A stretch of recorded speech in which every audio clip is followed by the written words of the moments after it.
Mikrofondan şöyle biraz daha yakın. Şu an iyi mi? Eren'i kontrol edebilir miyim? Yakın tutmandayım. Tamam, baştan alacağım o zaman. Let me start from the beginning. Tamam, Patricia'da duyamıyorum. Tamam. Şimdi duyabiliyor mu Eren beni? Can Eren hear me? Tamam, bu şekilde tutuyor. Tekrar başlayalım. Arkadaşlar hoş geldiniz. Hepiniz hoş geldiniz. You're all welcome, dear friends. You're very welcome. Here we have an excellent group of people.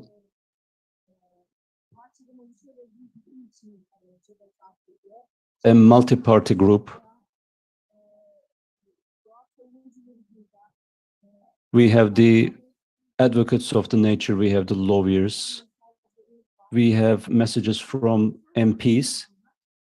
Last year, this time, we had a purpose, and now we managed to realize it finally.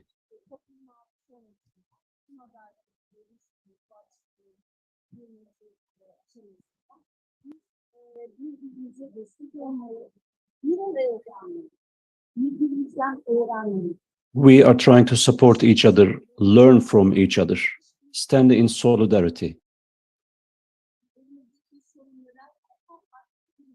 We are trying to make a different kind of intervention to the problems that we are all facing.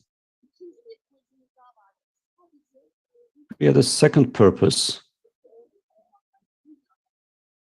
The interpreters cannot hear the speaker properly. I'm sorry.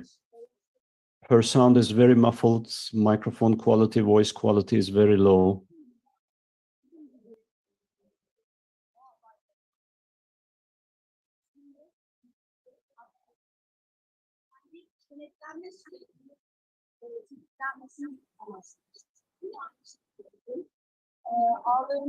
Unfortunately, we can't hear the speaker at all.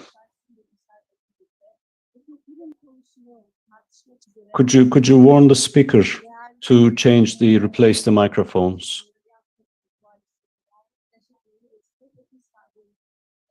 We can't hear the speaker at all.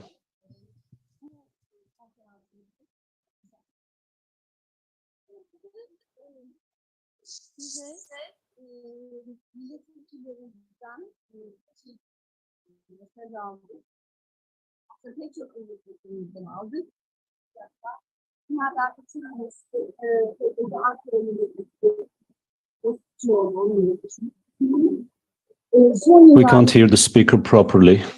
This is the interpreter speaking.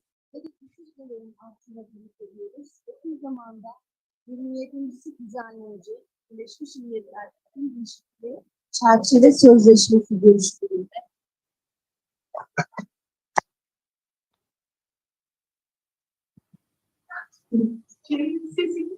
Arkadaşlar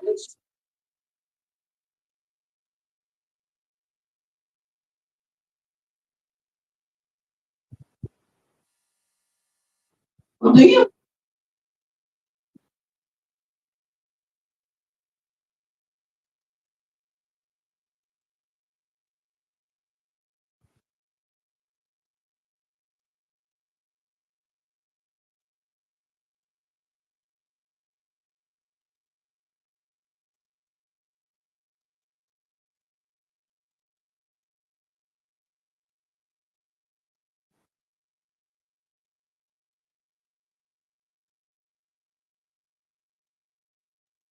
Not yet. Not yet. Bir saniyenizi rica edeceğim. Geliyor mu şu an? Buradan alıyorsun. Şuradan alıyor, orayı almayan. Mikrofona taktın mı? Tamam ama ses. Al sen seni konuşma. Yeah, well, the message is here. HDP Milletvekili Kilis Kılıçdaroğlu'nun konferansında kazanması dokunuyor arkadaşlar. Son yıllarda dünyada sellerin ya da kasırgaların arttığına tanık ediliyoruz. Yakın zamanda 27 İklim Değişikliği Çerçeve Sözleşmesi sürekli küresel kurumlar ve uluslararası sermayenin iklim krizine karşı radikal önlemlerin gerekliliğini sadece retorikte vurguladığını ve acil eylemleri sürekli öteleyerek oyalama politikaları izlediğini biliyoruz. Bizler neden oldukları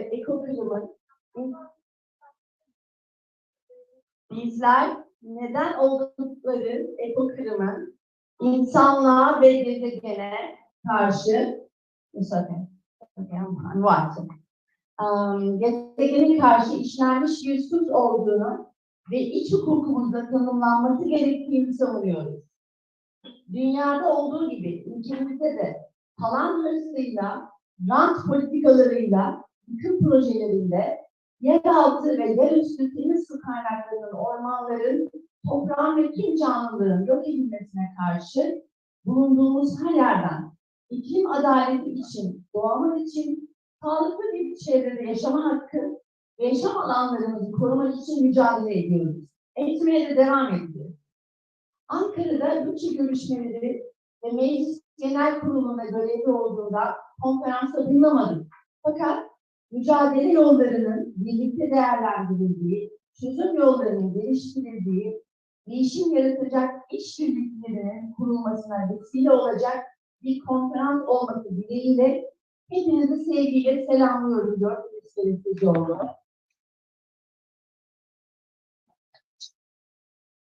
Ve Orhan Sarıbal.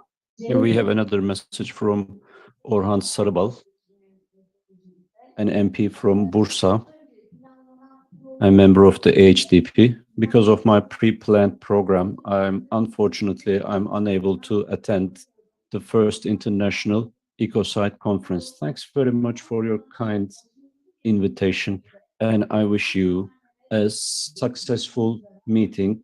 I would like to extend my greetings to those who organized this meeting and who made an effort to have a proper meeting. Now, we have Miray from the Chamber of Environmental Engineers. Chamber of Environmental Engineers is one of our partners. They helped us in organizing this, and Miray Dokurer is going to read a welcoming speech on behalf of the Chamber of Environmental Engineers. You are all welcome. I would like to extend the regards of our General Chamber of Environmental Engineers. We are faced with a rapidly increasing ecological destruction. In other words, ecocide. In fact, it would not be wrong to put it like this. There are two types of ecological destruction. One is ecological destruction as a result of war, and the other is ecological destruction caused by practices and actions that constitute war in and of themselves. This rapidly increasing reckless destruction, which does not even recognize its own legal norms, destroys species, causes food shortages, destruction of agricultural areas and forests. While the destruction of cultural and historical heritage is seen as a consequence of war, the rapidly growing mining, energy and construction sector constitutes a war in itself. The reason why I characterize this destruction and devastation as war is both because there is a direct and very intense attack on living spaces, and because this attack continues by taking advantage of legal practices. The speaker is reading very fast, so we're trying to do our best to interpret. The number and variety of lawsuits filed for the protection of the environment are increasing. The most important reason for this increase is that environmental problems have become more widespread. Daily problems related to these problems have increased, and these daily problems have become a vital problem for people. As a result of the centralization of all kinds of decisions regarding important investment areas in Turkey's capital accumulation, such as mining, energy, and construction, citizen movements have had to learn about the location, size, and impact of these investments after the fact. Environmental and urban lawsuits have begun to be seen not only as lawsuits filed for the protection of the environment, but also as lawsuits aimed at eliminating violations of fundamental rights and freedoms. As a result, another fundamental right has been violated, such as the violations of the right to health and the right to life that an investment will cause on individuals. Therefore, the practice of struggle we encounter in urban and environmental struggle can offer us a prototype of governance. I consider every legal and practical step taken against a central decision that does not function democratically and participatory and prioritizes capital as a step towards self-governance, because it is a situation where a central decision that will affect the daily life of citizens and harm future generations, all living things in nature and cultural historical assets, is questioned and organized civically against it, like the example of Kaz Mountains or Gezi. The trust in the restoration of law in litigation processes is not only valuable in terms of whether the outcome of judicial decisions is implemented or not, but it is also very important that the voice of citizens and citizen communities is given a political character through the language of law, and that this voice is circulated in judicial processes. Therefore, the legal struggle in the environmental struggle should not only be seen as the filing of a lawsuit and winning the case. From the subjects who file lawsuits to the collectivity that can be built while the lawsuit is being filed, from the unity of the decisions taken during the lawsuit process to the participation of citizens in the objection state in every situation, each stage is important in the weaving of this political process. It should be underlined that there is a defense of rights rather than law. Citizens and citizen organizations who are the addressees of environmental problems insist that the state must establish a public order in order to take measures against pollution. In order to establish rights, a functioning legal system, a constitutional institutions, and a public administration that acts in accordance with these institutions are needed. Again, there are also some disadvantages of the legal struggle in today's practices. For example, we still have difficulties in following up and monitoring the gains we have achieved as a result of the lawsuits we have filed. Although we accept from the very beginning that there is no public order, we close our backs and move aside with the foresight that judicial decisions will be implemented. However, the situations we face are either the establishment of administrative actions that will initiate judicial processes again, or non-implementation of judicial decisions. For this reason, it's necessary to underline that a rights legal struggle that starts with the right to participation and continues with the monitoring process is necessary. For example, there are many power plants that were opened years ago, or activities that continue as a result of the decisions taken. Maybe we may not be suing today because we cannot overcome the legislation, but there are already pollution values that every power plant and every activity must comply with. Many of them do not comply. When they do not comply, the state fines them by saying that the polluter pays, and they continue their activities, and most of the time we do not even face these fines. For this reason, as in every field, the legal struggle alone does not make much sense in this field. Every struggle that finds a response from the grassroots and embraced by the people turns into a legal victory. In other words, environmental and urban lawsuits are both a means of participation in state administration for local movements and a means of creating public opinion.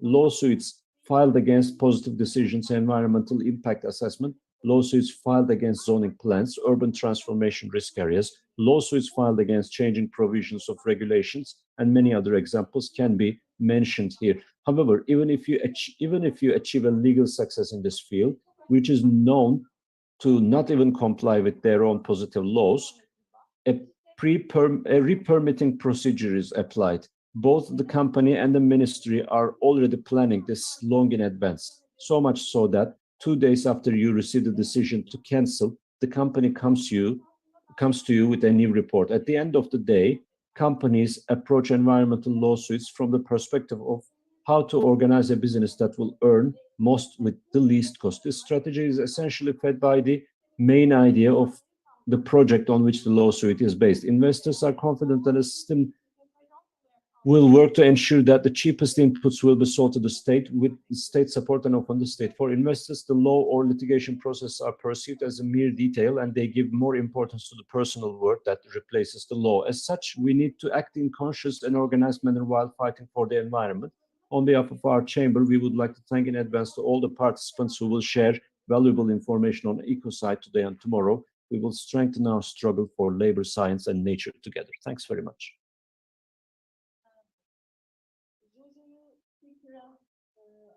Jojo, I would like to invite you to the table, speakers table. Jojo, can you hear me?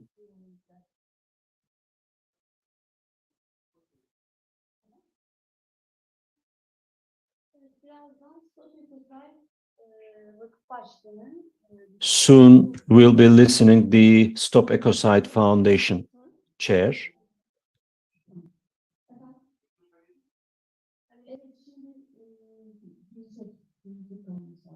Onlar konuşmacılardan.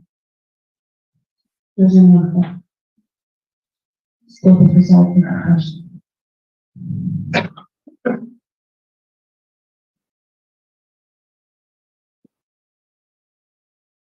Okay, should they? Everyone see? Yeah, great. And this is the cameras.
Evet, yapılırsa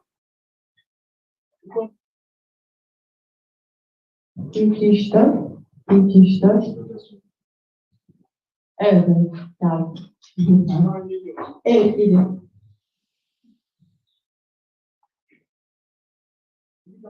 Bir, iki, üç, dört. Buradayız. Çevirimizin başındayız. Konferans devam ediyor. Sound check 1, 2, 3, 4. Sound check 1, 2, 3, 4. They're checking the microphone quality for your information, Jojo. That we that all of us are volunteering, so many of us are doing it for the very first time in our life. So,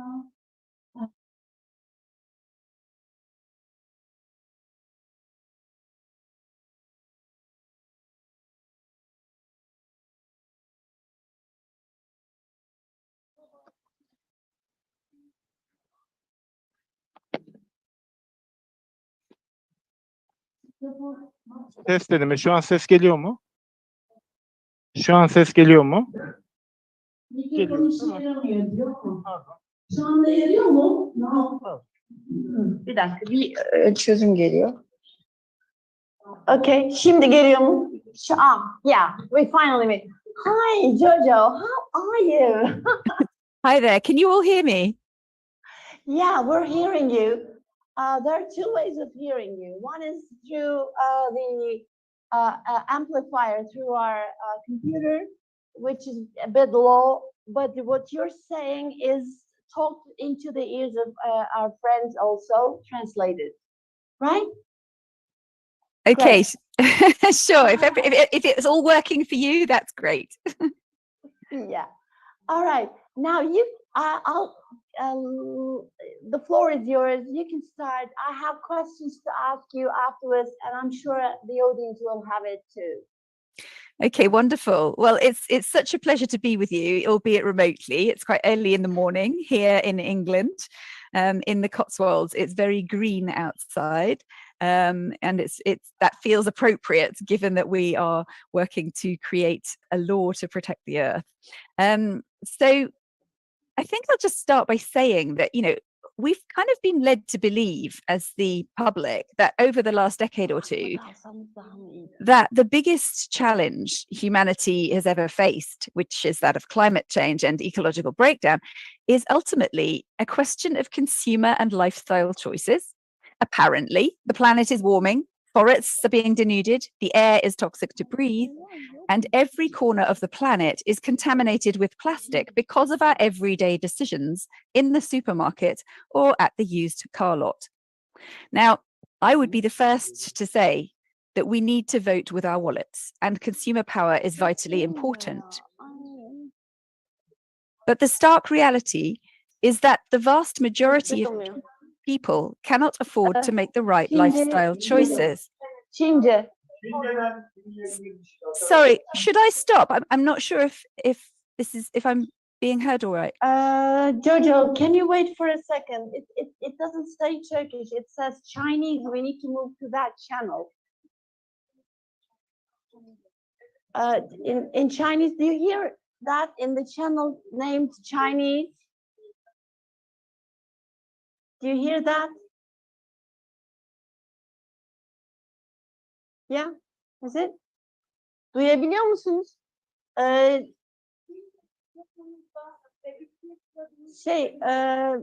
Çiğdem, bir şey söyler misin? Sesim geliyor mu? Çince'ye baktığınızda çeviri gerçekleşiyor mu?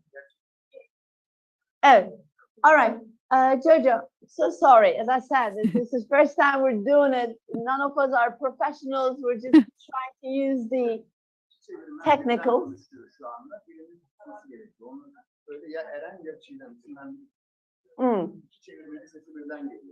All right. How am I going to say it then? Eren, you must. Sesin yerine gelmesine gerek yok. Mikrofonu kapatır mısınız? Tamam. Ben susayım Eren çünkü veya Onur çünkü çok zor çalıştırdık mikrofonu. Tamam. All right, Jojo, you can start. Start again, please. Okay. Do you want me to just say a quick hello and see whether this interpretation channel is working? Is everything okay? Yeah. Okay. All right. Thank you. And, well done. I know how tricky it is getting these Zoom tech issues sorted. So yeah, I'll just begin again. So, we've been led to understand over the last decade or two that the biggest challenge humanity has ever faced, that of climate and ecological breakdown, is ultimately a question of consumer and lifestyle choices. Apparently, the planet is warming, forests are being denuded, the air is toxic to breathe, and every corner of the planet is contaminated with plastic because of our everyday decisions in the supermarket or at the used car lot. Now, I would be the first to say that we need to vote with our wallets, and consumer power is vitally important. But the stark reality is that the vast majority of people simply cannot afford to make the right choices. And when it comes down to it, are they really choices? If I walk into a supermarket and everything is covered in plastic or has been flown in from halfway around the world, did I choose that? If my river is polluted by toxic waste, did I choose that? If I drive an old petrol car, which I do, by the way, because there are no millions to be made in global legal advocacy, I can tell you, did I choose that over a Tesla? Of course not. And even if I could afford a Tesla, would the way it was manufactured be harmless? Quite possibly not. If I can only afford cheap food, will it be manufactured in a way that respects the health of the land? Probably not. In other words, the options available to me are limited, and they are decided at the highest levels of government and industry, not by me as a citizen. So how do we reach those highest levels of decision-making to influence things in the right direction, the direction of sustainability and harmony? By looking at policy and regulation, and yes, ultimately, by looking at criminal law. Why criminal law? because the levels of environmental destruction that the planet is suffering on a daily basis are not held in check by regulation as it stands. And that is in large part due to our cultural mindset.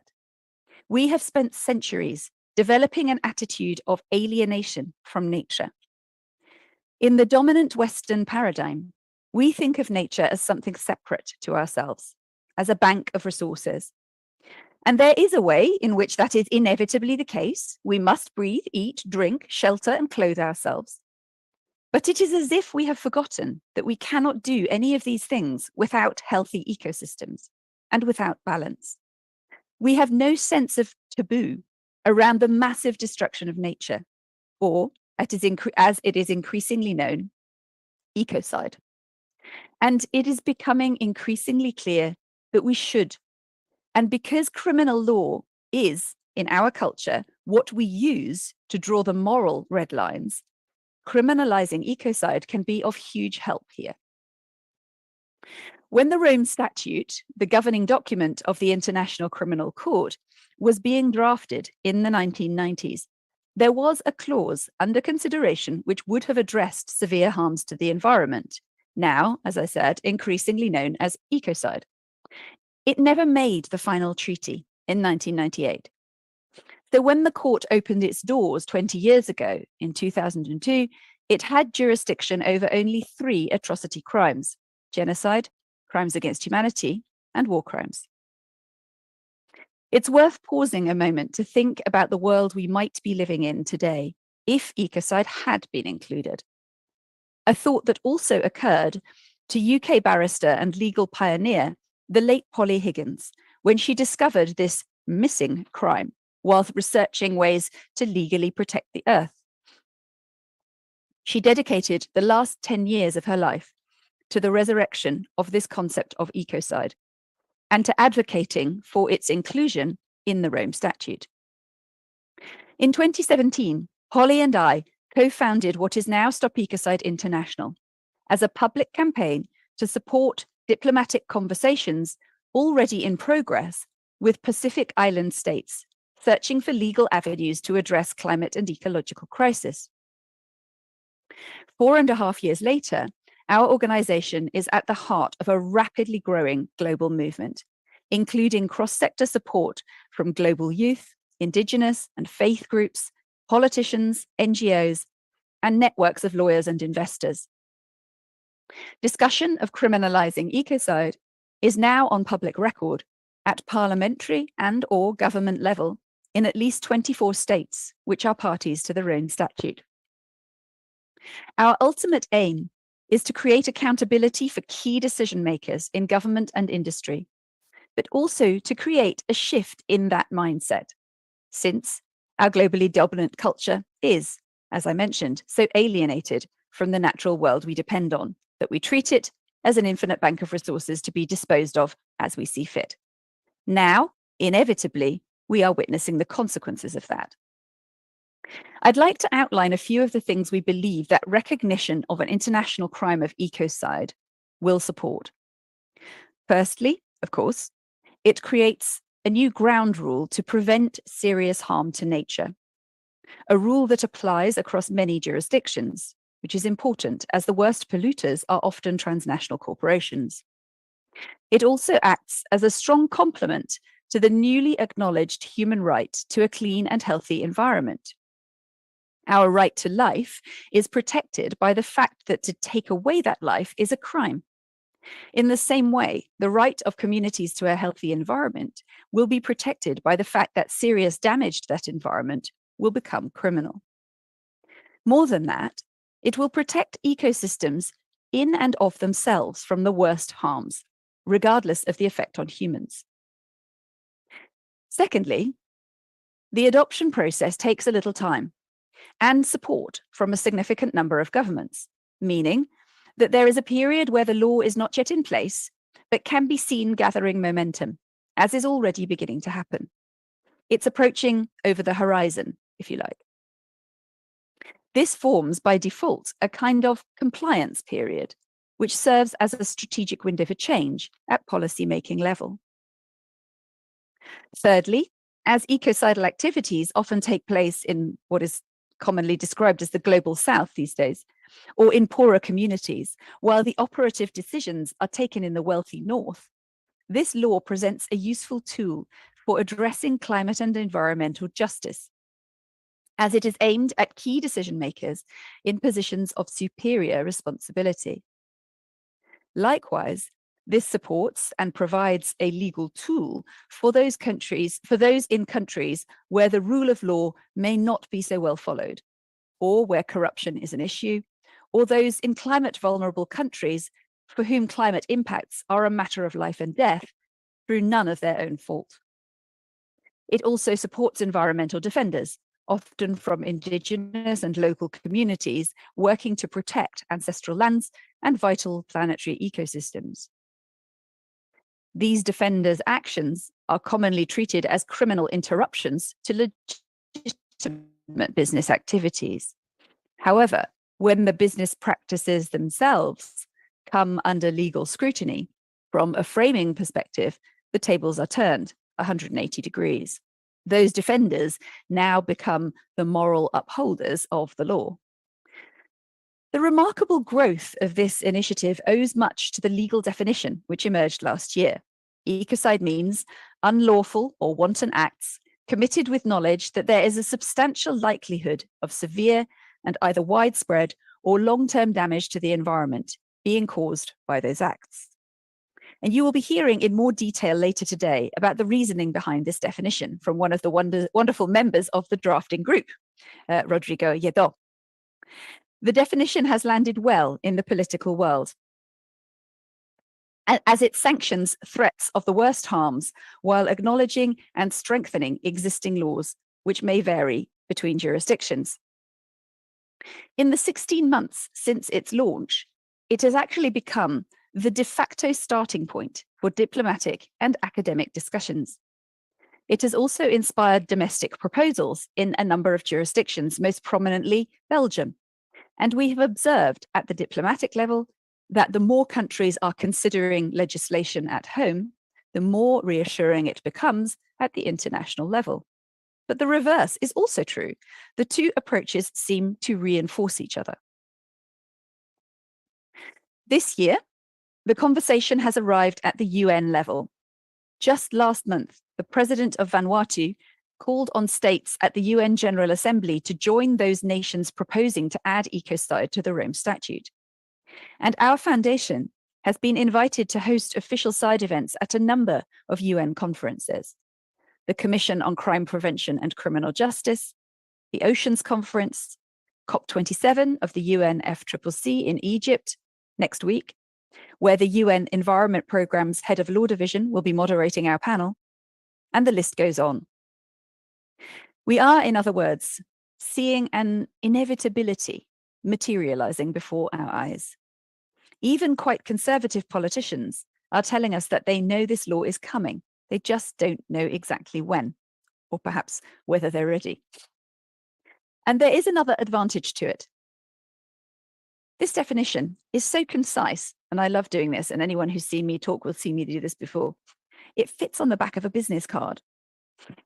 So you put this concise definition of ecocide in the hands of anyone who knows their own sector, and immediately you are stimulating questions. You are providing a lens through which people can look to ask, what does my sector need to do in the light of this approaching law? And this is where the gold lies. There is a growing frustration around the world, and I can tell you it is being felt at all levels, from street protests to the boardrooms of sustainable businesses to the conference halls in the UN. It is a frustration with lack of action, with a kind of political and industrial inertia. We know how drastic the situation is. We know why. We even know in many ways what needs to be done. And there are many wonderful initiatives struggling uphill to do it. But it is all moving too slowly. It is desperately frustrating. And meantime, the planet's vital ecosystems continue to be assaulted in so many ways. And we would contend that this is in large part because the right legal parameters are not yet in place. Now, I used to be an entrepreneur before I got into this work. And I know that if you want to unleash real creativity and innovation, what you need more than anything is a clear set of parameters. When you know what your constraints are, you can get creative. Crucially, you start asking the right questions. And because the human brain is the marvel that it is, that is when you start finding answers. So the power of this law to prevent ecocide lies not only in the prosecutions that might be taken once it's in place, although they will of course have a major impact. It lies in what becomes possible when people can see it coming. Now, the UN Climate Champions Race to Zero initiative recently recognized this very thing in their report, The Pivot Point, which acknowledges that voluntary action on climate, while laudable and essential, is not moving fast enough to create the transition needed, and that policy and regulation must be called for. And that report dedicates a whole section to ecocide law as a key driver and influencer of change. And that is though the law itself is not even yet in place. We would add that it will stimulate investment in new regenerative business models. It will level the playing field for those already leading in sustainable enterprise. And it will stabilize operational risk, and it will stabilize reputational risk, both very important considerations in the corporate world. And that is a considerable list of carrots or incentives coming from an area of law that is normally perceived to be made up of sticks or punishments. And so, to conclude, it seems that there are moments when the collective consciousness of society becomes aware enough of a legal gap or a need that it is possible to enact laws to address that gap.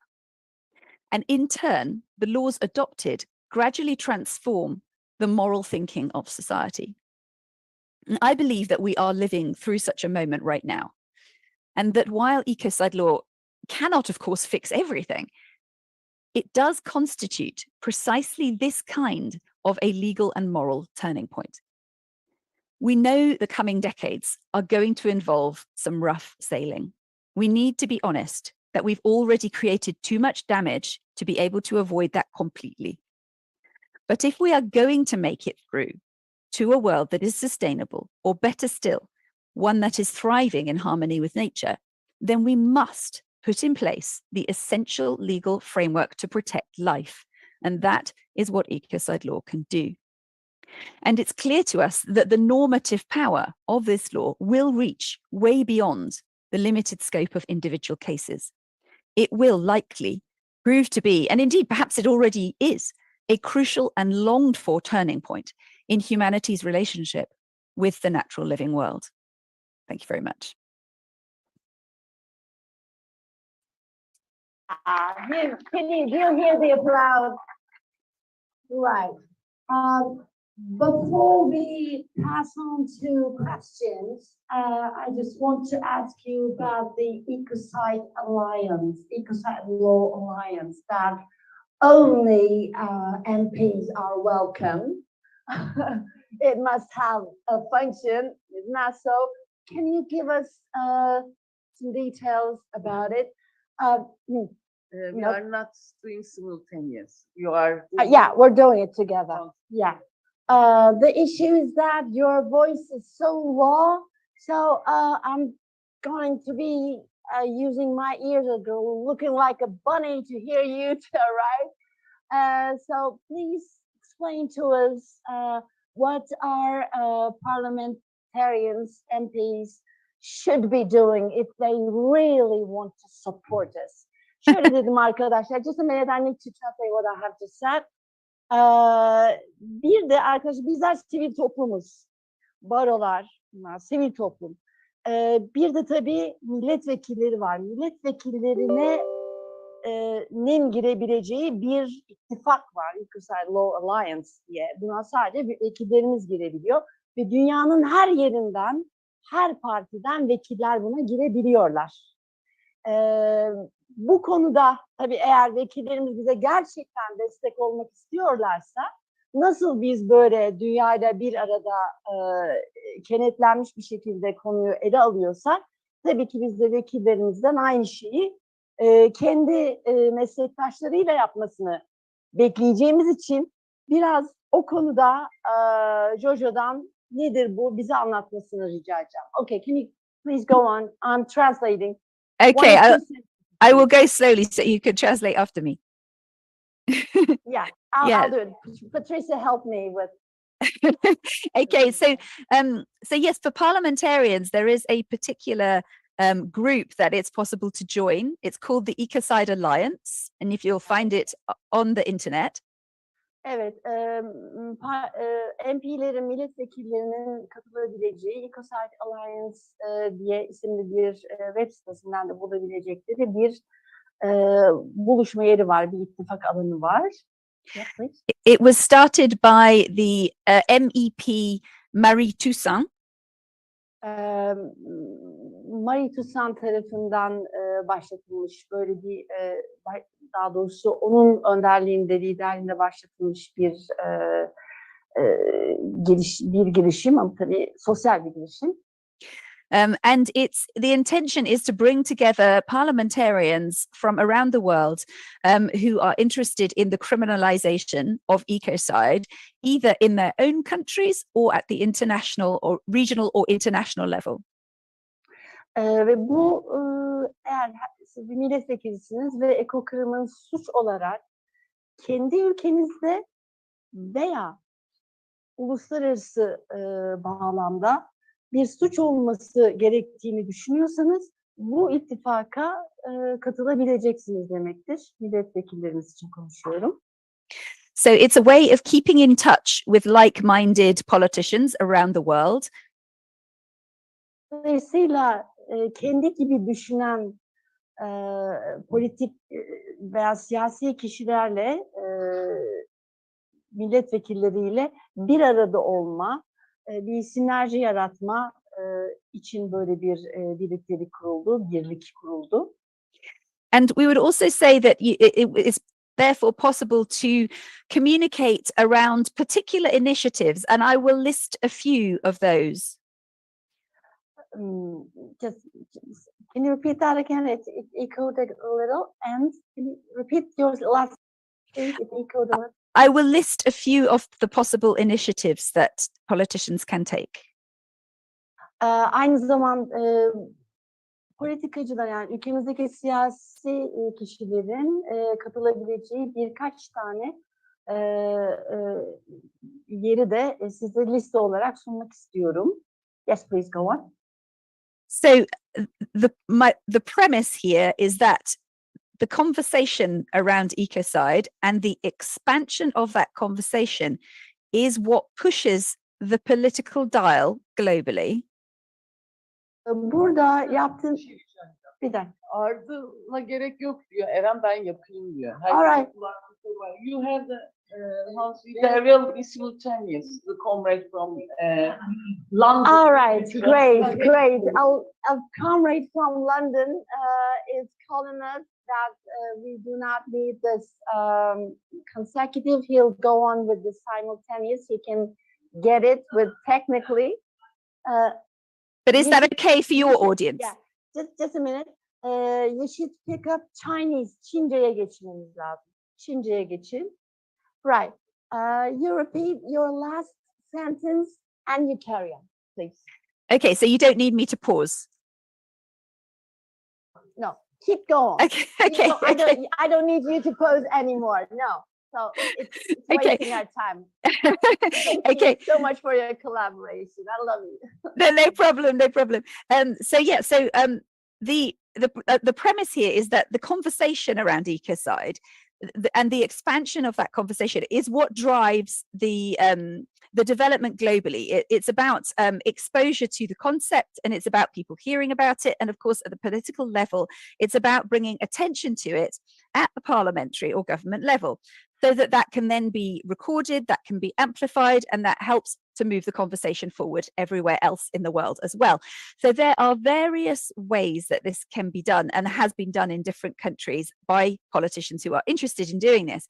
So it can be, as you know, one can start with something as simple as asking a parliamentary question to ministers or to the government, and therefore getting a reply that goes on record, whether it's written or spoken. And so that kind of brings Ecocide into the conversation. There can be, another level could be a parliamentary petition, for example, around Ecocide. There are, and those have been done in various countries. For example, Canada's done a petition. In terms of parliamentary questions, that's been done in Ireland, it's been done in Luxembourg. I'm just pulling a few examples here. One can go further. I mean, in the Netherlands, a full white paper around the subject of criminalizing ecocide was presented to the government. So that's another way of going forward. And of course, but going further still, there can actually be proposals of law, and those could come from, a party or a group of parties. So depending on what the kind of openness is or the opportunities are in your parliament, there are different ways that you can bring up this conversation, but just even bringing it up at the parliamentary level so that it has to be put on record is actually a really important step, because that every time a parliament does that, that increases the number of countries where this conversation becomes live. So that's really important. But I'd also like to say, and I understand that there may be some prestigious names in Turkey that may be interested in joining this parliamentary alliance, and perhaps you can explain that, which would be fantastic. But I would also like to say that it certainly is not only politicians that make the difference here. Now, what we're finding in the political world is that on the whole, politicians are not usually the first people at the party. They tend to go to the party when everybody else is already there having a good time, so to speak. So what that means is that the more the conversation is live across society, not just in the political sphere, the more likely it is that it is going to come up at the top level. And when we first started working on this a few years ago, we kind of organically, maybe you could say even by default, were sort of working with those who wanted to hear about what we were talking about.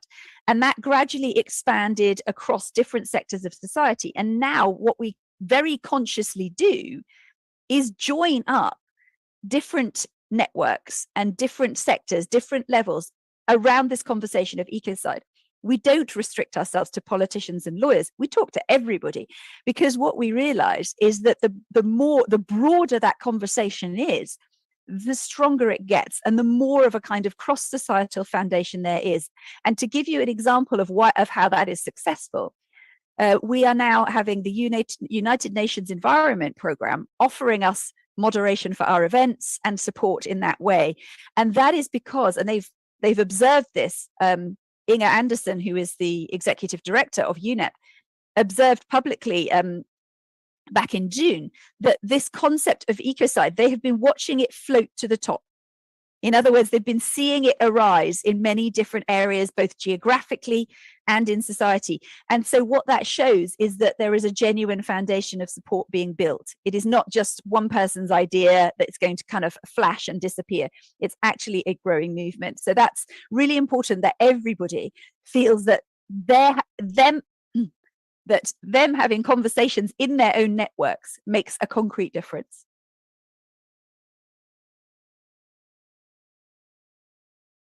Questions from the audience? Sorumuz var mı? Sorumuz var. Evet, sorabilirsin. Yes, we have a question. Yes, you can ask your question. May I pass my mic to my friend? Jojo, can you hear the interpretation? Tamam. Ben tutayım istersen, dokununca bozulur diye korkuyorum. Şöyle tutayım. Konuştuk. I'm sorry, as far as I know, do you have, I don't know, any idea about this? I would like to ask you, do you have any organic relations with UNESCO, United Nations Educational Science Organization? Do you have an organic relations with them? Actually, UNESCO, interestingly, not yet. UNEP, yes. UNICEF, yes. A number of the other UN agencies. UNESCO, not specifically, although we have, we've had the odd conversation with people connected, but we don't have a strong ties with UNESCO yet. Why? Are you offering?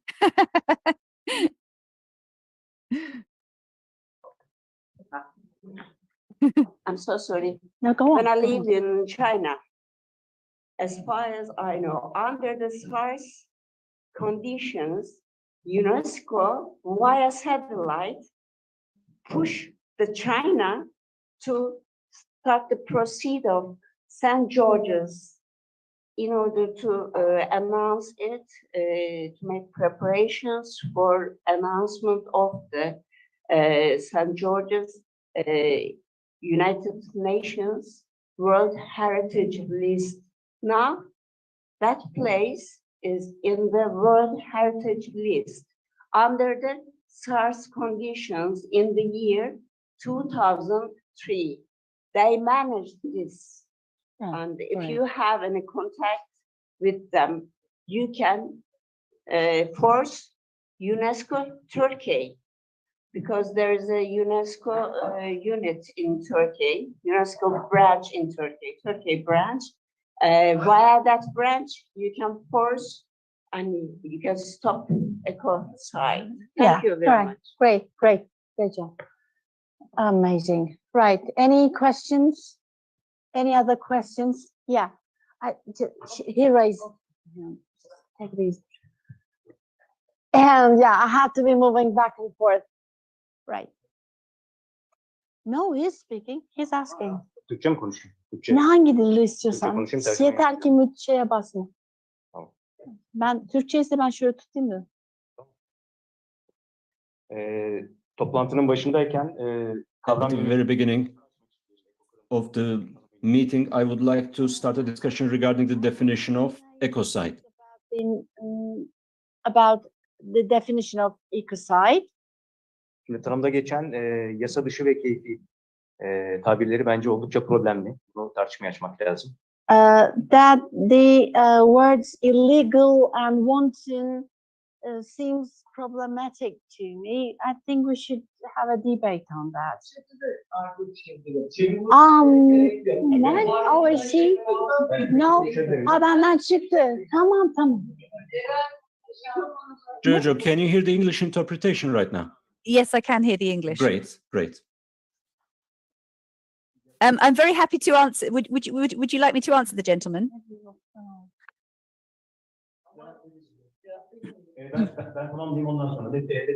Let me complete my question and then we'll proceed. Mhm. So the legal definition is quite problematic because most of the ecocides are done via the hands of the state, or they are done in collaboration with the states.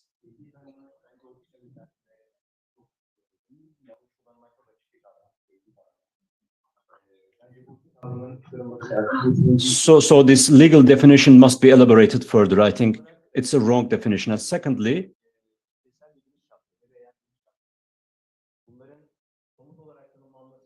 there is another definition which says a massive or extensive damage. I think we need some specific definitions. Thermal power plants, for example, using coal. So are they massive and are they extensive? Are they bringing extensive damage? Are they perpetrators of ecocides? We need clearer definitions to be able to make clearer cases. We need to make some concrete definitions regarding such kind of concepts. And this was my second hesitation, reservation. And on the other hand, from a holistic point of view, we are saying that we should call them as ecocide when they are massive and extensive. But how about the low-scale ecocides or low-scale environmental destructions? I believe there is an ethical problem here. Let's consider the massive ones as ecocides, but let's ignore the low-scale destruction. we bring into the environment. So this makes this law proposal very problematic. And the definition of ecocide has some anthropocentric aspect, I believe.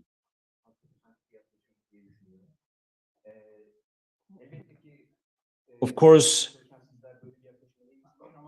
as people working on these definitions, you don't have the anthropocentric attitude, but when it is put into practice by the states, there is this danger that there's a threat that the states will adopt an anthropocentric attitude in implementing the ecocide decisions. My proposal is that now this path we're walking on is very nice. Let's make a discussion. Let's bring this discussion to the grassroots, to the people. But for me, as ecocide should remain as a concept without any concrete definitions. It should continue like that. And we should also build relations between the biodiversity, climate justice, and other issues with this concept. So when it comes to the legal aspect, I have this following proposal. Rather than trying to bring a concrete definition to the ecocide, let's have in our constitutions, in our laws, this crime against the nature, against natural resources. Ecuadorian constitution, for example, is based on the rights of the nature. It's not only about the crimes committed against the nature, but they also integrated issues like protection of the biodiversity, protection of the local people, protection of the local nature. There are various elements within the constitution, and I believe this to be an ideal model. And if you ask why, because nature in itself must be considered as an agent, as a value in itself. So without considering whether it is massive or low scale, we should be able to consider the rights of the nature in a more holistic way. Based on the Ecuadorian example, for example, we should merge it within our constitutions based on this concept of nature as an agent which holds its own rights.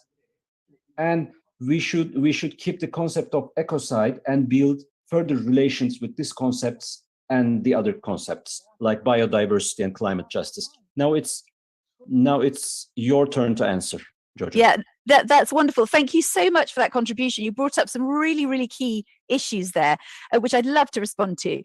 So firstly, yes, absolutely. The direction that we need to be moving in is one that acknowledges the intrinsic value of nature. Of course, I completely agree with you. And in fact, when you're talking about creating sort of, if you like, lower level crimes against nature so that, you know, all the contexts where we are wantonly destroying the environment should be addressed. Of course they should. But ecocide as an international crime is not intended to be a silver bullet. It is not intended to catch everything. In fact, most of the criticisms of this definition are from people like yourself who, for all the right reasons, want to protect nature in and of itself, and they want to protect from a much bigger range than this definition will allow for. But when we're looking at the level of an international crime, we have to be looking at the massive and extensive, as you say, the widespread, severe, and the severe and either widespread or long term, because, you know, chopping down the trees on the village green is never going to be considered an international crime. But what we have already in existence is a large body of environmental law that is very, very poorly enforced.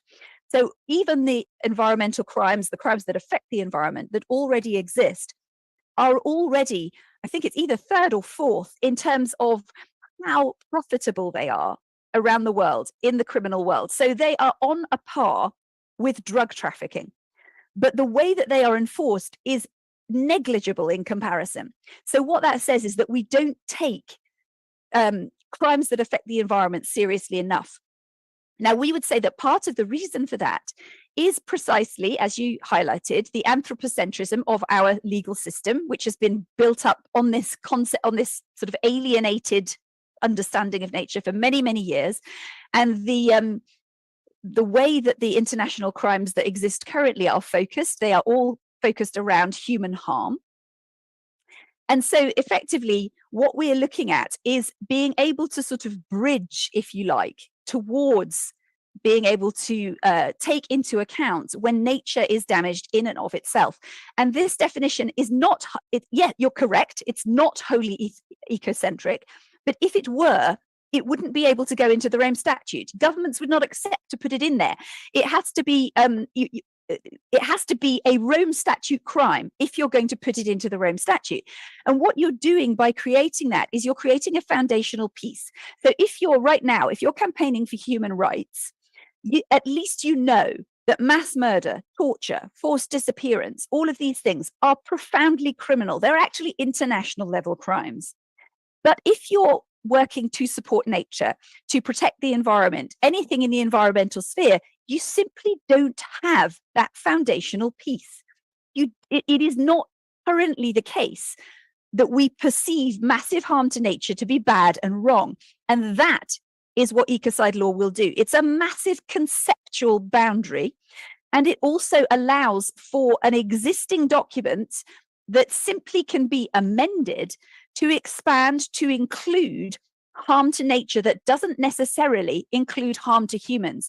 Now, that may not go far enough for you, and I completely understand that it may not, but it is absolutely foundational. We are not going to be able to shift the paradigm we have, the legal paradigm, the conceptual paradigm, the political paradigm, unless we create a bridge that does it in a way that is possible, and that is possible within the short window of time we have. There are many people who want to make, for example, an Ecocide convention that might be more broader in scope, who want to create an international environmental court, and I fully believe that that will happen in time. But all of those things take time. There's a crimes against humanity convention that has been sitting on the shelf for 25 years.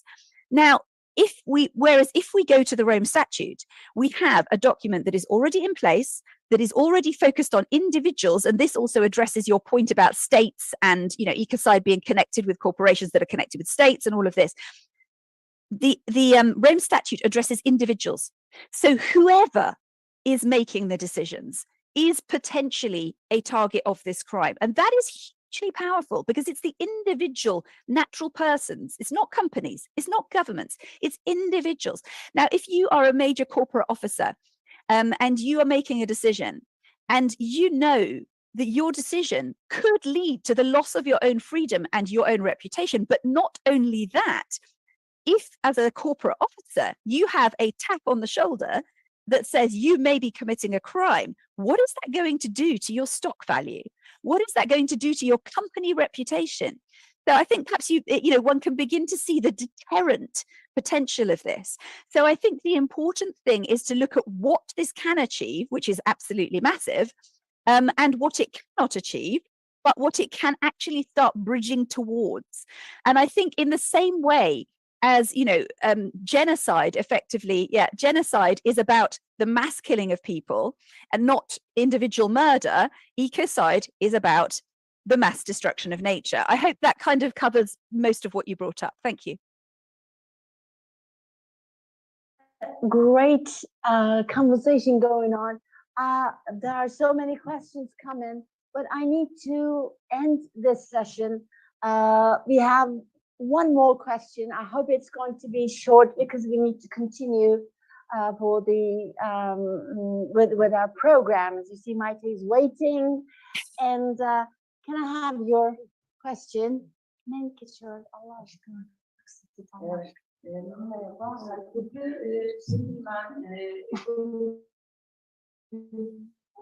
We can't hear the speaker. We can't hear the speaker.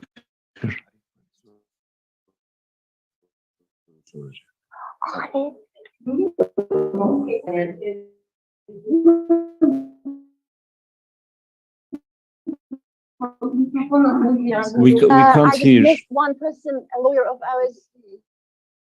two questions is coming. Tamam. Hadi. İşte o yüzden ben dokunmayın diyordum da. Gitme. Ben ekran olarak kendime girdi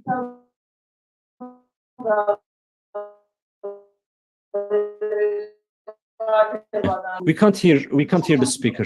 We can't hear the speaker. Duyuyor musun? Çevirmenler duyuyor mu? Duyuyor. Ha, Bir, iki. Tamam, yakın mikrofonla konuşuyorum. Duyuyor musunuz şu anda? Tamam. Now we can hear.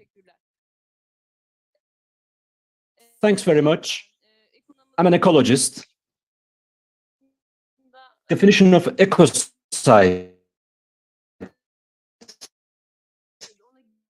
Professor Levent mentioned many points. I won't go into those details, but you talked about parliamentary lobbying, submitting motions to the parliament. We sometimes go to the ECTEA in the face of the mass murder of the ecocide committed in Kaz Mountains.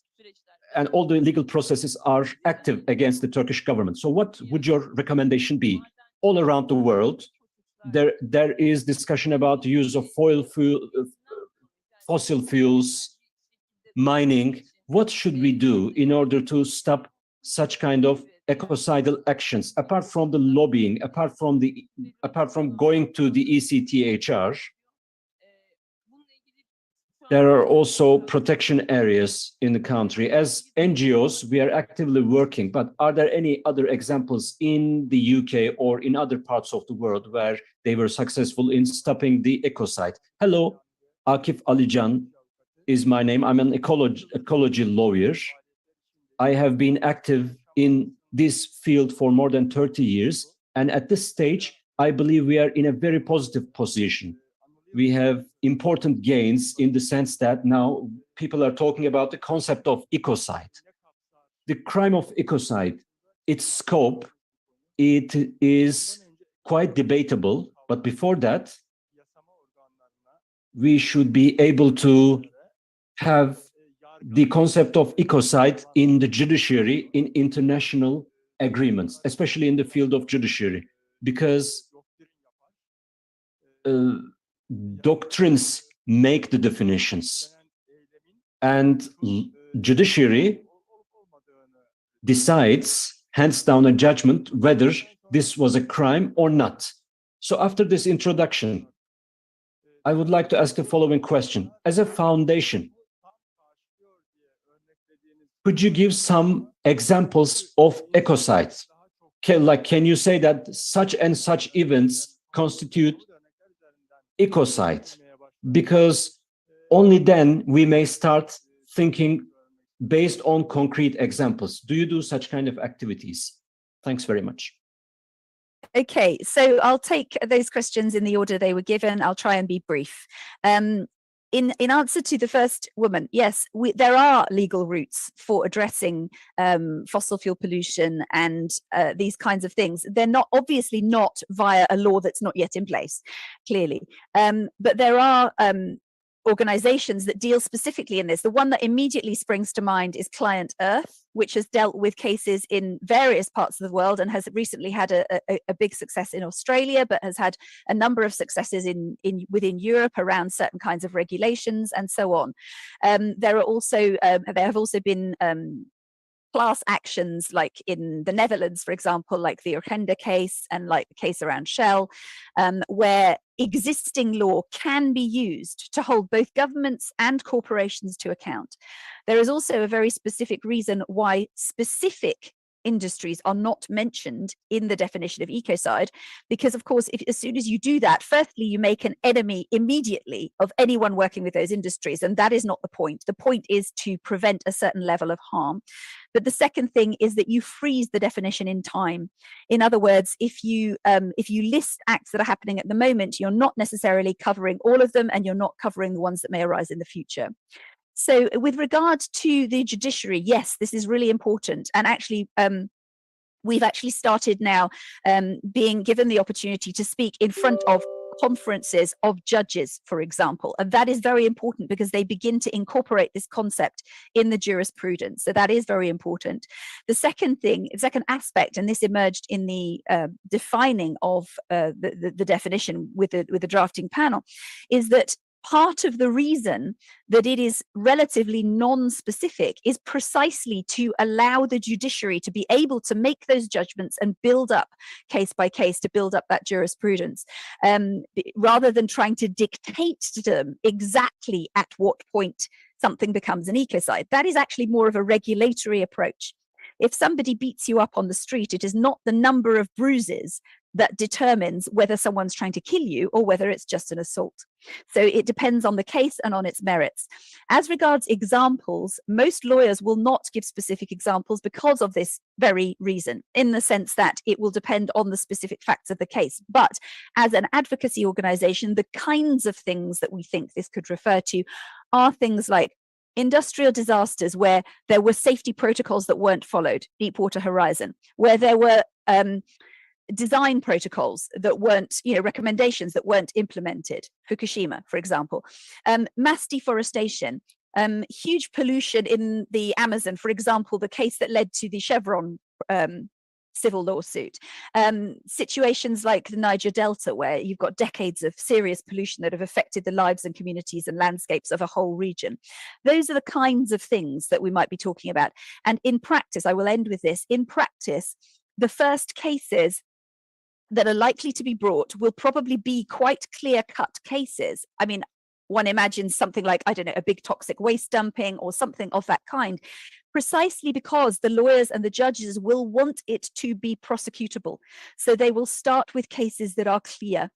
And so that's what we imagine the likelihood to be. And just as a final point, there is a real power in the way this definition has emerged as a crime of endangerment. In other words, you don't have to wait for the harm to happen and work your way back to find out who did it. What the crime consists in is in doing something that threatens a certain level of harm. So the whole way that this is intended to function is very much a deterrent. It's like the war crime of launching an attack at a civilian population. It's the launching of it that is the crime, not what happens to the population. And that is hugely powerful in the area of protecting the environment. And I think that may be all we've got time for, but thank you all so much for your attention.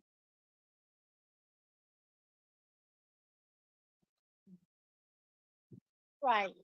Jojo, I'm here. Right. Now we have to end our session. And I thank you, all of you, the audience that listened to us. Thank you so much. We'll be together till the end, until we have our wishes come true. Thank you so much. Have a wonderful day. Bye. Have a See you. fantastic See you, conference. Jojo. Bye. Herkese iyi günler diliyoruz. Hoşçakalın arkadaşlar. Bu ses birazdan Maite başlayacak. 11:45'te. Kusura bakmayın, program biraz... Soon we'll start with another session. Maite is going to pick up the floor and we'll be listening Spain. Thanks very much. Now we're going for a break.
hear you though. Ses yok ki. You speak. Ama şeye gidiyor. Dışarıya gitmiyor. Ben duyamıyorum sonuçta. Buradan geliyorum. Can you speak, Maite? Yes, Can you of speak course. up a little? Can you hear me? Can you hear me well? Just a minute. I can. We have an Can issue, you? issues, you know. We're organic, so we have ups and downs, high and lows. That is perfect. Yes, That is a it's coming. common thing. Right. So, I know you have things to do in Madrid. Madrid'de başka bir etkinliğe katılacak Maite. That's the reason why I rush a little bit and I'll leave it to our interpreters. Kulaklıklarınız takılı mı arkadaşlar? Everybody's wearing their headphones. Pick up Chinese. Are we on? I'm leaving. Right. Maite, floor is yours, please. May I share the screen?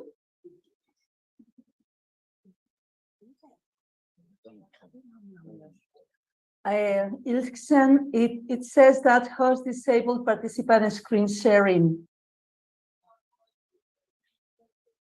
I need permission to share the screen.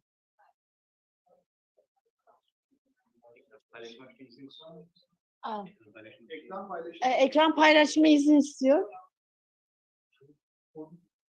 Uno segundo. Muy bien. Rodrigo is with me. Thumb up. Yeah.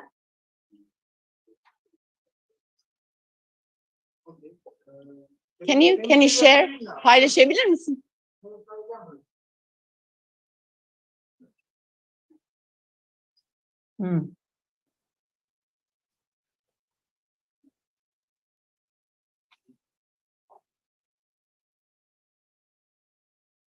It doesn't say.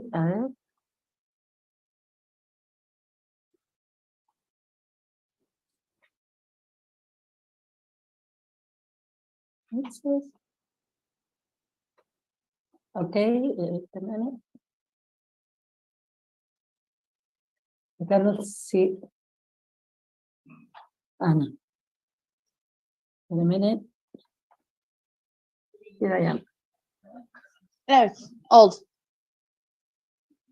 Can you see it? Yes, great.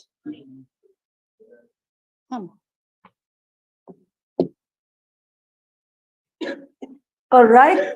Should I start? Yeah, please go on. Başla. All right. So first of all, thank you, İlksen, and all the people in Turkey for organizing this amazing webinar and activities centered on Ecocide law. I would like to start with this, remembering this, that all things are bound together. We are all living beings that are part of the same wave of life that has been created by our planets. And we know that the Earth is our common home. I would like to put in the center what we are talking about.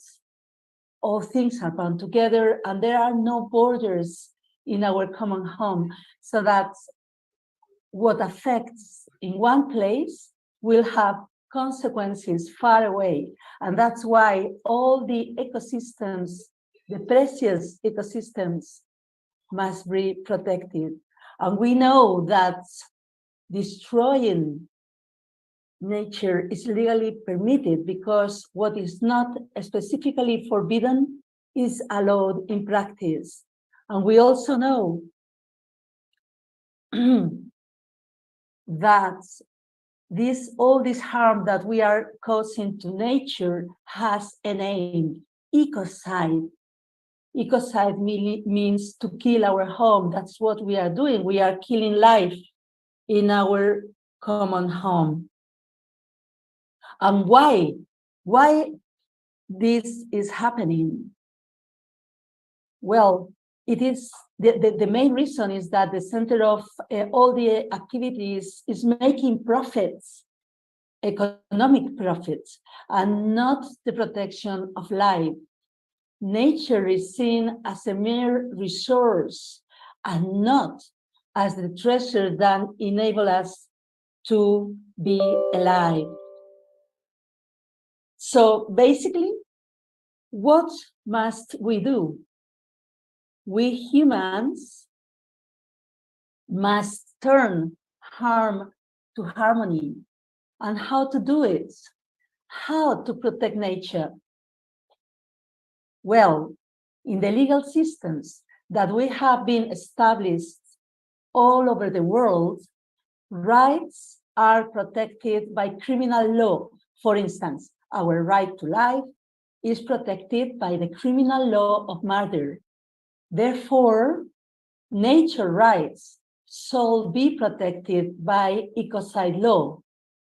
We are in the path to make ecocide an international crime, but in this path, something very special is happening. In different parts of the world, special ecosystems are being given legal rights.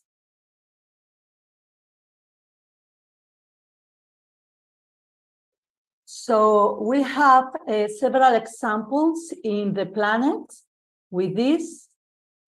For instance, in New Zealand, Aotearoa, there are already 3 ecosystems that have been granted legal status. The first one was the Whanganui River. Then it came the Te Iwerera National Park. And the last ecosystem being protected with this figure has been the Taranaki Mountain.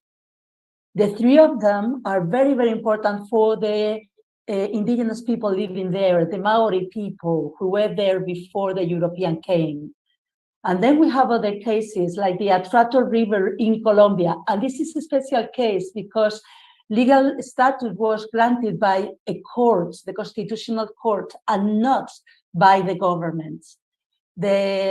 Before the Mountain Taranaki, the last ecosystem that was granted legal status was Magpie River in Canada. Already here, again, here we have the case of indigenous people directly related to the conservation of the amazing Magpie River. And then we have also legal rights given to nature in different legal tests, as the Constitution in Ecuador. Maite, Yes. Maite, can you enlarge your screen, please? Oh, yeah. I guess you're sharing the wrong screen. Yeah, that's better. Okay, wait a minute. I can. Slideshow başlatmadı mı? Is it the wrong screen or is it the right screen? Tamam, bence doğru. It's been enlarged. Is it better like this? Tamam, neyse bırak sen onunla karışma. Okay, can you speak up a little bit? We have some voice issues, sound issues in here. Can you speak up just a little bit, please? I will have my. Can you hear me better now? Yes, that's better. Mm-hmm. That's better, clearly. Can you speak up a little? Just okay. That's it. So this is what we want. Here better, like this. Yep. Go on, carry on, please. Okay. So I was saying that we have recognized rights of nature in different important legal texts, as it is in the Constitution of Ecuador and also in Bolivian law. And then we have the case of El Mar Menor. El Mar Menor has been the last ecosystem in the world that has been granted with legal status. El Mar Menor literally means the small sea, in comparison with the large sea, which is the Mediterranean Sea. El Mar Menor is located in Murcia region in the southeast of the Spanish Mediterranean coast. El Mar Menor is the largest saltwater lagoon in Europe, and it has a surface area of 135 square kilometers and a maximum depth of 7 meters. And it is connected to the Mediterranean Sea through 3 canals. So, before I continue talking about this precious ecosystem, I would like you to close your eyes, please, because I will start by going back in time. I want to explain how El Mar Menor Lagoon looked like the year I was born in 1967. So please close your eyes. Most of the land surrounding the lagoon is covered by trees, bushes, and low vegetation. La Manga Strip, which acts as a barrier between the Mediterranean Sea and El Mar Menor, is an extensive sandy beach that links the 2 shores, with loggerhead turtles using the shore of the Mediterranean Sea as their nesting ground. A large number of migratory and aquatic birds rest and feed in the lagoon and in the large wetlands that surround it.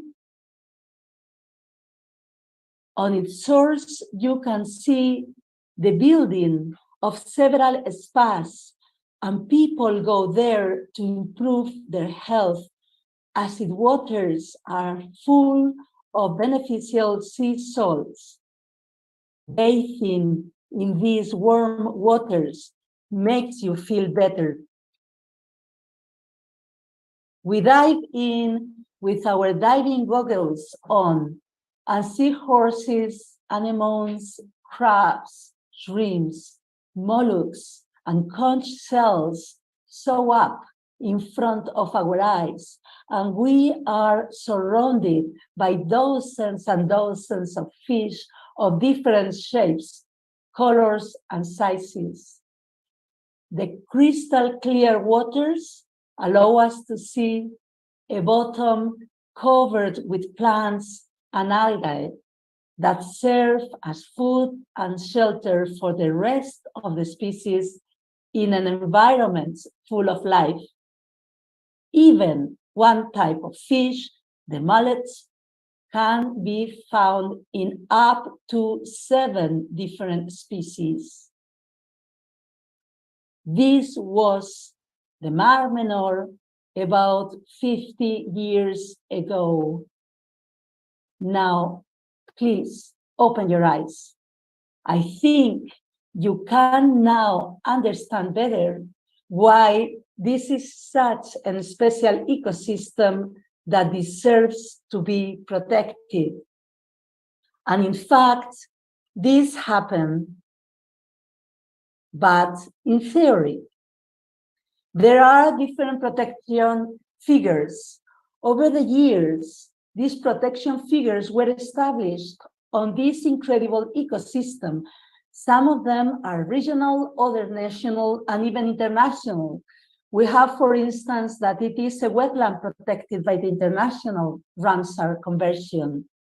It is a special protection area for birds, according to several European directives. It is a specially protected area of Mediterranean interest in the Barcelona Convention under the auspices of the United Nations. It is a natural area partly protected as a regional park and protected landscape in accordance with regional regulations of the region of Murcia. And finally, there was a law that was established in 1987 on the protection and harmonization of uses of the Mar Menor. It is such a pity because this law was abandoned, was even if it was passed, the change of power in the government replaced it and buried the law definitively. If this law had been applied and was still in force, the current situation of the lagoon would be totally different. What happens is that despite all these regulations, the Mar Menor has been subject to continuous aggressions that have led the incredible lagoon to its near collapse. I will mention just a few of the impacts that are have been happening on the Mar Menor. It has been receiving mining wastes with the presence of heavy metals, including radioactive elements, which reach the lagoon when it rains in the nearby mountain where there was a mining activity decades ago. The dredging and widening of a channel in the 70s to build a private marina caused physical and chemical changes with a significant drop in salinity and temperature and led to the invasion of invasive species. A chaotic urban development on its shores has been developing along the years with the consequence deforestation of the land surrounding the lagoon. Illegal buildings are numerous, and in many cases, they discharge this wastewater directly or indirectly into the lagoon. There was a change, a very, very important change in the way of growing food in the land that surrounds the lagoon.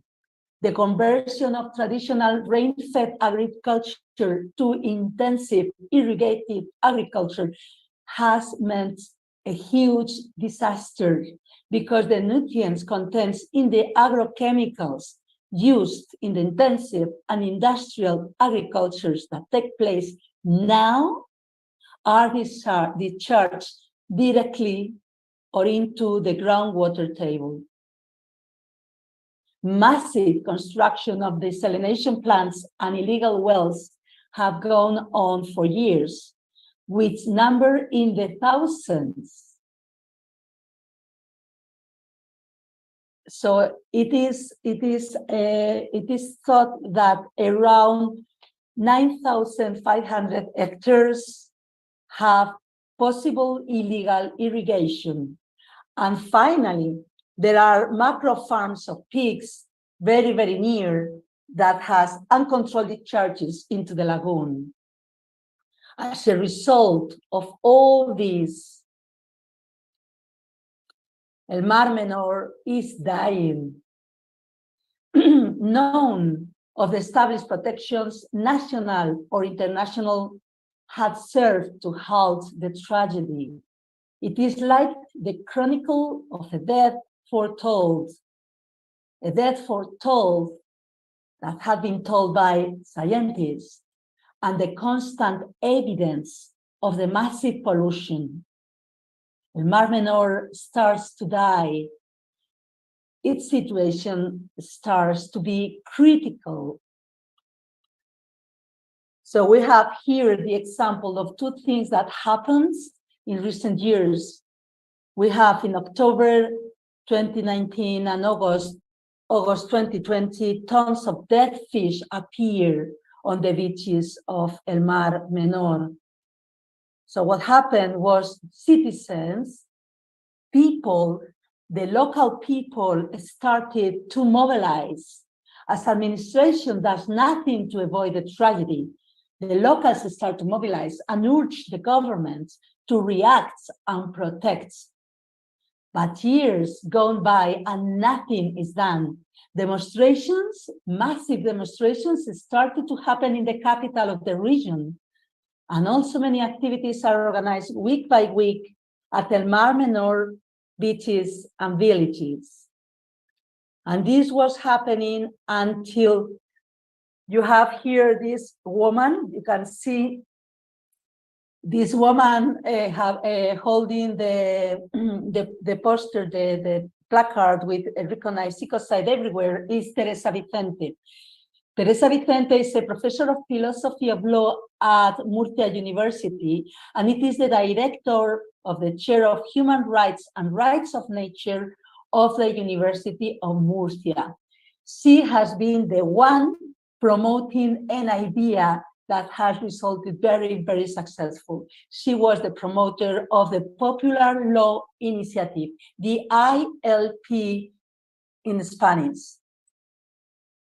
The aim was to get 500,000 signatures by hand on paper to take them to the national parliament asking for granting legal status for El Mar Menor. And I want you to think, to bear in mind that all this process happened in pandemic times, and it happens in 1 year. So during the pandemic, not only 500,000 signatures that were needed were got, but we were able to get over 650,000 signatures in that year. The scandalous case of the cascading deterioration of the Mar Menor and the struggle of citizens to defend it crossed even national borders and was even discussed in a United Nations forum within its Harmony with Nature program. It was amazing. I think that no one now in Spain can say that the person has no idea of what is going on in El Mar Menor. One of the most beautiful things that were done was this human change, embracing El Mar Menor. In August 2021, thousands of people symbolically embraced the lagoon along its 73 kilometers of coast. Definitely, we can be sure that a small group of people can definitely make the difference. So after a year of working so hard, of a strong civil mobilization, we arrived at this. In September 2022, the Spanish Parliament took the final step to approve the law that recognizes the Mar Menor and its basin as having legal rights. Among them, the right to exist and the right to recover its nature balance. The law, as you can see in this image, was approved in the Senate by an overwhelming majority. Practically only one political party said no. The rest of the parliamentarians, all of them, say yes. We want to protect El Mar Menor, giving it legal status. So here you can see what are the rights that have been granted to El Mar Menor.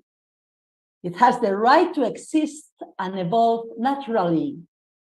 El Mar Menor is governed by a natural order or ecological law that makes it possible for it to exist as a lagoon ecosystem and as a territorial ecosystem in its basin.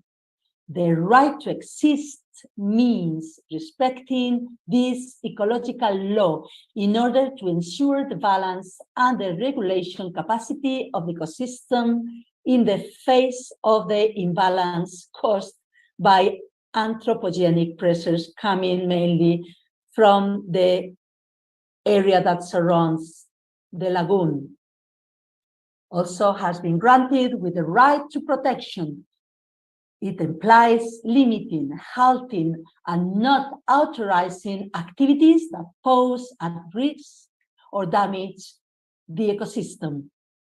It has the right to conservation. The right to conservation requires actions to preservation of terrestrial and marine species and habitats, and the management of associated protected natural areas. And finally, it has been granted the right to restoration. This requires, once the damage has occurred, remedial actions in the damage, in the lagoon and its basin, which re-establish natural dynamics and resilience, as well as the associated ecosystem services. There is an article in the law that is also very, very interesting, because it says that any natural or legal person is entitled to defend the ecosystem of el Mar Menor. That means that the person may enforce the rights and prohibitions of the law and the provisions that develop it through an action filed with the corresponding court or public administration. This means that anyone witnesses that the Mar Menor rights are being violated can file a lawsuit in the name of el Mar Menor.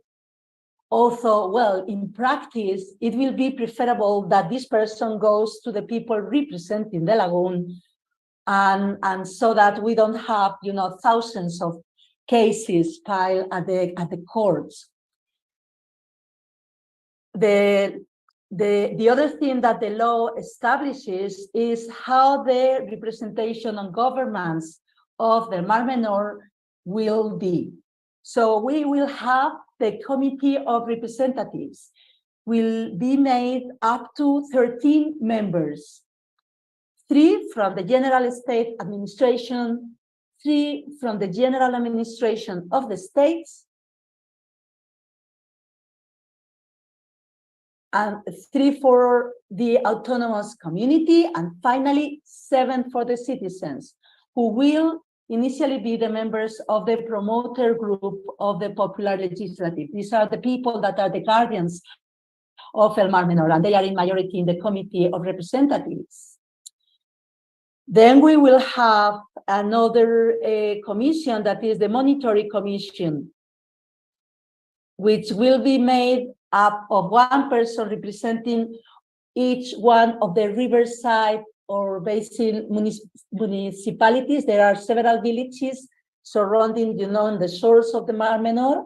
So 1 person representing each village, and then another person representing different economical, social, and environmental sectors like business associations, trade unions, neighborhood association, fishing association, agricultural associations, and so on, and also environmental defense people and youth associations. So this will be the let's say the follow-up commission that will be getting information about how the law is protecting the lagoon, monitoring and controlling the respect of the rights of the lagoon and its basin. And finally, there will be the scientist committee made up of independent scientists and experts specialized in the study of el Mar Menor. And these people will be proposed by the universities of Murcia and Alicante regions, and by different organizations of the states protecting environment, like the Murcia Oceanographic Center, and the Iberian Ecological Society. So, and of course, this scientific committee will be totally independent. So its members will be recognized scientists of prestige, and they will not receive any money for that. So this is what we have achieved in the Mar Menor. It's been amazing. It has been the evidence that when we humans, we citizens mobilize to get something, we get it, we succeed. It has been such a huge victory on the part of the people. The thing is that granting legal rights is an effective tool in the protection of high-value ecosystem, but it is not enough. We need something else. Something more is needed. An international criminal law to protect the natural world from the destruction it is suffering in many parts of the world. Granting rights to ecosystem and establishing laws to protect them are two sides of the same coin. We have the rights on one side, the law in the other. Now we have the rights for the Mar Menor. Now we need the law. We have the law at national level, but it needs further protection as the rest of precious and valued ecosystems.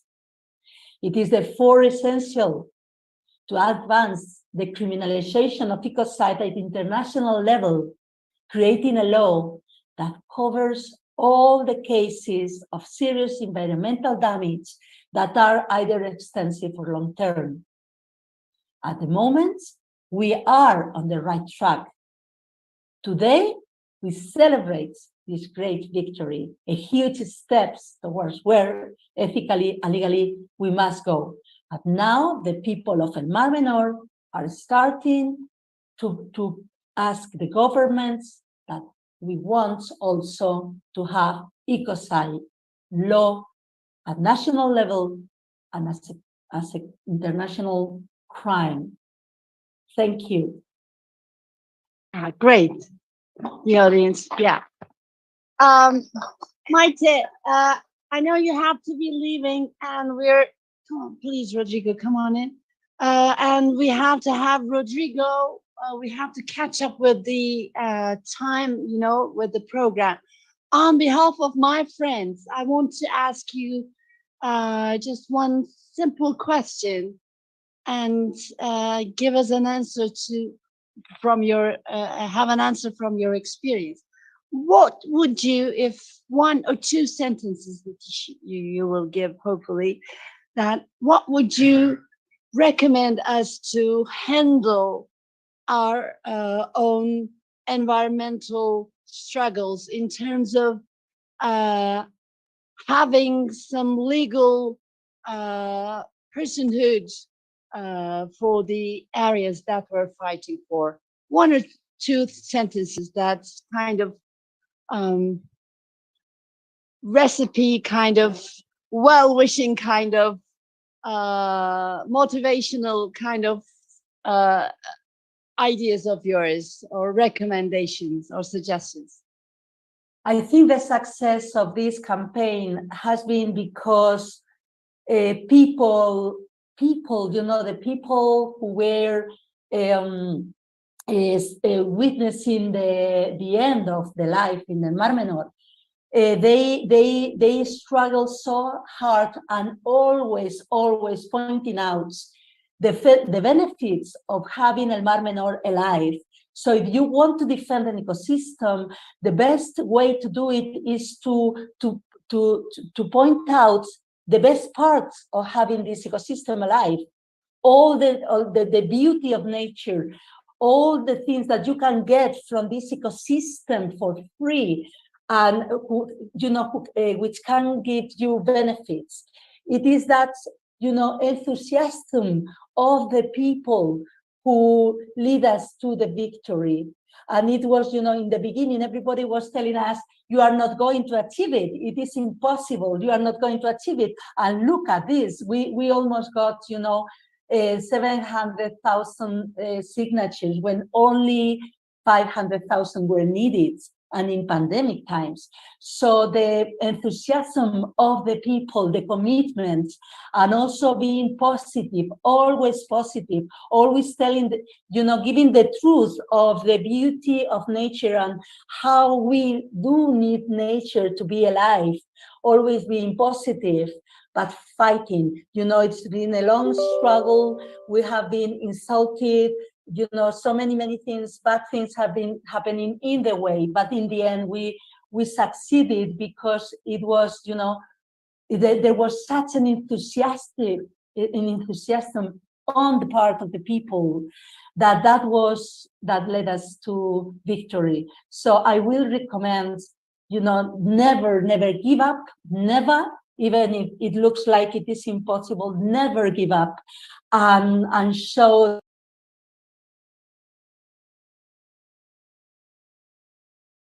Gone.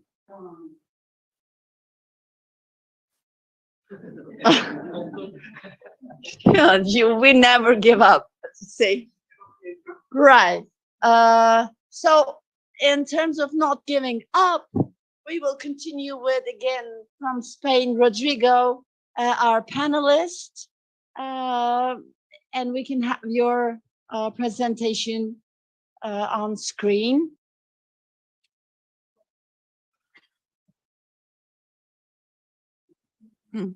Bir dakika mola çekildi. Ben değişim olacak. Ya, zaten şu anda yapılıyor. Panelist geçiyor. Evet. Tamam, devam edebiliriz. Tamam. Diğer zaman geliyor. Bana veriyorsun, ben devam ettireceğim. Onu ben geçeceğim. O konuşacak şurada. Yok. Oradan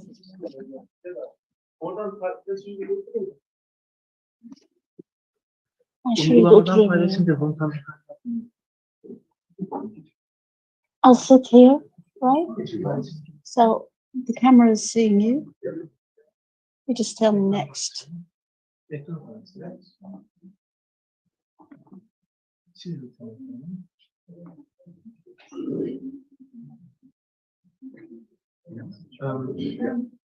you want to see the presenter view or? Zaten onda da var zaten. Ben sadece basıp bir sonrakine diyeceğim. Şuradan benim şeyimi de alayım. Yanlış bir şeye basmayayım. Fare çalışıyor değil mi? Yeah, you can. You can. Please. Take it.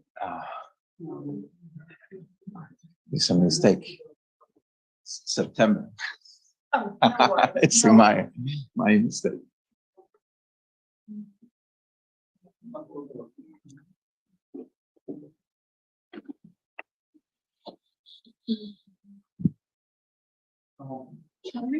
Yeah.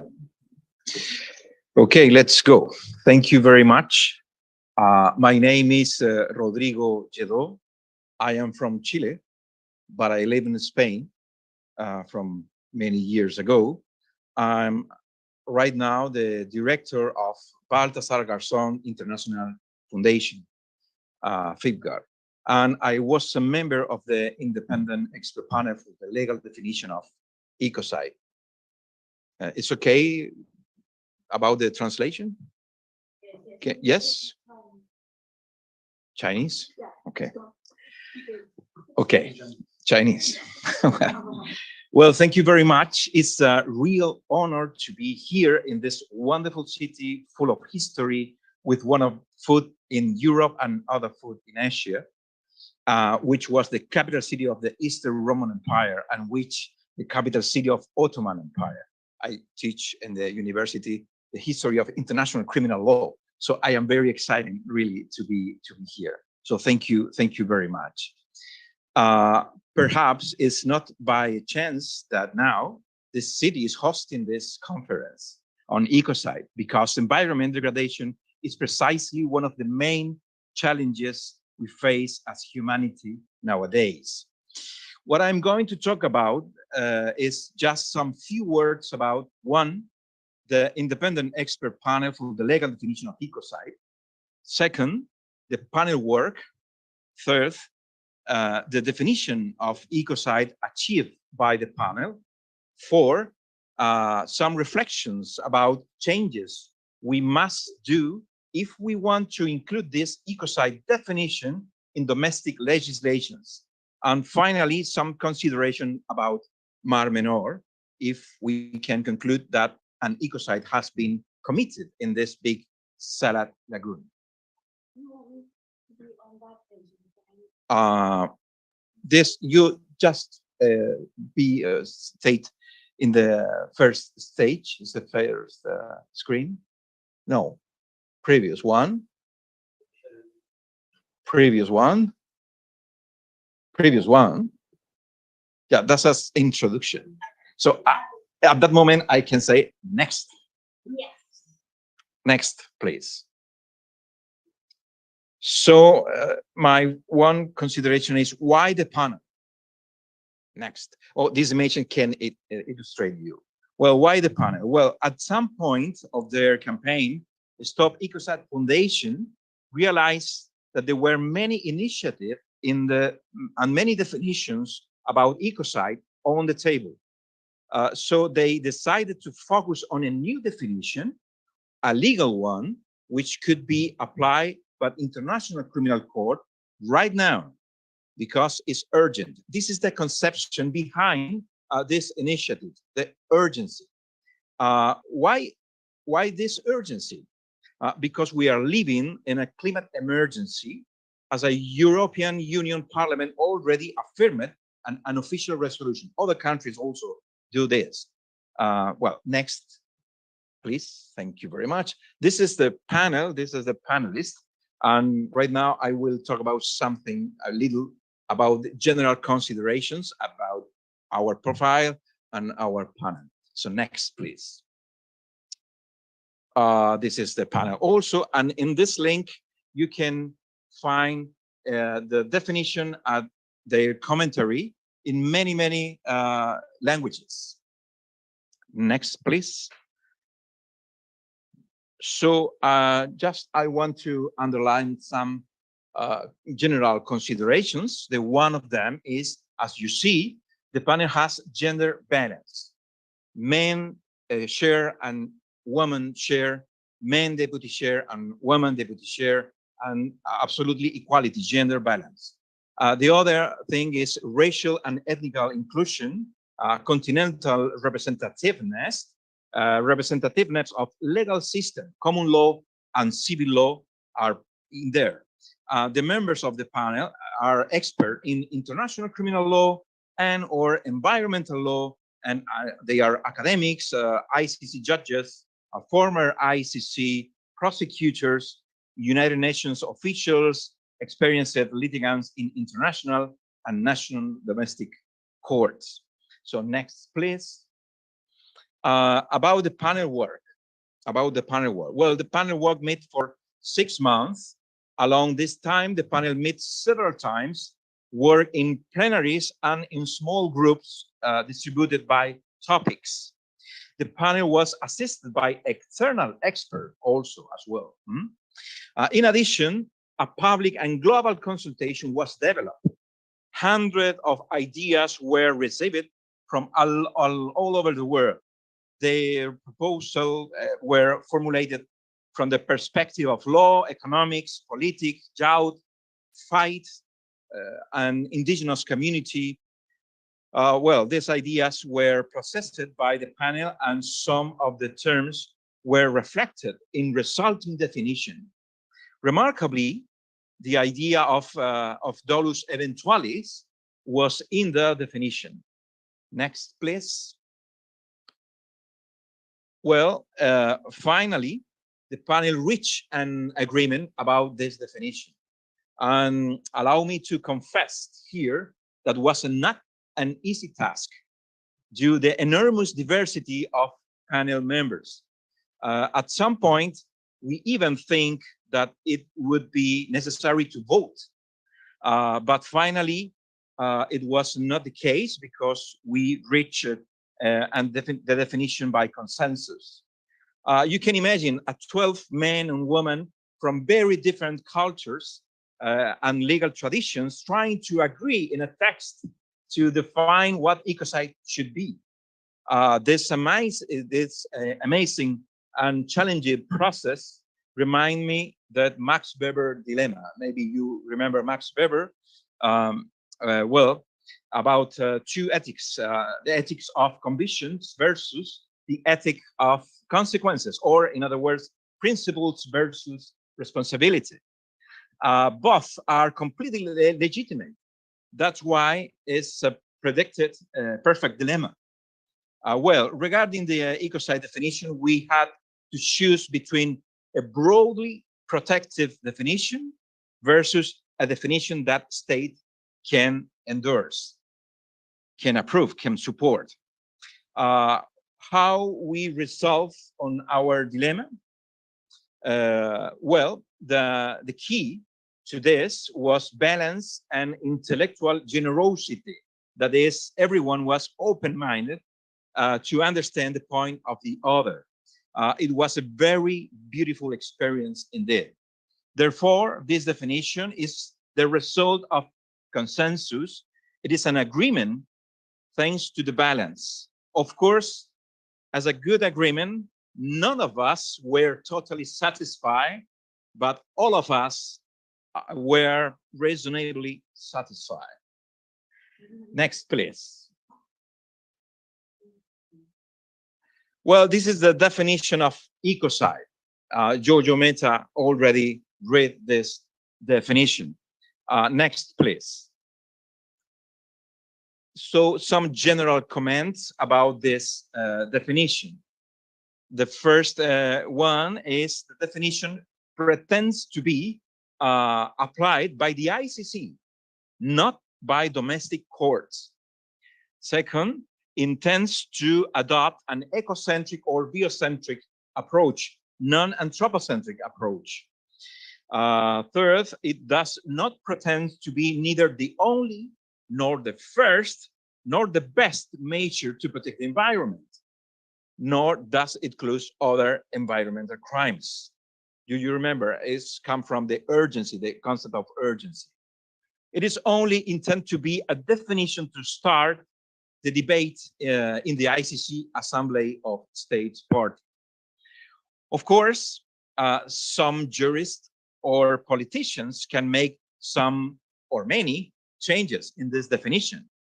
Or even they can say, we make some mistakes in building this definition, but they must have very good arguments to do it, because it should be considered that this definition is the result of an agreement between 12 very different, diverse experts from all over the world. Next, please. So about the proposal. We propose 3 changes in the Rome Statute. Add a new preambular paragraph to adopt a biocentric approach. This is very new to me. Amend the preambular paragraph. The second is amend Article 5. This article enlists the crimes within the jurisdiction of the court, adding a new subparagraph with letter E. And finally, add a new Article H3, which contains the core definition of ecocide and the definition of terms. We evaluate other alternatives, like put the definition in a new Article 6 bis or Article 7 bis. But finally, we decided to propose a new Article 8.3. Next, please. About wording, some few words about wording. Clarify, yes. Well, the definition of ecocide we built is a new definition, it's a new one, but it has been built with old bits from international treaty, customary law, and jurisprudence. So some examples, what I saying should illustrate this point. For example, the formulation of apostrophes. Yeah, that's it. Quotation. Thank you. The environment is daily threatened.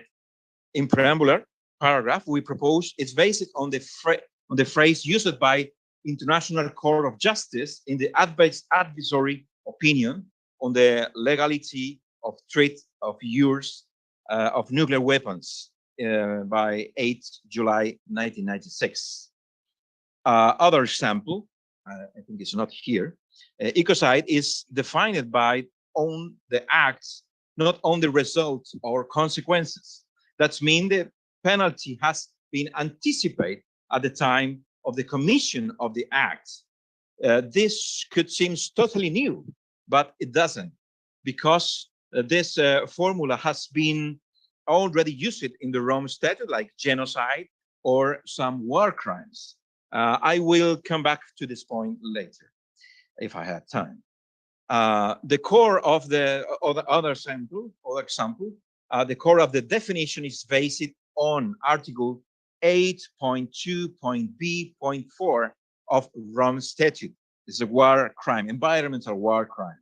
In some way, it can be said that we extend environment protection from this war crime, environmental war crimes, to peacetime. In doing this, it requires broader definition compared to wartime. Again, the solution was balanced between what is possible and what is disabled to protect. Therefore, we extend the protection, but at the same time, we restrain it. I will come back to this point later. Next, please. Some few words about the structure of our proposal. The definition has two paragraphs. Paragraph 1 defines the crime, and paragraph 2 defines the terms of the crime, definition of terms. So paragraph 1, next, please, no, next, please, yes. I think next, please, yeah. The paragraph 1 is the definition of ecocide that we already know. Ecocide means unlawful or wanton acts committed with knowledge that there's a substantial likelihood of severe and either widespread or long-term damage to the environment being caused by those acts. Next, please. Paragraph 2. Well, actually, paragraph 2 defines the threshold we use in the definition and the protected legal good or protected legal interest. What do we want to protect? Which is the case in environment. Well, the definition includes two types of threshold. They must be rebased to configure the crime in practice. These thresholds are: 1, the first group is related to the problem of damage to the environment, and the second one refers to endangerment action itself. So the one is damage, the second is the action. Next, please. Next, please. Yeah, I just remembered what Ismail had told me that, and that was the one that he was thinking about. Okay, thank you. Well, about some few words about threshold 1, about the damage. Well, the damage must be always serious and must also be either widespread or long-term, or both, of course. That is, we need 2 of 3 elements here. Here you can see we use existing law because in the Rome Statute, Article 8.2.b.4, our crime used 3 of 3 elements. And how we extend the protection to peacetime, we use only 2 of 3 elements. We discuss about if must be 3 of 3 elements, or maybe could be more broadly 1 of 3 elements in the definition. But after wonderful debate, we choose the definition, in the definition, the existing option, 2 of 3 elements. Here you can see a very good sample about balance between what is possible and what is desirable to protect. Next, please. Some few words about threshold 2. The action or omission must be unlawful or wanton. Unlawful is not defined in the paragraph 2, but in the commentary has been said that this term is referring to both international or domestic law. Then the action or omission must be unlawful under national or international law, or both, of course. Regarding the terms wanton, it has been defined in the paragraph 2 as reckless disregard for damage which would be clearly excessive benefit anticipated. So some disproportion must be here. Wanton is a term already used by the Rome Statute in Article 8.2.A.4. The sentence is not justified by military necessity and carry out unlawfully and wantonly. Next, please. So someone could ask, why not use only the term unlawful? Why we decided to use wanton in addition? Well, the answer is because environmental legislation is not the same in all countries of the world. We have failed states, for example, and some states' legislation are very permissive. The term wanton can be applied in any states, even if the environmental legislation is not existent or permissive. Wanton is a term already used by the Rome Statute. I just say this. Thank you. If I notice here, you have a balance again. The definition expands that already exists, but then both thresholds restrict to what is admissible or for the states. Next, please. I am finishing, I promise. About mens rea. Mens rea. Yes, I love to say that. Fortunately, there is no villain who night after night is planning to destroy ecosystems. Therefore, dolus or direct intent is not an issue here. This idea is clear. Yes, absolutely. Well, next, please. What usually happens is, though another imagine, what usually happens is the desire to some companies to obtain economic benefits, and sometimes they carry out risky activities without adopting the necessary measures to prevent potential environmental damage. That's why the panel agreed to extend the mens rea behind the existing one in the Rome Statute in Article 30 to dolus eventualis. The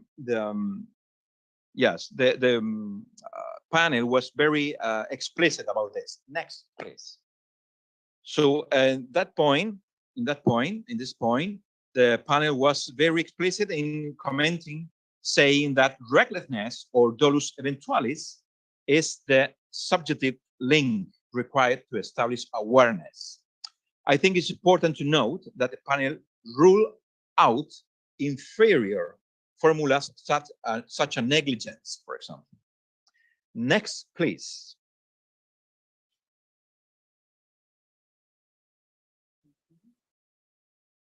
Well, I'm waiting to translate.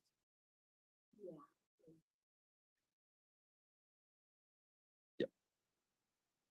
Okay. About the endangerment. Well, ecocide is an endangerment crime. As already I said, ecocide is defined based on the act or omission and not the result or consequences. That is, it anticipates the penalty at the time of the commission of the endangerment act I already say that this characteristic is present in genocide or in some war crimes. And I would like to detail, but maybe it's too extensive. So next, please. A similar construction appear in war crimes, I already say. So next, please. Yeah. Well, in the case of ecocide, the crime is consummated by the solely fact of committing an action or omission, knowing that there is a high probability of severe and widespread or long-term damage to the environment. Just that's it. It's not necessarily the result. Well, next, please. Well, number 4 is the definition of ecocide in domestic legislations. Well, the proposal to amend the Rome Statute has received many support from different countries and institutions. Some of them are considering even include the crime of ecocide in their internal legislation. If they want to use the definition of ecocide that we have prepared, I hope so, some points should be considered. Next, please. The main point is the definition was intended to be applied by the ICC, not by domestic legislation. I already say that. That means that some changes in the definition should be done to adapt to a domestic law. Just in some point, for example, more definition of terms or more detailed or better specify the definitions of terms. Other point is harmonization with criminal and environmental legislation. Other point is liability of legal persons. The panel avoid this discussion. Yes, absolutely, avoid this discussion. This is a very big discussion, very main discussion. So the panel avoid this discussion because the conception is hurry up right now. Yeah, the emergency. Well, another point is negligence as a subjective element. The panel refused to go with negligence. So maybe some internal legislation could include. Other point is aggravation of the penalty according to degree of subjective connection of the author with his action or omission. And other point is aggravation of the penalty in the case in which the harmful for the environment is carried out. Next, please. Finally, some few words about Mar Menor.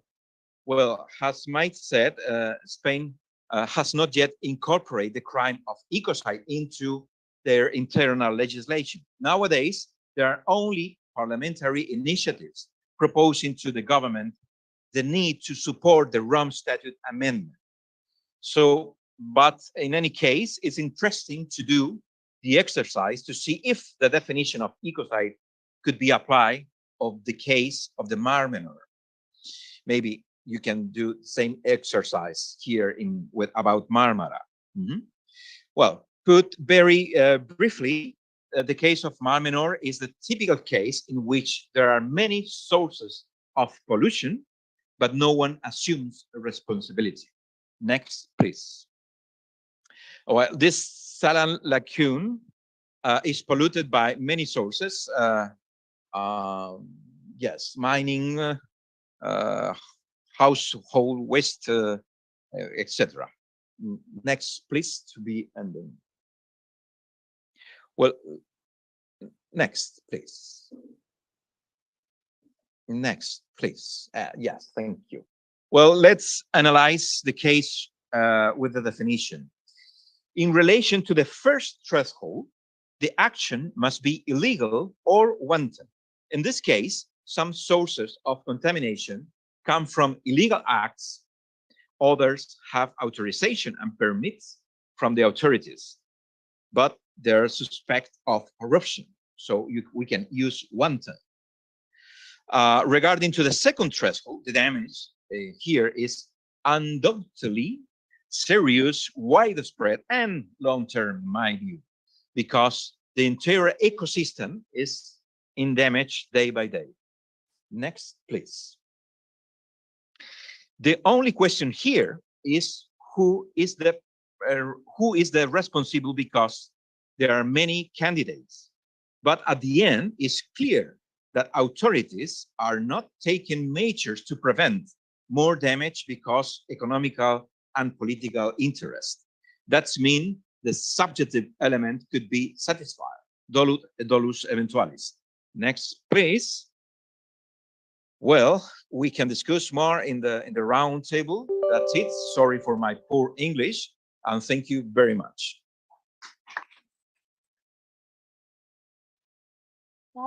That's been a great presentation, and I wonder if you want to ask some questions. Maybe if we can have one. The issue is that we have to catch up with our program. Lunchtime, and then later on, our dear Patricia will be with us, and then Arif and Smile will be with us. And then we have our solidarity session. So all is coming up one another. I can take one question. I mean, it was a brilliant presentation. Thank you so much. Right to the point, what we needed. And your examples were perfect. I can take only one, maybe, if you have a question. Yes, a lady, please. Yeah. You'll be talking to it, and the translation will be done. Yeah. Yeah, no. O zaman So I'll translate it. I'll translate it. İki şey, çok kısa zaten iki şey soracağım. Biri, fiil oluşmadan önlemeyle ilgili bir tartışma yürüttüler mi? Bir onu soracağım. I'm going to ask that, did you? Tamam, ardıl yapma, yapıyormuş. Ama o duyamıyor. Tamam, Rodrigo'ya sen yap istersen.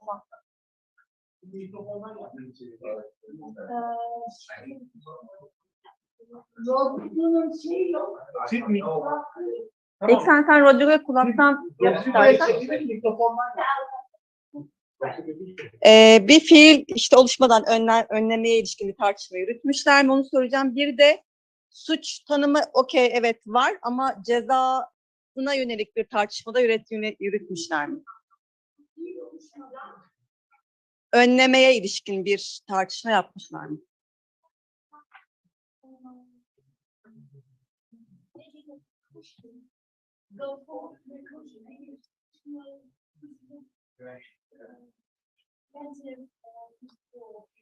Okay. Before the action Yes. is in reality occurred. Yes. You have time to think about this. You want to begin to your mind, and then comes the second question. Suç tanımı tamam var, ama cezaya ilişkin bir, yani bunun cezasına ne olacağına ilişkin bir tartışma yürütmüşler mi? Yes, we can take the good side of the crime, but we do have a debate about the penalty of ecocide. Are you happy? Okay. I think you will be translated. Okay. Well, thank you for your questions about the prevention principle or precaution principle. Yes, we discussed about it. That's why I said that this crime is an endangerment crime. So we anticipate the penalty at the moment of the action, not at the moment of result. If you think you need to commit this crime, you need to develop an action that put in danger the environment. Just it. It's like other crimes. I would like to put this example. If I drive drunk, yeah, it's a crime. If you drive drunk, it's a crime. Yeah, right. So you commit the crime just for drive drunk. Even you don't crash your car, or even you kill somebody in the road. Do you understand? Yes? So this is endangerment crime, because you commit the crime just because you put in danger to the others.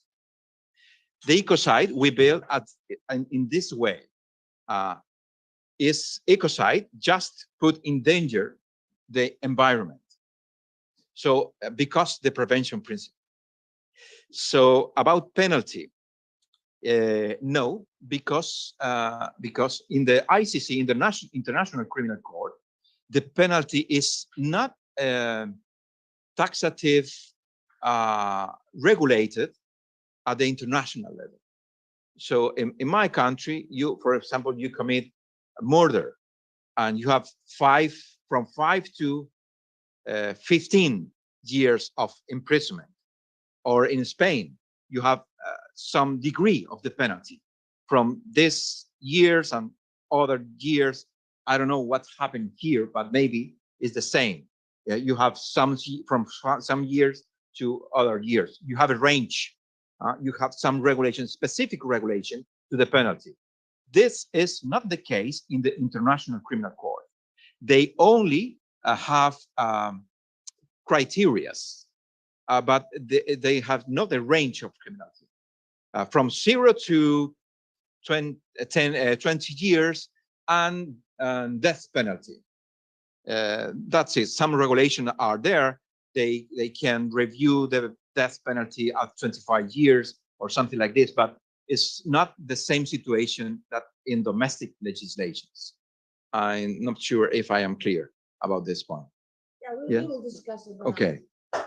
We will discuss about it in the tomorrow's forum as well. We can talk about it. The aim was exactly. And this is just the beginning. Right, now we're going to have a 1-hour lunch break, and hopefully we will turn back at 2 o'clock.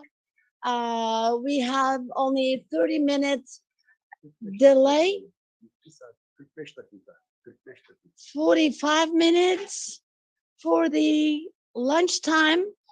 Yeah, before it's 2 o'clock, we will be back, and hopefully we will catch up with our schedule.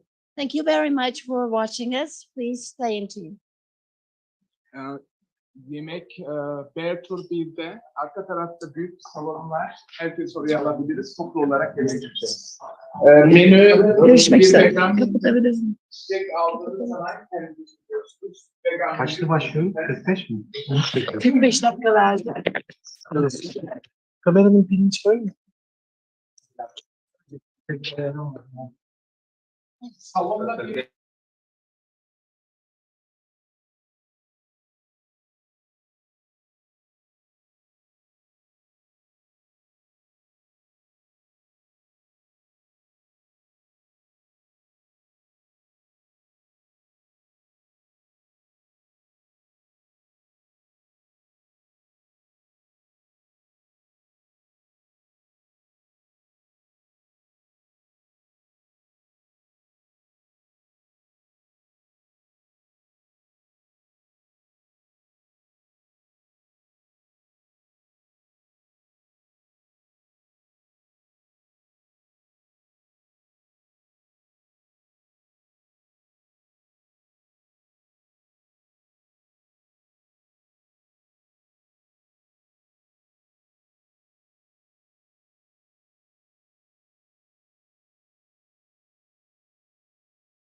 You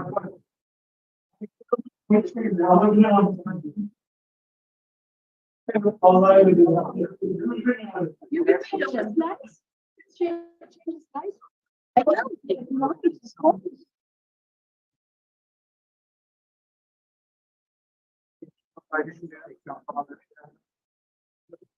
This time I'll do better. Aynı şeyi yapacağım.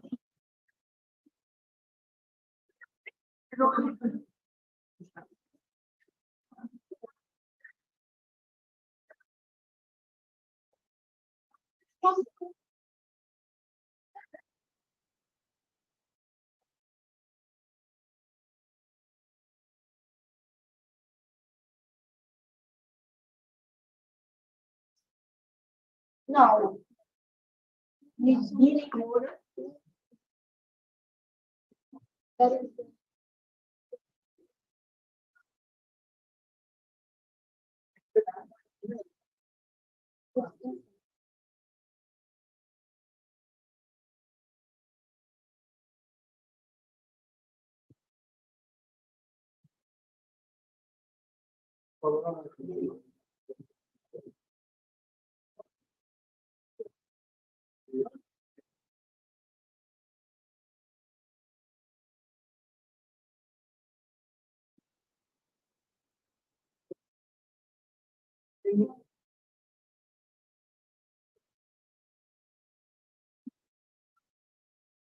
Hello.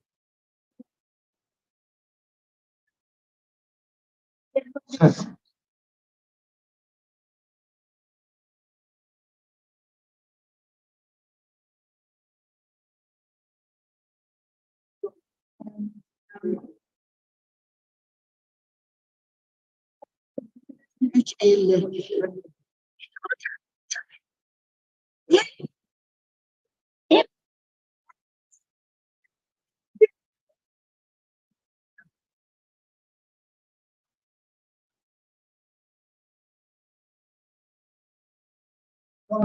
Şu an geliyor mu? Şu an sesim geliyor mu? Ses deneme. Ses 1, 2, 3, 4, 5. Ses deneme. Tamam. Şu an temiz mi? Tamam. Şu an en azından B planı olarak bir kurtarır plan yaptık bu alana kadar. Tamam. Kamerayı da hazırlayalım. Tamam. Sonra konuşalım.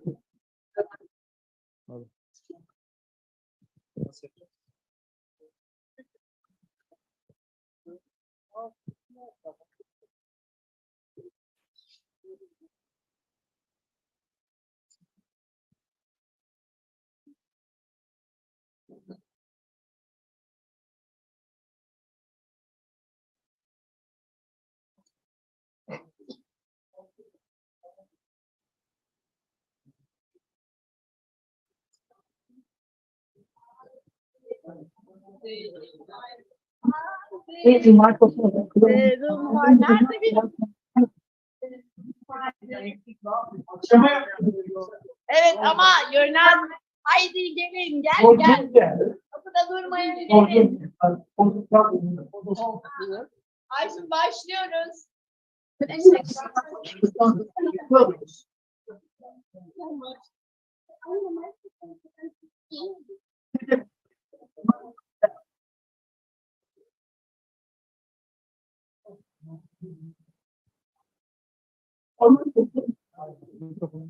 Ona ilettik zaten kendisi.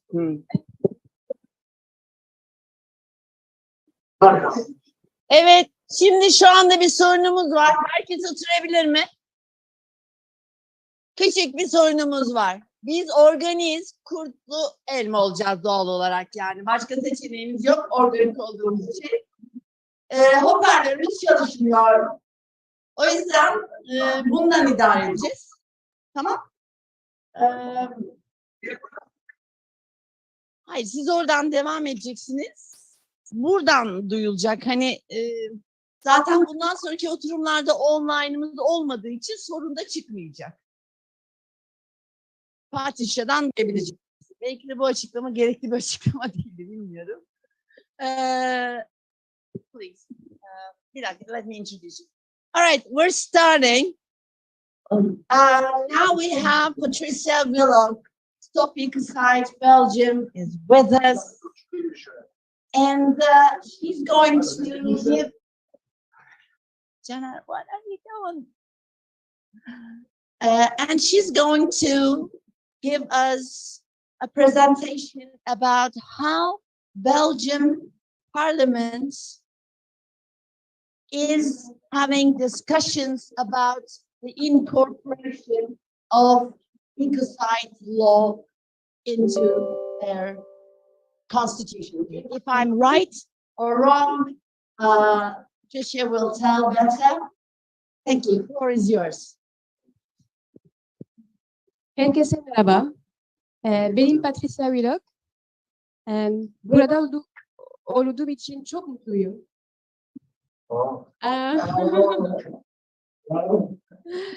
My name is Patricia Willocq. I'm the founder of StopEcocide Belgium. And I would like to thank İklim and İklim Adaleti Coalition for organizing this beautiful event today.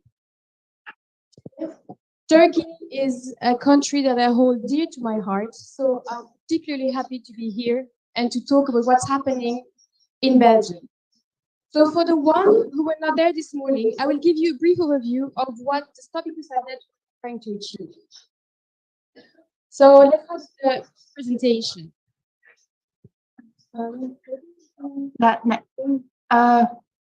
You can put that. Yeah, you turned it off. Yeah, great. Today, most countries are witnessing severe and either widespread or long-term damage to the environment, and or are suffering from the consequences of what we refer to as ecocide. In June 2001, an independent expert panel convened by the StopEcocide Foundation proposed a consensus legal definition of ecocide, like Rodrigo Lledo just told us. I'm going to read again this definition for the third time today for the one who were not there this morning. Ecocide means unlawful or wanton acts committed with the knowledge that there is a substantial likelihood of severe and either widespread or long-term damage to the environment being caused by those acts. My dear, is that the one? Are we on the same page or I should be? Yeah. Next one. I'll follow from your screen. Yeah. Few countries are spared from the destruction and its devastating consequences. Belgium is no exception, and like many other countries, the Western world is now also starting to experience the consequences of ecocide, namely global warming and loss of biodiversity. 2 years ago, I was on holiday in the Mar Menor region, and I experienced myself the terrible wildfire. It was really heartbreaking to see for days and days kilometers of forest being burned like this. At the same time, in Belgium, Germany, and Luxembourg, many people lost their life in flash flooding. At the same time, in many other countries, Portugal, Spain, etc., they all experienced terrible drought. This is not normal. We're in October and it's November and it's 20 degrees. This is not normal. This is caused by ecocide activities also. So what we used to see before as Westerners on the news, we used to see those terrible flooding, let's say in Bangladesh, or it's now happening in our country too. And this is accelerating many movements around the world to continue and take initiative to stop this mass destruction. I have put these slides because 3 weeks ago, I went to see an amazing movie, a documentary by a Belgian director. The name is Duty of Care. And it's about Roger Cox, the famous Dutch lawyer who won the climate mitigation case against the Dutch government and also against Shell. And as he was fighting the climate mitigation, he ended up himself with water in his house in the village. And it was really terrible. And the movie starts like this. And I thought it was very impactful to see this. So this is why I really wanted you to see this image. And also, if you have the chance, to watch this movie, Duty of Care. Mass destruction of nature is a root cause of the global crisis we all face. If we want environmental law to be taken seriously, we must name the worst harms as crimes. The absence of criminal law provisions that allow for the punishment of ecocide represents a real challenge that needs to be addressed urgently if we are to maintain our ability to sustain the development of human civilization without serious, even irreversible loss and damage, mass migration, and food crisis. I'm going to refer again to the example that Jojo gave this morning because it's very important. If you are a human rights campaigner, you know that the worst crime is mass murder or torture. But if you are an environment campaigner, environmental campaigner, you are operating on a void because there is no framework, there is no outer moral and legal red lines that define the worst harms. And it needs to be there. There is a foundational truth that is missing in our legal system. We need to name the worst harms against nature. And also, if ecocide is introducing, if the Rome Statute is amended and ecocide is integrated by genocide, it also means symbolically, not just symbolically, it also means that damaging nature is a crime, just as taking the life of a human is a crime. So this is very important. Recognizing ecocide as a crime would provide an essential guardrail against the worst harm, reinforce existing environmental laws, and provide a foundational piece that is currently lacking in legal. Criminalizing ecocide is about putting in place a legal framework, creating a moral and legal red line.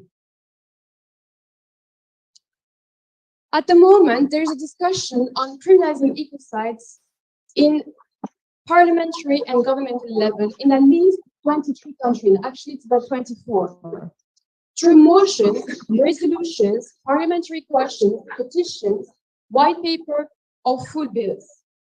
And I will name the countries: Bangladesh, Brazil, Bolivia, Belgium, Canada, Chile, Cyprus, Denmark, Finland, France, Iceland, Ireland, Luxembourg, Kenya, Maldives, Mexico, the Netherlands, Portugal, Samoa, Spain, Sweden, the United Kingdom, and Vanuatu. The European Parliament has supported the recognition of ecocide in a number of resolutions. And just as Belgium is at the moment Belgium actually revising its penal code, the EU is also revising its directive on environmental crimes. And we see as an amazing opportunity to have ecocide as an autonomous crime in this directive.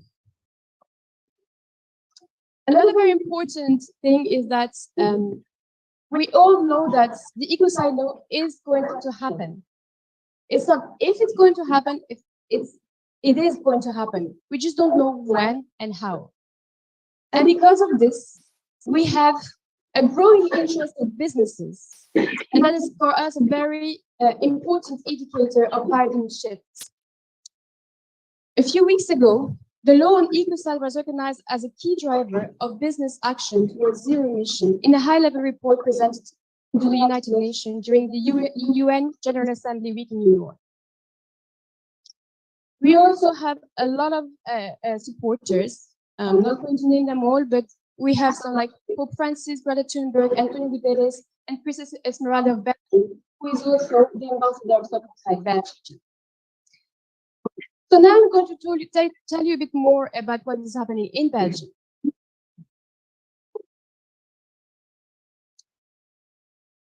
Belgium is a very important campaign or network because it's one of the first European countries willing to recognize ecocide on a national and international level.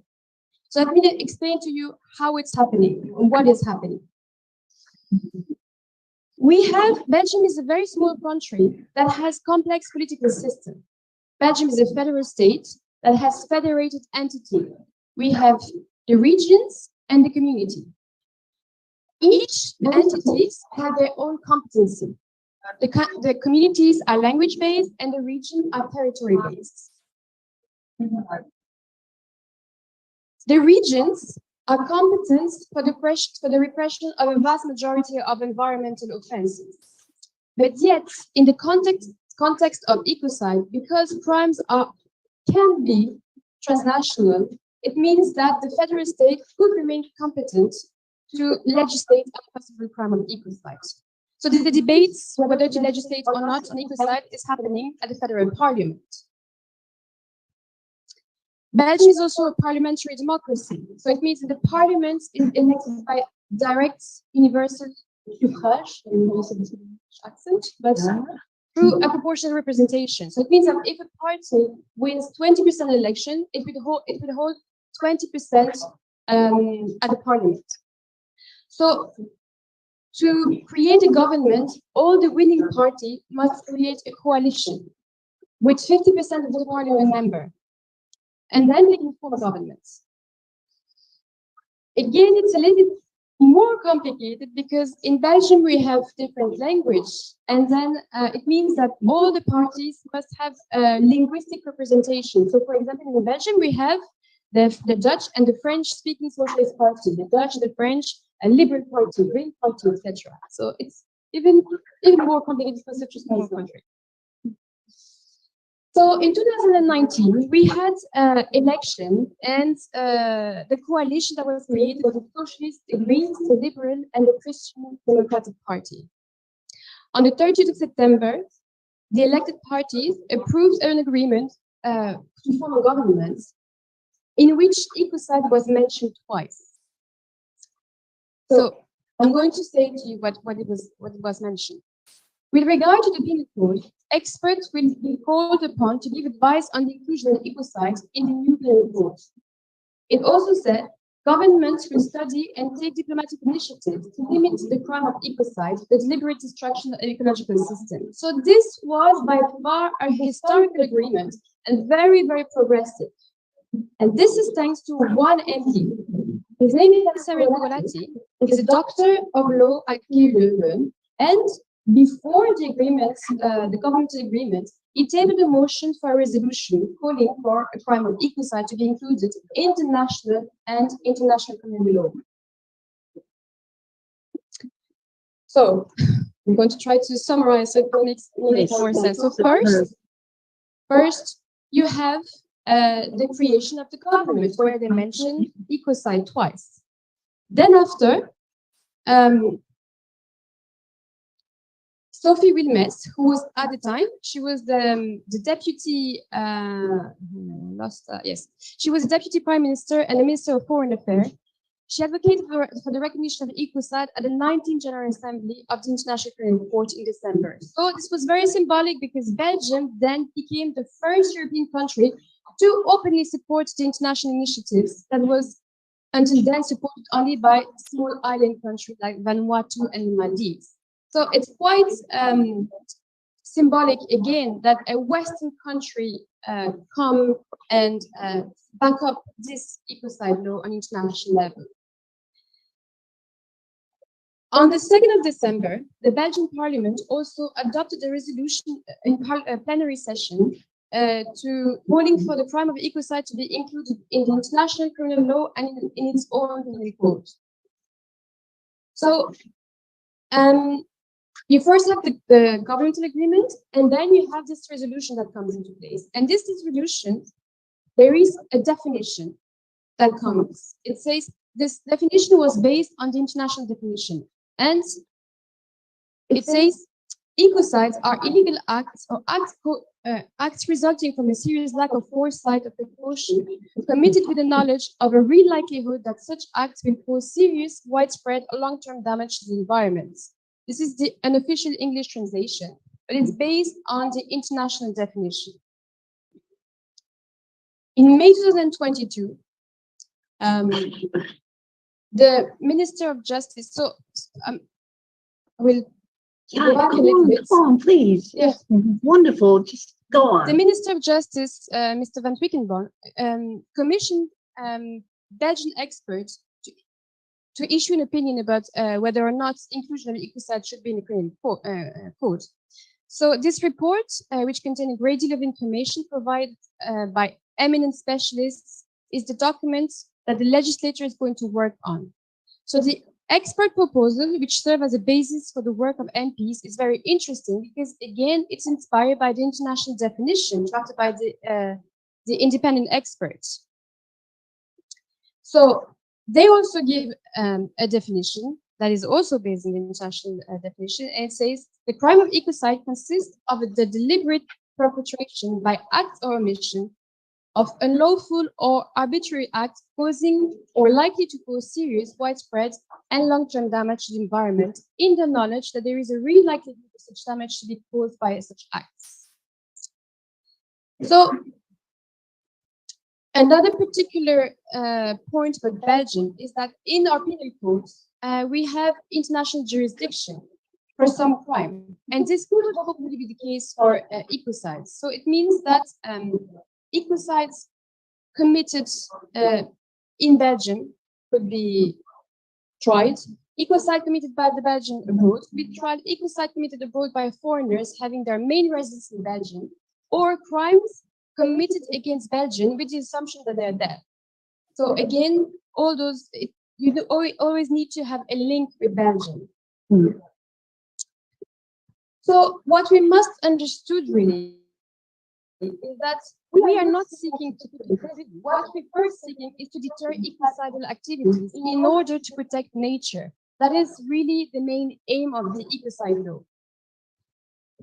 Also, we are trying to help business to transition and to help them to reach their climate and biodiversity targets. So at the moment, companies that adopt sustainable practices are at competitive disadvantage. But setting the boundary of what is legally or morally acceptable promotes best practices and creates a very much needed level playing field for sustainable businesses. So ecocide law is providing a regulative framework to business to reach their targets, and especially a change of consciousness and a paradigm shift. StopEcocide Belgium is convinced that Belgium will make history in the field of environmental protection, and more specifically in the recognition of crime of ecocides, by enshrining it in the Belgian Penal Code, but and also by initiating diplomatic initiatives to amend the Rome Statute. It will show a very strong leadership and commitment on the international stage, and it will have international repercussions. The criminalization of ecocide in Belgium would also push for other so-called developed countries to recognize the crime of ecocide. And we therefore encourage Turkey to adopt similar law, which would allow it to be in the vanguard alongside Belgium. So we hope that all the participants today will inspire you in Turkey and will help you to also initiate different legal initiatives in your country to protect nature. Thank you very much. Yeah. Yes. Yeah, Patricia, it was amazing. It was very impressive. I know that what you have been through, what Maite have been through in this couple of years, it's a huge success. Please take my congratulations back again. I want to look at the audience. Yes, we have a question from a lawyer. And I don't know how this translation will go on. Please direct me. Thank you.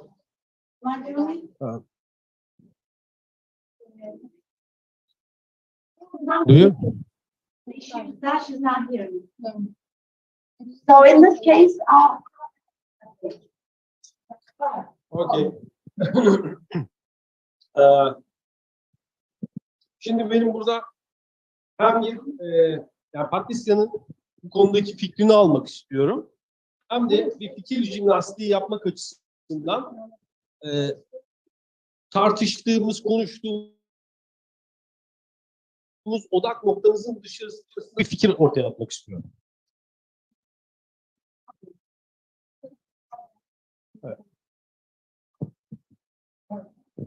O da Avrupa Konseyi Ortak Çevre Mahkemesi. European Council, European Council Environment Court. Yes. Böyle tek bir merkez tarafından yönetilen, hakimlerinin tek bir merkezden atandığı, tek bir merkeze.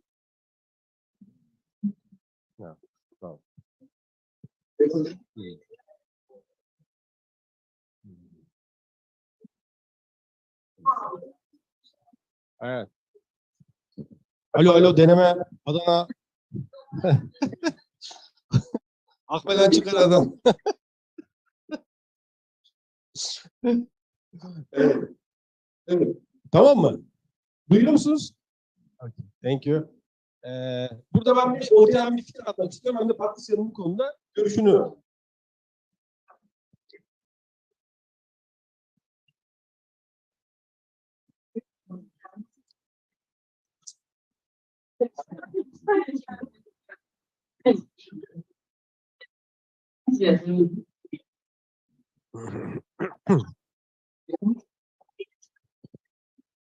Alo deneme.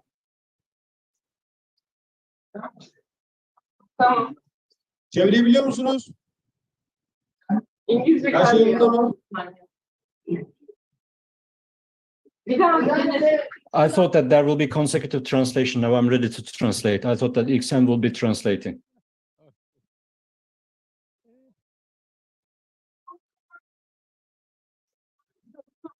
I'm ready to interpret it. The interpreter is ready to interpret.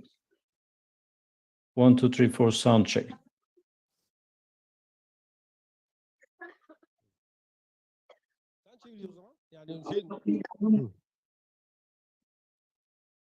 Tamam.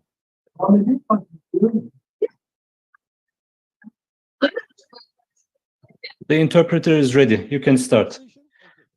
1, 2, 3, 4, sound check. Now, we can also talk about the following as an extra idea, and that is the following. Joint Environmental Court of the European Council. We use the same legislation. The judges could be assigned from the same headquarters, and the judges will be under the European Council rather than their national states. The most important problem is the climate crisis right now. This is a global crisis, and in order to overcome a global crisis, we are trying to prepare the infrastructure for global legislations and global judiciary. Maybe the first step could be to create a regional court. Maybe this is one of the most urgent elements for Turkey. This is what we need, because in Turkey, for example, there is a legislation non-implemented by the Ministry of Environment, which is the National Water Basin Management Plan legislation, which is taken from the European Union, but they're not implementing it. In all the case files, in Erzincan, in Tokat, everywhere,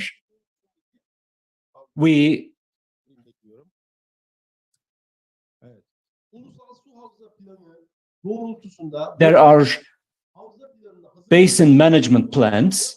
We ask them whether they prepared, they have their water basin management plans. We ask them whether they have it, but nobody can reply. No, neither the judges of the courts nor the ministry itself. So we have a European Union legislation, but that is not implemented by the now politicized judiciary in Turkey. The judiciary is totally dependent on the government. In Turkey, we say that it's very difficult to find food, and we can say that it's very difficult to get any judgments from the courts in Turkey, because they're totally reliant on the government. That's why, yes, there are efforts to define ecocide as a crime and give it to the International Criminal Court. But on the other hand, we have the European Union and members of the European Council.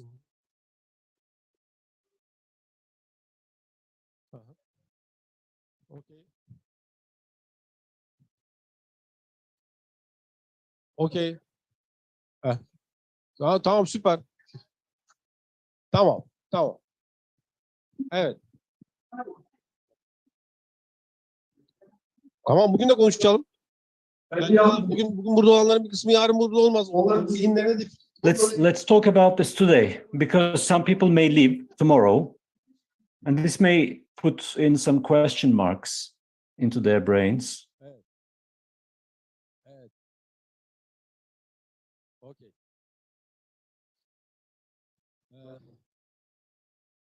Hello. Evet. Evet, okay.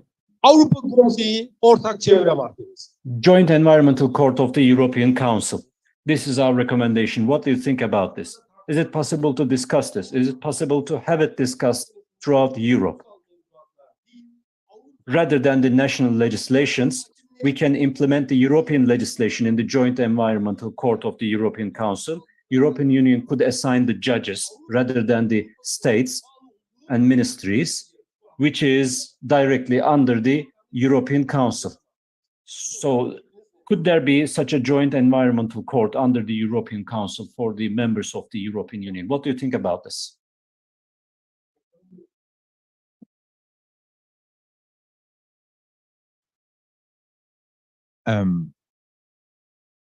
It's working? Working? Sí? Hola? Hello? Evet, çalışıyor. It's working? Yeah. Okay, thank you. First of all, I'm really sorry because I'm not sure if I can answer your very good question. What can I say is that at that moment, European Union is discussing a new directive to the member states of the European Union about environmental crimes. And they just decided 2 or 3 weeks ago just to include the word ecocide. So we are talking about this. We are late. We are just discussing the possibility a new directive of environmental crimes. But what is a directive in European legislation is just a general regulation that the state can they must adopt in the internal legislation. So it has not a reglement that is direct effect in the internal law, in the domestic law. So they need to, when this directive will be done, we don't know why, the state will have 2 years to adopt this regulation in the internal regulation. This is an European Union.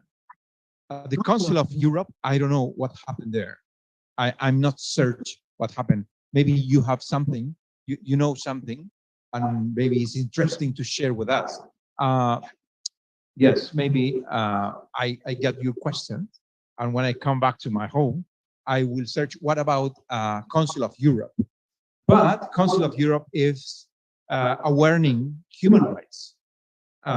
It's a concern of human rights, not environmental issues directly. But because of human rights, we must discuss about environmental issues, of course. I am human rights lawyer. I am doing this right now because the life gives me the opportunity to do this, because this is the main concern in our world. Maybe the same is happening in Council of Europe. I don't know. I don't know if you have more information. Could be very good to give us, but I have no information right now about this. There is also something that I would like to add, is that it's all related to the urgency. So, for example, the best way, I mean, a very efficient way to use penal law is to use what is already existing. So, for example, we have the Rome statutes. It's kind of very easy to amend and to add another crime. And in a directive, it's also much easier to use what is already existing, like the directive, and add, let's say, an autonomous crime of ecocide, because it's much more efficient and it's much more quick. It's a rapid response and it's commensurate with the crisis that we are facing right now. I agree about the ICC. Sorry?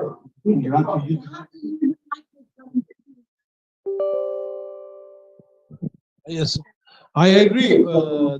Maybe I think we should study on a lot of ways. ICC, European Union, common environment court, and because this is if we cannot afford one, maybe we can afford the other. And there is an organization, European Union, and maybe in this organization it will be easier because on the ICC Rome Statute, every country has an independence, and it will not maybe in European Union it could be easier. I think it's. Sure. We have, by the way, 8 minutes, 8 dakikamız var. Just very short, because I am from Chile. I live in Spain, but I am from Chile. Maybe I understand your point, because in some countries, like my country, they love when United Nations or some international institution has a recommendation to the state because the politicians has made follow this recommendation.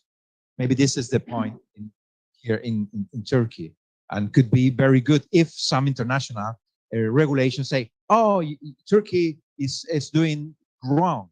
You must to improve this situation. You must to do something.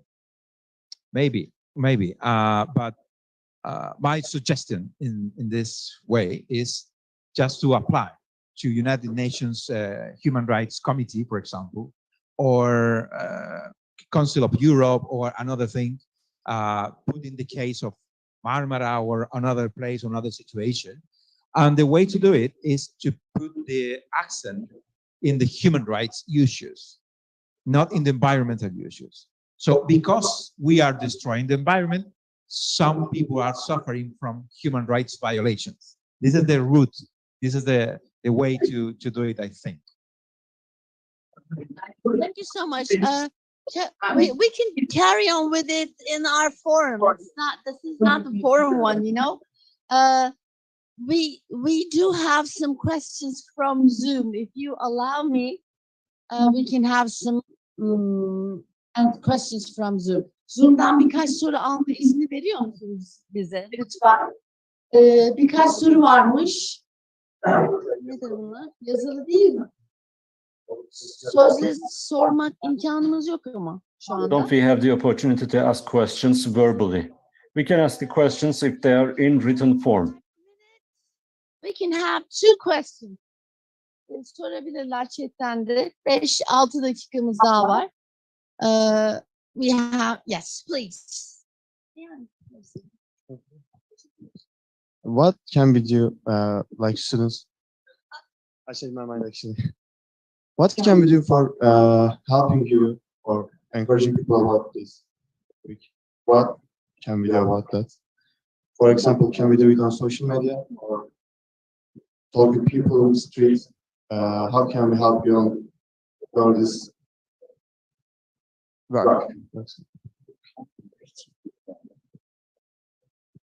So if you're talking about ecocide specifically or any ways of protecting natures, what I would advise is to have something that is intersectorial, that goes to every sector. So you can, first of all, you can sign petitions. We have an international petition that you can sign. Petition works, by the way. It really works, and it is really necessary for MPs when they go and they debate to say that we have the support of civil society, or it's the demand of civil society. So sign petitions.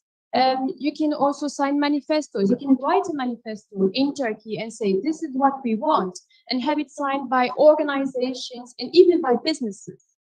You can, of course, demonstrate on the street. It also works. You can go and talk to, you can write letters to your MPs. You can talk about this in universities. I mean, the more you talk about it on every sector of society, whether it's business, whether it's university, agriculture, like really try to target a maximum, because we're all in this together. So it's very important that we show, and even to make the rights between, make the links between human rights and environment is very important, because as Rodrigo said, I mean, it's because of the environmental issues and crises that we're having that people are suffering from it. So it's important to also make the link between all those things. The other thing that I could say, I'm not an expert doing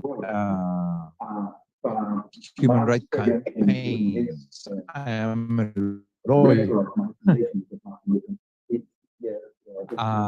But my experience, my foundation, because my yes, on something, focus on something. For example, save Mar. That's it. It's very clear, it's very strong. Save Mar. Maybe if I say this, you understand the rest of the message. So some campaign doing this, for example, could work, I think. Şimdi bir Zoom'a bakıyorum, deneyeceğim. Var mı? Cevap vermediler mi? Now let me check Zoom. One last question and then we'll have our tea break. Son soru, çay molasına gidiyoruz. Lütfen buyurun, size koşamıyorum. Siz bana biraz verin.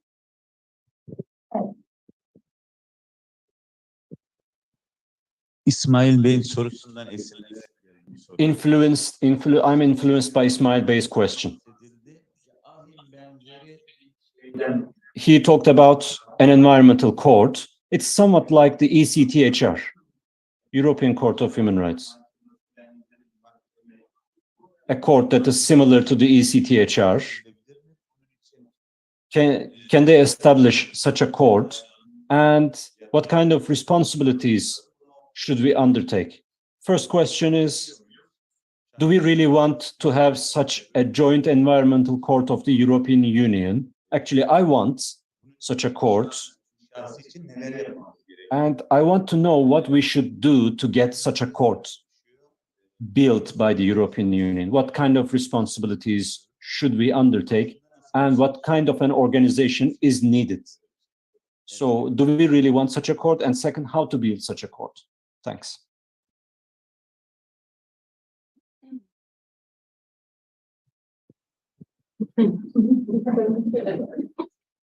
So I think such a court could eventually happen in the future, but the problem is that it takes a lot of time. So in the meantime, because of the emergency and the urgency, we need to take what we already have. Again, amending like the Rome Statute is something very important. And because of the situation we're in at the moment, I believe it will happen. I don't know how, this is a bit too technical for me, but maybe this is an answer that Rodrigo could give. But for sure, I mean, in the meantime, we have to take what we have. And this is directives, revision of penal codes, amending the Rome Statute. So this is on different levels, but this is what we have at the moment. So let's use what we have and then think about how we can promote this. So I don't know how. Yes. Well, the problem is that until now, destroyed environment still being international legal. It's absolutely legal to destroy the environment. I am thinking not in the sovereign territories, for example, in the open sea, in the oceans, or in the outer space, or places where failed states is international legal.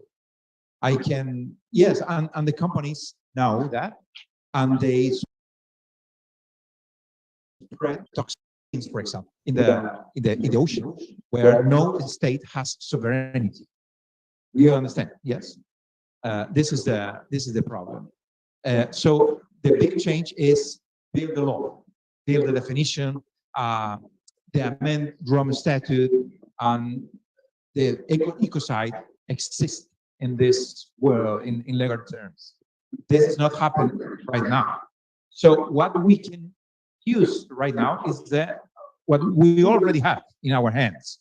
So we have no environmental regulations, strong regulations, just regulations about some topics, about rivers, about some different issues, not an entire regulation, international entire regulation. So we can use, I think, my opinion, because I am a human rights lawyer, is try to adapt this environmental problem in a human rights problem.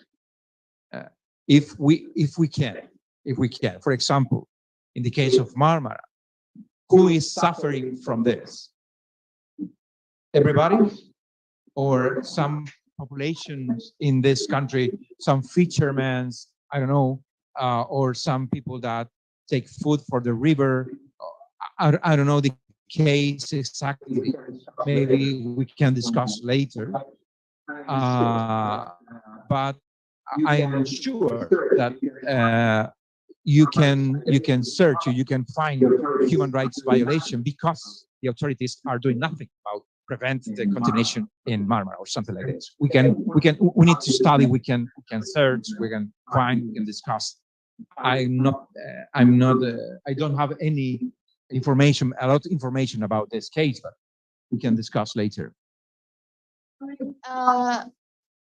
14:45'te saat 3'e çeyrek kala tekrar toplanıyoruz. We shall resume. We'll come back. Please keep watching us. Lütfen hatta kalın. İzlemeye devam edin. 3'e çeyrek kala tekrar bir araya geliyoruz. Teşekkür ederim. Evet.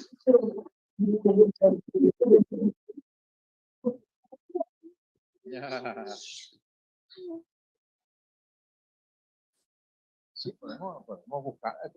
can try to find where we can do something. Yes. Very welcome. But the people are very, yeah. What can we do? What can we do, please? Yes, exactly. Yeah. Is it yours? İsmail ve Arif sıradaki sunum yapacak. İsmail ve Arif. Tüm konuşmacılar Evet. öyle gözüküyor. Onların sunumu yok. Var. Var mı? Ama çevirisini verdim. Lafla konuşacaklar. Buraya dikkatli bir şey yok. Evet. Onu kapatabiliriz.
Ses deneme 1, 2, 3, 4, 5. Sesim geliyor mu şu anda? Bir kulaklık takar mısın? Ses deneme 1, 2, 3, 4, 5. Sesim geliyor mu Zoom'dan? Geliyor mu?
Yıkacağız mecbur. Mecburuz. Başka çaremiz yok. Ya Haruyu Çok alt kapitalistleri yıkacağız. Evet, haydi oturalım. Is it on? Açık mı şu an? Kayda başlıyoruz. Değil mi? Evet. Merhaba tekrar. Hello again. Öğleden sonraki oturumumuza hoş geldiniz. Welcome to our afternoon session. Evet, başlıyoruz arkadaşlar. Friends, we're about to start. We shall resume. We have two presentations from a very well-known lawyers of Turkey. They are in the hearts of every environmental activist, these two guys. Bu iki insan Türkiye'deki her çevre aktivistinin kalbindedir. Onlara buradan bu şekilde onore etmek isterim. Hepimiz için çok değerli insanlardır. Because it's so difficult to have lawyers do some volunteering jobs, you know? As you see here, this conference is very organic. No greenwashing, yeşile boyamamız yok.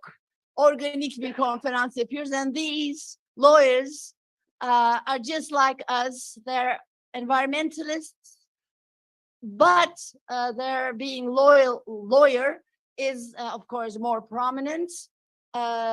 Yürekleri aktivist ama kendileri avukat arkadaşlarız. Now I will leave the floor to these two gentlemen with the translations. Thank you very much.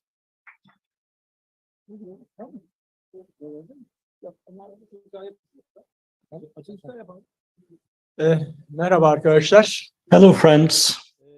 Başlangıçta uluslararası düzeyde Ecocide Vakfı'nın yaptığı çalışmaları ben açılış yapacağım sadece İsmail'e veriyorum. I'm going to start the meeting and I'll leave the floor to Ismail. This is just an introduction. Shouldn't I make any introductions? I told to him that you cannot say anything before me. Only I have the floor, but unfortunately he didn't understand.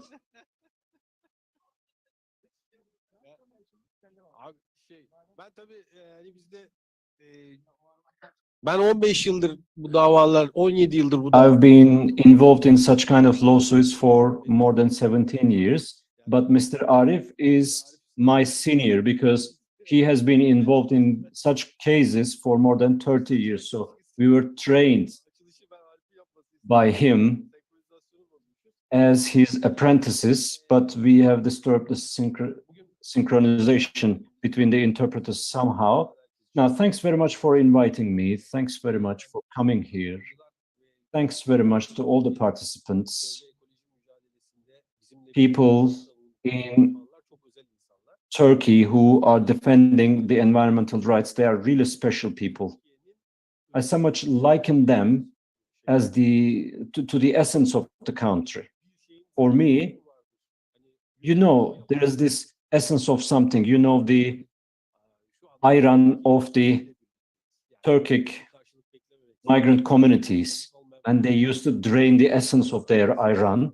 It's like the essence of the whole country drained in their individuality, because they are making a lot of self-sacrifices. They are sacrificing from their family life, personal life, and thanks very much for all the efforts from the bottom of my heart. Thanks very much for being here. Now we are in the age called Anthropocene, the era of the global climate crisis. The planet has some requirements. Actually, we have some requirements. Together with the climate crisis, the Earth will rebalance itself. But as the human beings that need the resources of the planet, we are dependent on it.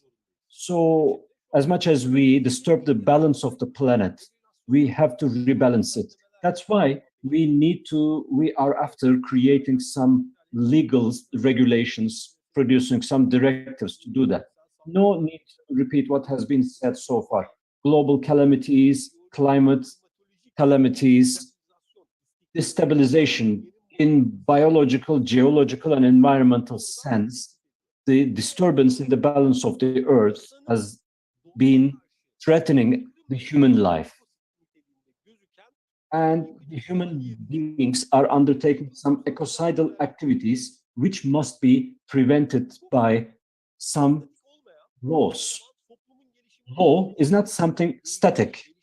Law is a dynamic science that changes according to the needs of the human beings. We have to change this system in line with our needs right now, as mentioned by the previous speakers. Now we have the International Criminal Court, and apart from the 4 already existing crimes, we are trying to introduce a 5th one, the crime of ecocide. The first sign of the studies was seen in October 2016 after the Prosecutor's Office of the International Criminal Court issued a policy paper. It was 15th October 2016, and in this policy document, the Prosecutor's Office talked about the illegal use of the natural resources, confiscation of territory,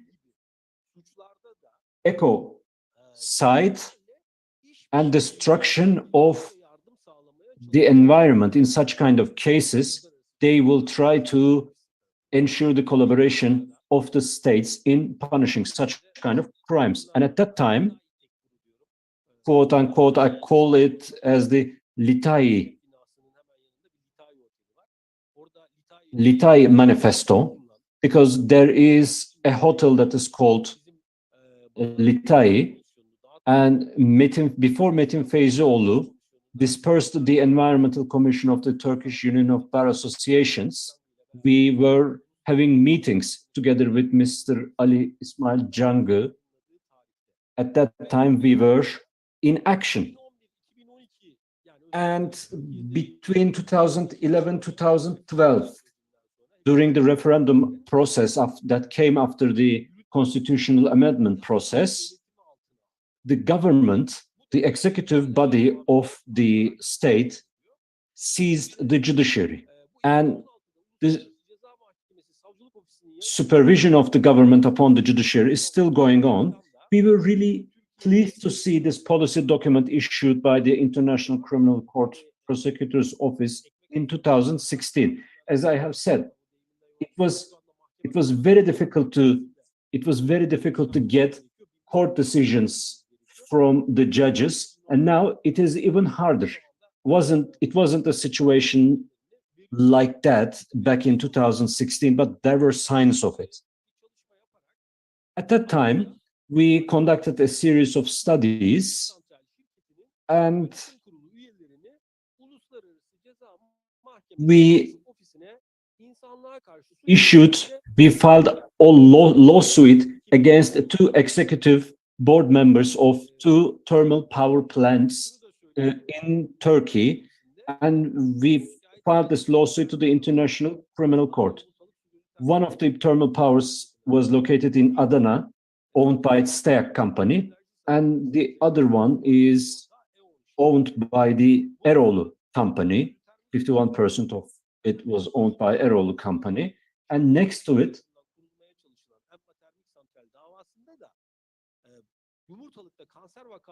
in the lawsuit we filed against the Embahunutlu thermal power plant, which is under construction next to Adana Yumurtalık Su Gözü thermal power plant, we proved that the cancer cases in Yumurtalık district have increased by 1,200% in 5 years due to StopEcocide Su Gözü thermal power plant.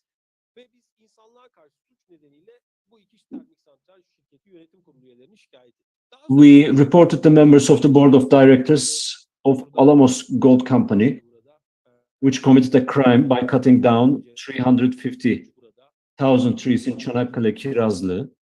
We have friends from Kirazlı region, activists. We tried to do our best to support them, and we were together in some of the activities.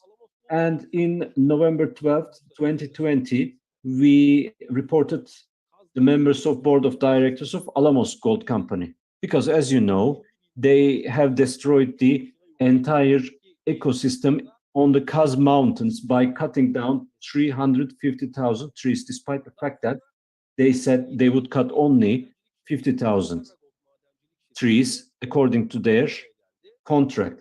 Another mining company, Centerra Gold, came to Cappadocia and received a gold mine license on the 10,000-year-old Özkonak underground town that is on the UNESCO World Heritage List. So Centerra Gold Company was reported to UNESCO and International Criminal Court, ICC, because of a potential crime against humanity that was not committed yet, but you know the precautionary principle and predictability principle. The mining company didn't arrive yet, but since the site was established on a 10,000-year-old cultural heritage, we said that this site was going to be destroyed. The definition, you know, the definition of the crime of ecocide: unlawful or wanton acts committed with knowledge that there is a substantial likelihood of severe, as mentioned by Rodrigo. Principle of endangerment, issue of endangerment, as mentioned by Rodrigo. So we said that Centerra Gold Mining Company is going to, it was clear that they were going to destroy the 10,000-year-old UNESCO World Heritage Site.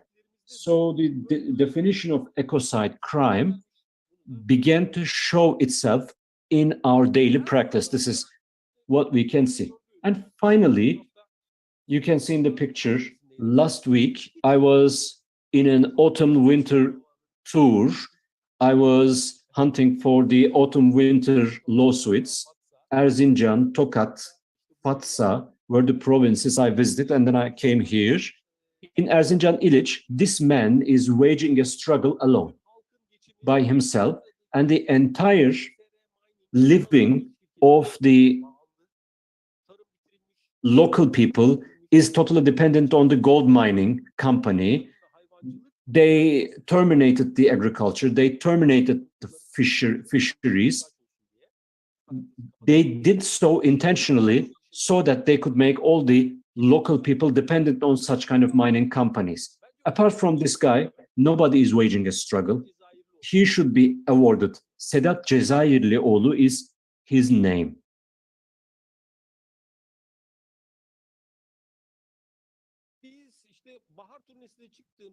When I was in my summer tour, we worked there for 10 days, 15 days. By the way, first lawyer of this guy was the guy sitting next to me.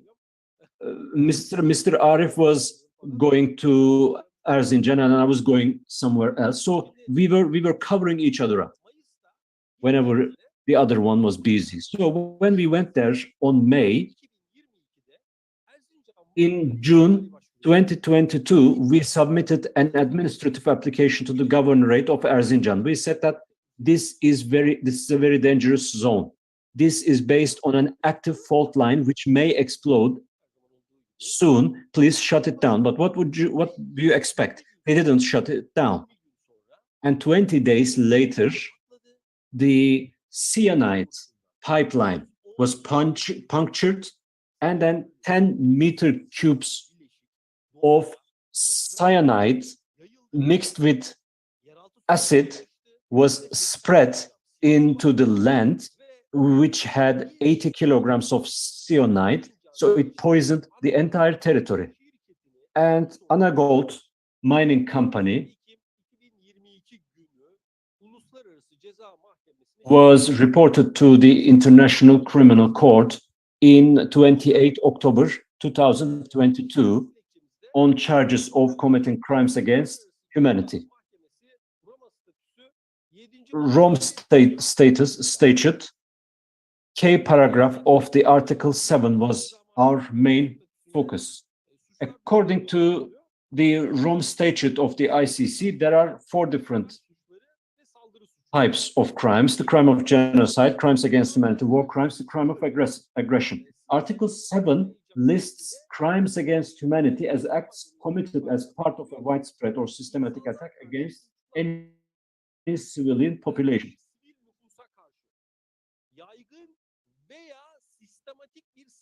It says, acts committed as part of a widespread or systematic attack against any civilian population.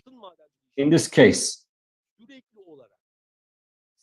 a widespread or systematic attack can be considered as ecocide activities of thermal power plant and mining companies. The fact that they were using cyanide against a population, even if the pipeline wasn't punctured, because the cyanide is vaporized in a certain temperature, and after it is vaporized, together with the rain, together with the precipitation, it is making its way into the nutritional cycle. Just behind us in this picture, there was an area larger than 200 football fields, and there is a pool in it that has more than 80 different pollutants. They were planning to fill in this pollutant pool, in more than 25 years, but now it is now full in only 3 years. Now they are trying to increase the coverage of this pool up to 600 football fields, and we countered them with 2 lawsuits. And behind us, just behind us, there is the area where the cyanide pipeline was punctured. And on the right-hand side of this picture, there is the waste pool. Even if the cyanide pipeline was not punctured, this is a widespread or systematic attack against a civilian population. So this could be evaluated under crimes against humanity, which is a widespread or systematic attack. Yes, Article 7 does not make any limiting definition, but the results of the actions that we consider to be ecocides could violate the Article 7. Thermal power plants, oil companies, mining companies may violate some of the Article 7 crimes. So they are violating the paragraph clause A, murder, paragraph B, extermination, paragraph D, deportation or forcible transfer of population, and paragraph K, other inhuman acts of a similar character intentionally causing great suffering or serious injury to body or to mental or physical health.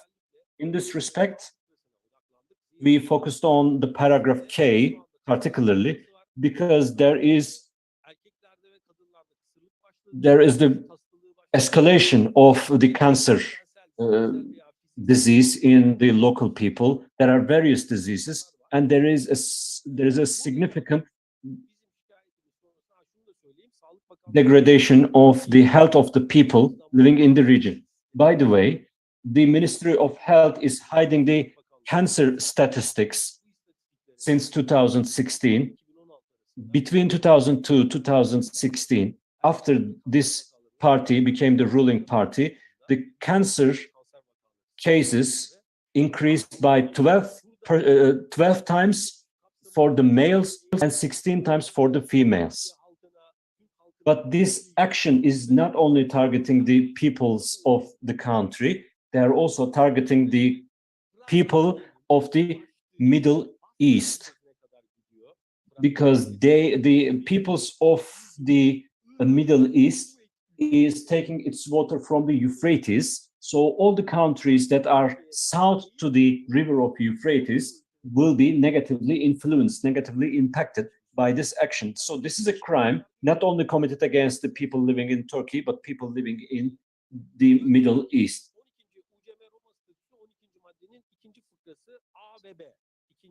Clauses 2A and B of Article 12 of the ICC Rome Statute. According to 2A clause of the Article 12, the state on the territory of which the conduct in question occurred is party to the ICC Rome Statute. The court will have jurisdiction over the case, which means that in the global climate change and epidemic diseases era, all thermal mining companies, their board members, regardless of who they are, they could be put on a trial in the ICC, because in the global environmental crisis, the crime scene is global.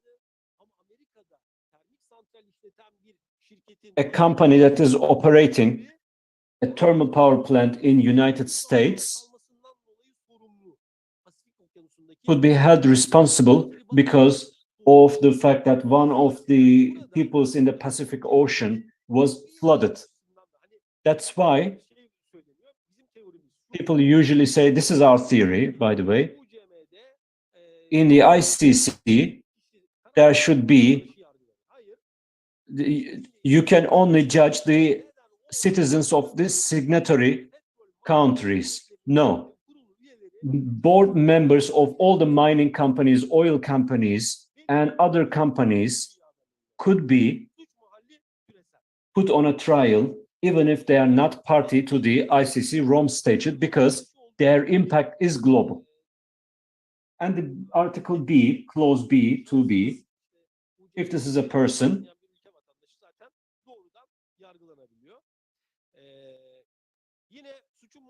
if the state of which the person accused of the crime is party to the statute, the court will have jurisdiction. The mental element of crime, paragraph 30/2 has decreed that intent will occur in the cases listed below.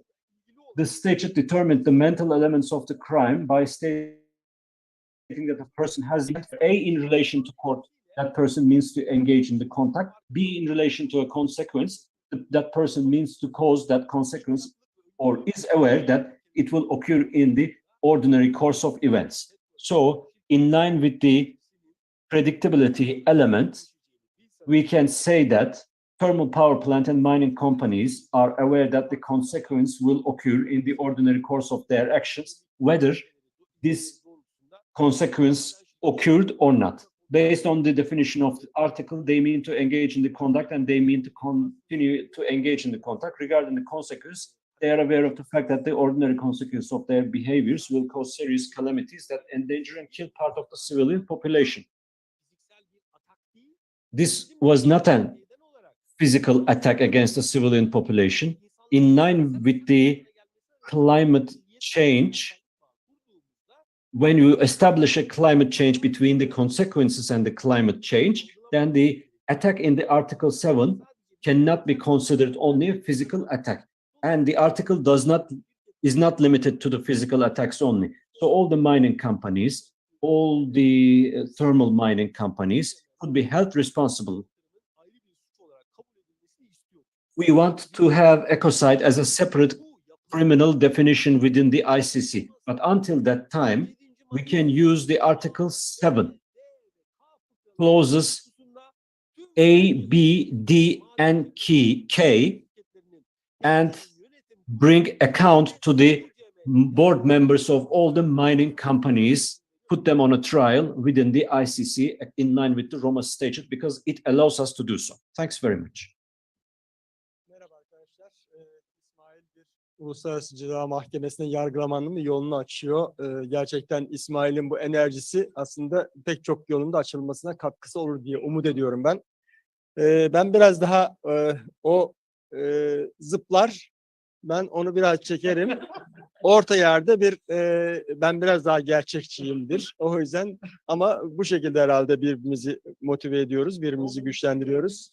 Evet, evet ben işte beni de biraz yapıyor, zıplatıyor. Onu ben biraz aşağı indiriyorum. Öyle bir ikiliyiz biz. Şimdi evet, ya insan doğada var olan bir tür aslında, sadece bir tür. Bu gerçeği görmezden gelip doğal varlıklar bir ham madde olarak kendisini bu doğanın parçası sayan, sahibi sayan bir anlayış, kapitalist endüstriyel sistem dünyayı bu hale getirdi. Hepimiz bunu biliyoruz. Şimdi bundan kurtulmanın yollarını arıyoruz. Ekokırım suçunun kabul edilmesi de bu yollardan bir tanesi. Sabahtan beri ekokırım suçuna ilişkin uluslararası düzeyde yapılan çalışmaları dinledik. Oldukça iyi bilgiler edindik. Buradan biz Türkiye'de yapılacak çalışmalara nasıl bir yol çizebiliriz? Bizim için bir rehber olacağı benziyor. Bu buluşmanın İstanbul Ekokırım buluşmasının gerek Türkiye'nin iç hukukunda gerekse uluslararası düzeyde ekokırım suçunun kabul edilmesi, yasallaşması için bir başlangıç olmasını ben diliyorum. Ve sabahtan beri katkısı olan herkese teşekkürlerimi sunuyorum. Bu etkinliği düzenleyen arkadaşlar başta olmak üzere. Şimdi benim sunumumda ben biraz patika gibi düşünüyorum. Biraz ulusal düzeyde eğer bir suç tanımı, bir eylem suç haline gelmezse uluslararası düzeyde suç haline gelmesi hem zor hem de uluslararası hukuk metinleri suç olsa bile ulusal metinlerde veya anlayışta suç değilse onun iç hukukta uygulanması, uygulayıcı açısından bir kabul görmesi zor. O nedenle ben biraz iç hukukun nasıl düzenlenebileceği konusunda bir öneri atacağım ortaya. Bugün akşam üzeri forumunda ve yarın bunu tartışarak geliştirebiliriz diye düşünüyorum. Bu kapsamda birkaç tane örnek vereceğim. Ekokırım suçuna örnek oluşturabileceğini düşüncesiyle onun üzerinden tartışmaya başlamak istiyorum. Marmara Denizi'ndeki müsilaj sorunu. Aslında Rodrigo da birkaç kez dile getirdi. Demek ki Marmara Denizi'ndeki bu sorun bizi de aşmış. Yani dünyaya yayılmış ekosistemin bir sorunu haline gelmiş. Bu da aslında bunun bir ekokırım suçunun konusu olabileceğini gösteriyor. Çünkü müsilajın sebeplerine bakıldığı zaman ortak kanaatler yoğun nüfus yoğunluğu, yeterli düzeyde artılmayan atıklar, kontrolsüz yürütülen evsel ve endüstriyel atıklar, deniz tarama ve boşaltma faaliyetleriyle kıyı dolgu alanlarının bağlı habitat kaybı, aşırı ve kontrolsüz avcılık gibi iklim değişikliğine bağlı deniz suyu sıcaklığının artması gibi etkenler var. Bu kapsamda aslında ekokırım suçunun tanımına baktığımızda kontrolsüz keyfi faaliyetler sonucu Marmara Denizi'nde geri dönüşü mümkün olmayan bir kirlenme yol açan müsilaj sorununu, buna neden olan eylemleri ekokırım suçu tartışmasının bir örneği olarak gösterebiliriz. Ve bundan sonra belki Marmara Denizi'nin korunmasına ilişkin çalışmalarımızda bu bir ekokırımdır sözünü çok kullanmamız gerekecek. Çünkü bu kavramsal olarak insanların kulağına gelmeden, beynine girmeden bunun suç olarak kavranması da biraz güç gözüküyor. Kanal İstanbul projesine geçeceğim ben hemen ardından. Efsane diye kimilerimiz önemsemiyor, üzerine durmuyor ama Kanal İstanbul'da aslında projenin kendisi başlı başına geliyorum diyen bir ekokırım suçunun başlangıcıdır. Yani bu İstanbul Kanalı projesini kısaca bahsetmek gerekirse konuklarımız açısından İstanbul'un orta yakası, Avrupa yakasında Karadeniz'den Marmara Denizi'ne uzanması tasarlanan bir su yolundan bahsediliyor. Bu su yolu sadece bir su yolu olarak değerlendirmemek gerekiyor. Açılacak kanal güzergahındaki İstanbul ile Trakya arasında sıkışan sulak alanların, ormanların, tarım ve mera alanlarının... As scientists predict that this project will cause irreversible ecological problems in wetlands, forests, agricultural and pasture areas, the Black Sea and the Sea of Marmara, which are squeezed between Istanbul and Thrace. This is a big danger which is coming.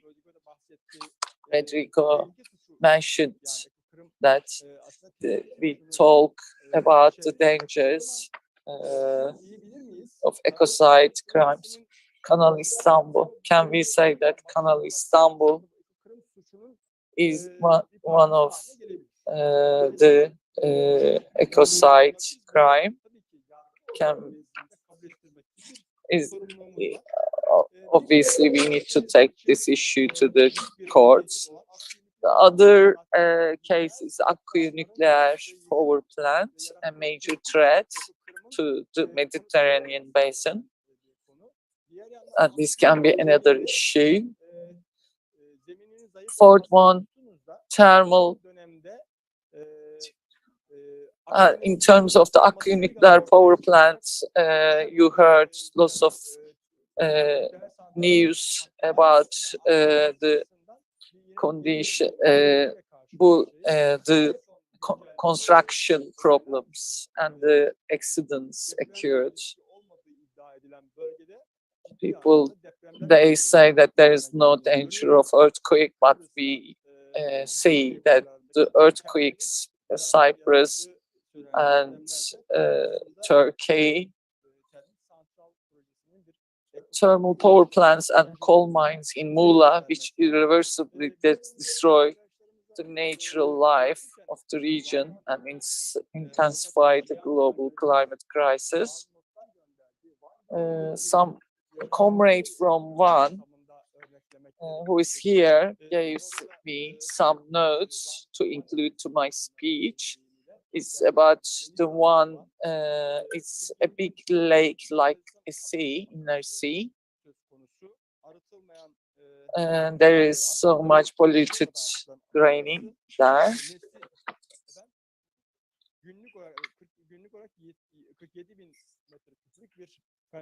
47 meter.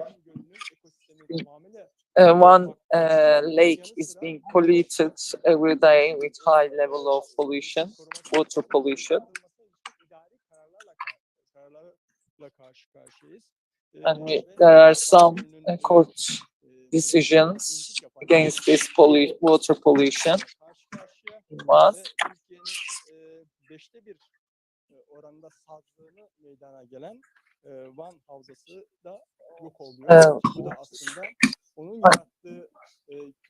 We need to preserve one lake. Also, we can include that ecosystem into these cases.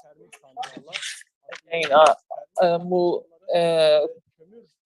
power plants in Muğla, they are coal power plants, and they trigger global climate crisis and destroy the natural life in the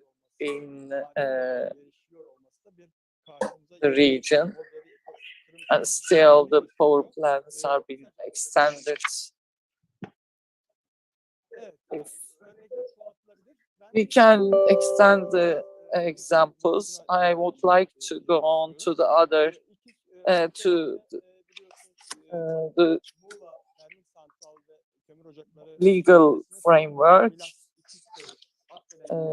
Recently, we were on the media with İkizköy Akbelen struggle.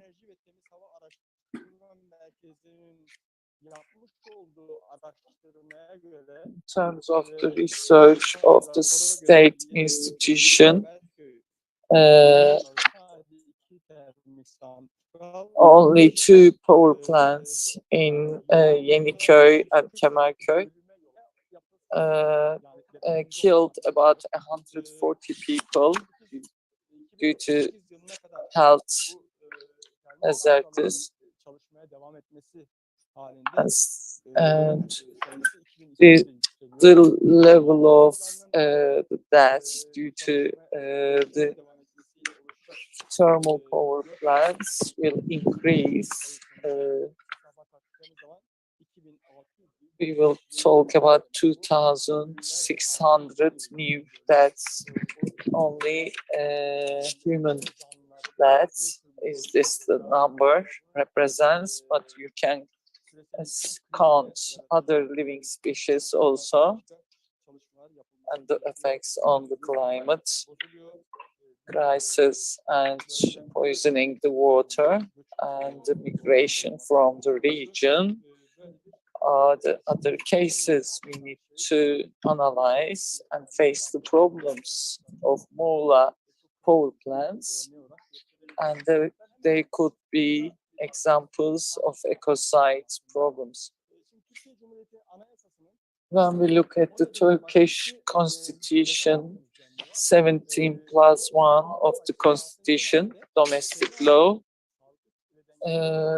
Article 56 of the constitution talks about protecting environmental health and prevent environmental pollution. The constitution, according to Article 17/1 of the constitution, it says that everyone has the right to live, to the protection and improvement of his material and spiritual existence. And Turkish Penal Code, purpose of the Criminal Code, Article 1 says that the purpose of the Criminal Code is to protect individual rights and freedoms, public order and security, the rule of law, public health and the environment, public peace, and prevent the commission of crimes.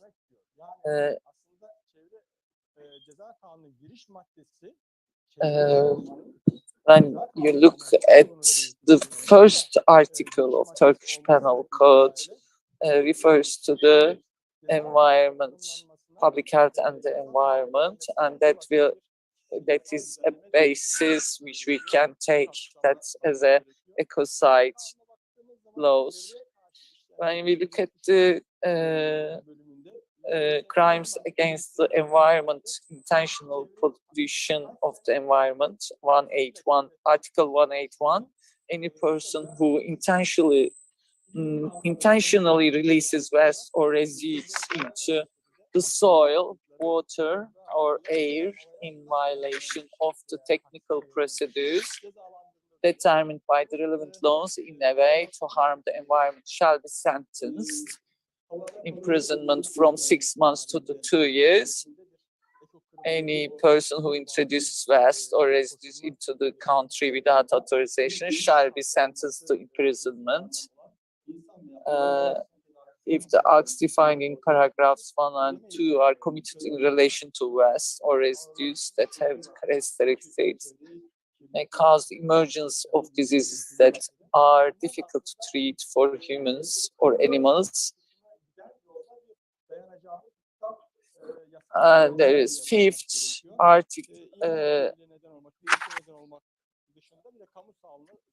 says that for the acts in paragraph 2, 3, and 4 of this article, security measures specific to legal persons shall be imposed. Negligent pollution of the environment, Article 182, refers that any person who negligently causes waste or residues to be discharged into the soil, water, or air in a way to harm the environment shall be punished with a judicial fine.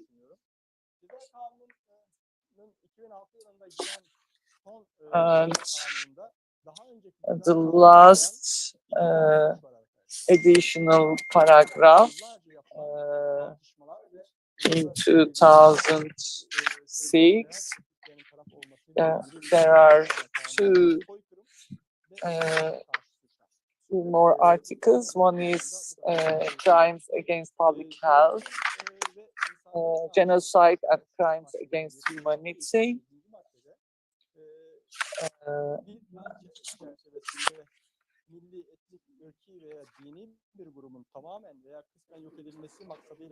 And you look at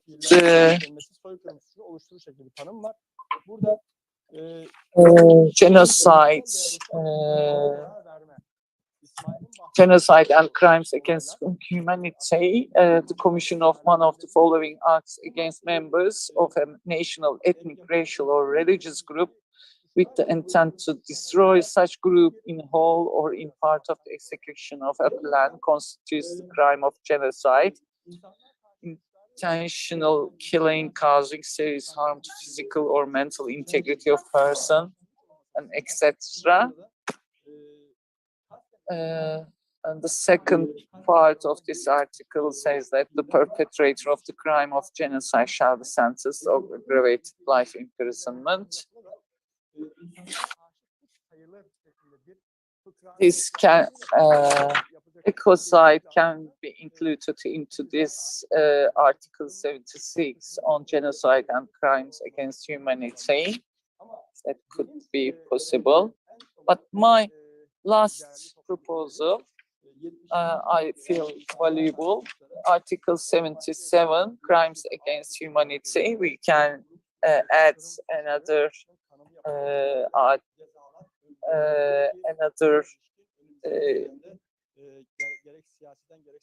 point, and we can say that the ecocide can be included into these crimes against humanity. I would like to cut it short and open up to the discussion.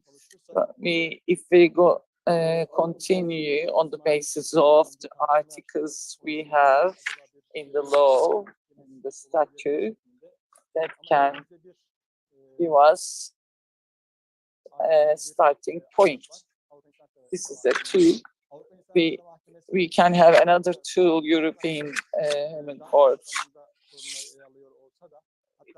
It is a narrow, and the convention is quite narrow-minded, but there is a possibility of extending this, the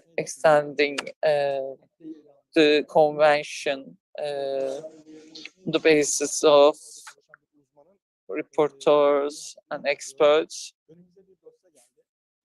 One reporter told me that a file came in front of us. In that file, there were many things. In the convention, we didn't have any reference to that.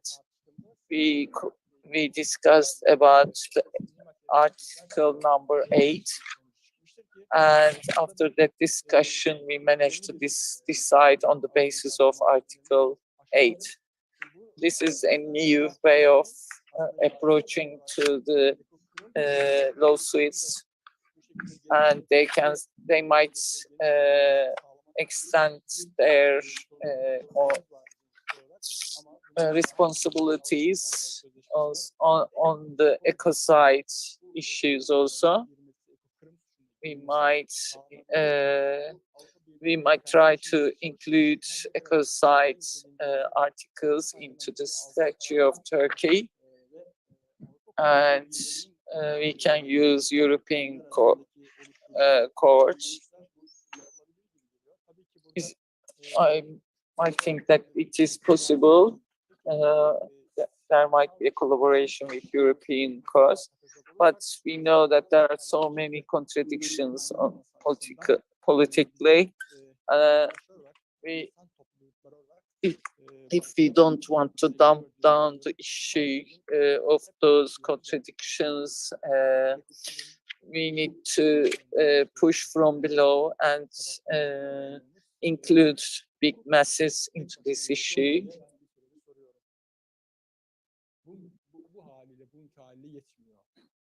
I'm asking a question that whether the law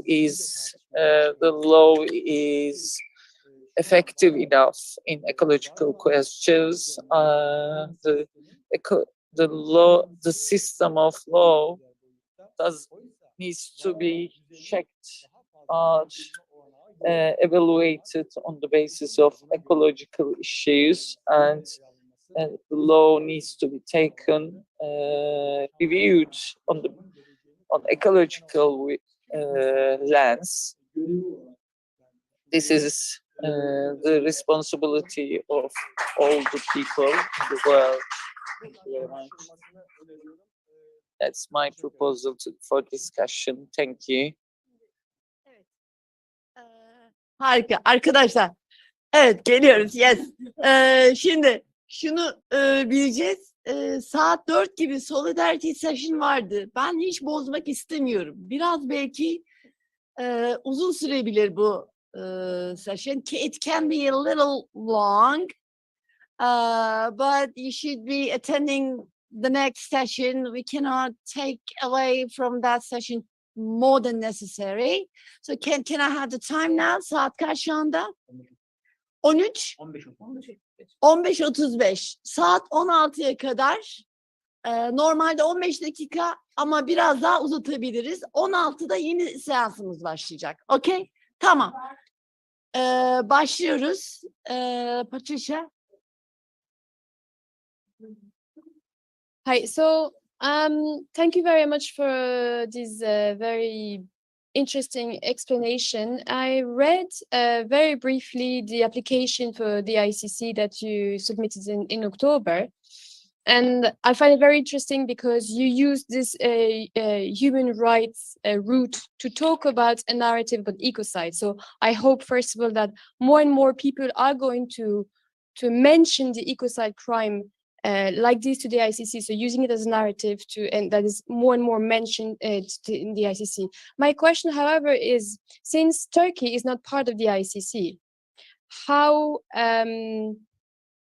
receivable, how is the ICC going to proceed with a country that is not part of the ICC? Maybe. Yeah, maybe this is question number one. İlk soru bu. İlk soru bu. Belki benzer bir şey gelir. Tamam. Sen soru sordun, hiç sormayana vereceğiz. Teşekkürler sunum için. Gerçekten de Türkiye'de çok sorun var. Bunların çoğuna değindiniz. Ben aslında şu noktada bir değerlendirmenizi rica edeceğim. Herhangi anlaşma olmadı sanırım daha. Arzu yapabilir misin? Herhangi tercüme bende demedi. Burada diyecektim ki arzu sende. Arzu bende. Tamam. O zaman yavaş yavaş gidelim. All right, slowly. Right, the question is coming. Right, everyone. Benim sormak istediğim soru şu. Şimdi Türkiye'de aslında çok sayıda çevre suçu işlenmekte hala. Bu da daha çok var olan işletmeler, işte bu maden olsun ya da fabrika olsun, atıklar olsun, hem suya hem havaya hem de toprağa karşı işlenen suçlar şeklinde devam ediyor. Ama buna karşı davalarda işte sağ olsun tek İsmail'in açtığı davalar var. Hani işte işlenmekte olan termik santrallere karşı mesela süren davalar var ama bunun ötesinde bir şeyden bizim bir suçlayıcı davaya konu olacak bir kanuna ihtiyacımız var. İşte bu Ecocide kanunu bunu yapabilir mi? Yani Ecocide kanunu aslında var olan işletmeleri de devam eden Ecocide'ı devam ettiren yapıları nedeniyle suçlayıcı ve onları işte kapattırıcı. Ecocide, we don't have any power to shut their operations down, but would a law about ecocide give us this power?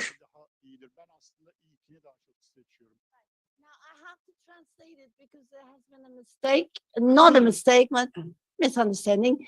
It's been translated to to your ears simultaneously, but some of our friends didn't hear it. Normally, well, he in short tried to say that there is an ecocide crime going on, which is committed by corporations, actually. So, in what ways are we going to handle the ecocide law? Cezalandırma süreci için değil mi diyorsun?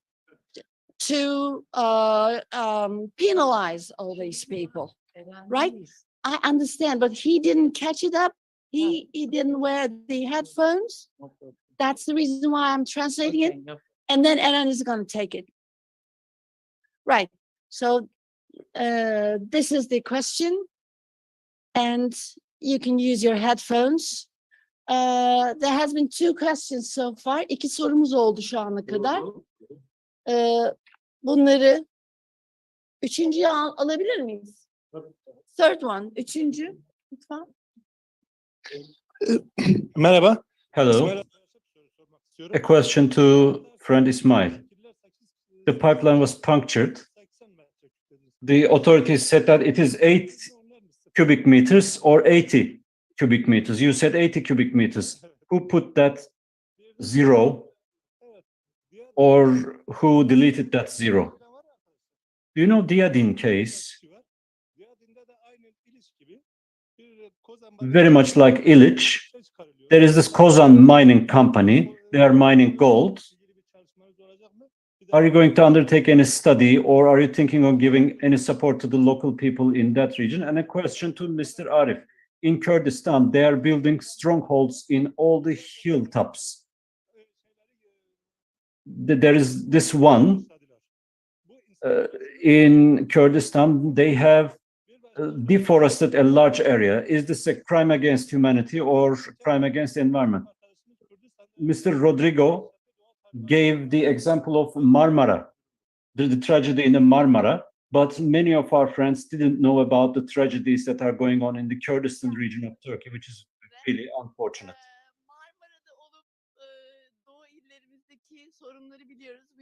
We know the Southeastern Turkey, and we know Marmara, and we are together just like that. All right. So this is one thing we should emphasize on that. Marmara was given. Marmara bir örnek olarak verildi. Çünkü hani uzaydan bakılınca kolay görünen bir şey olduğu için verilmiş bir şey. Evet, daha pek çok olacak zaten. Bunu şey yapalım, devam edin. Ben size cevaplamanız için veriyorum. I am giving you the floor so that you can answer.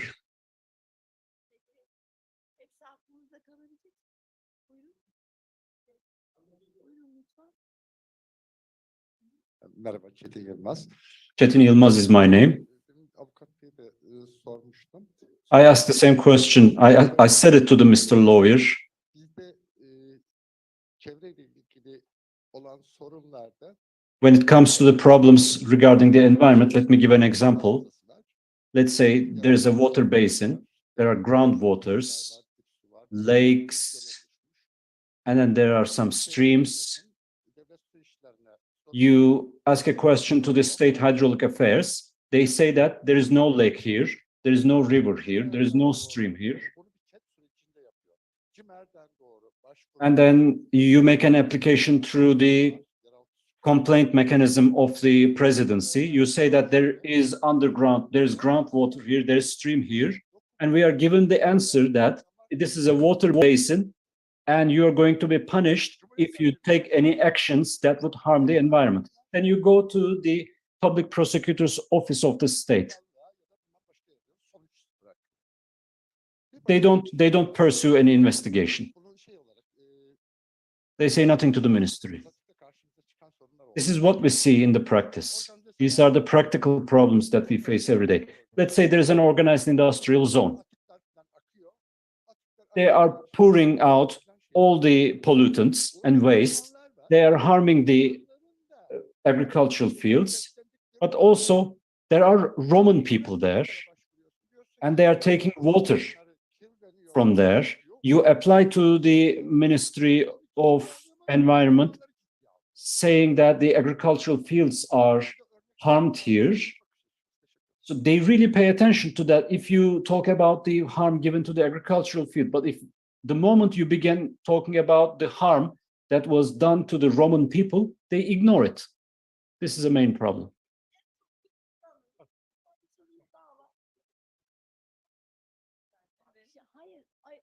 We have another short question. Our friends are waiting us on the line. It's already almost 16 o'clock. Two small questions. First one.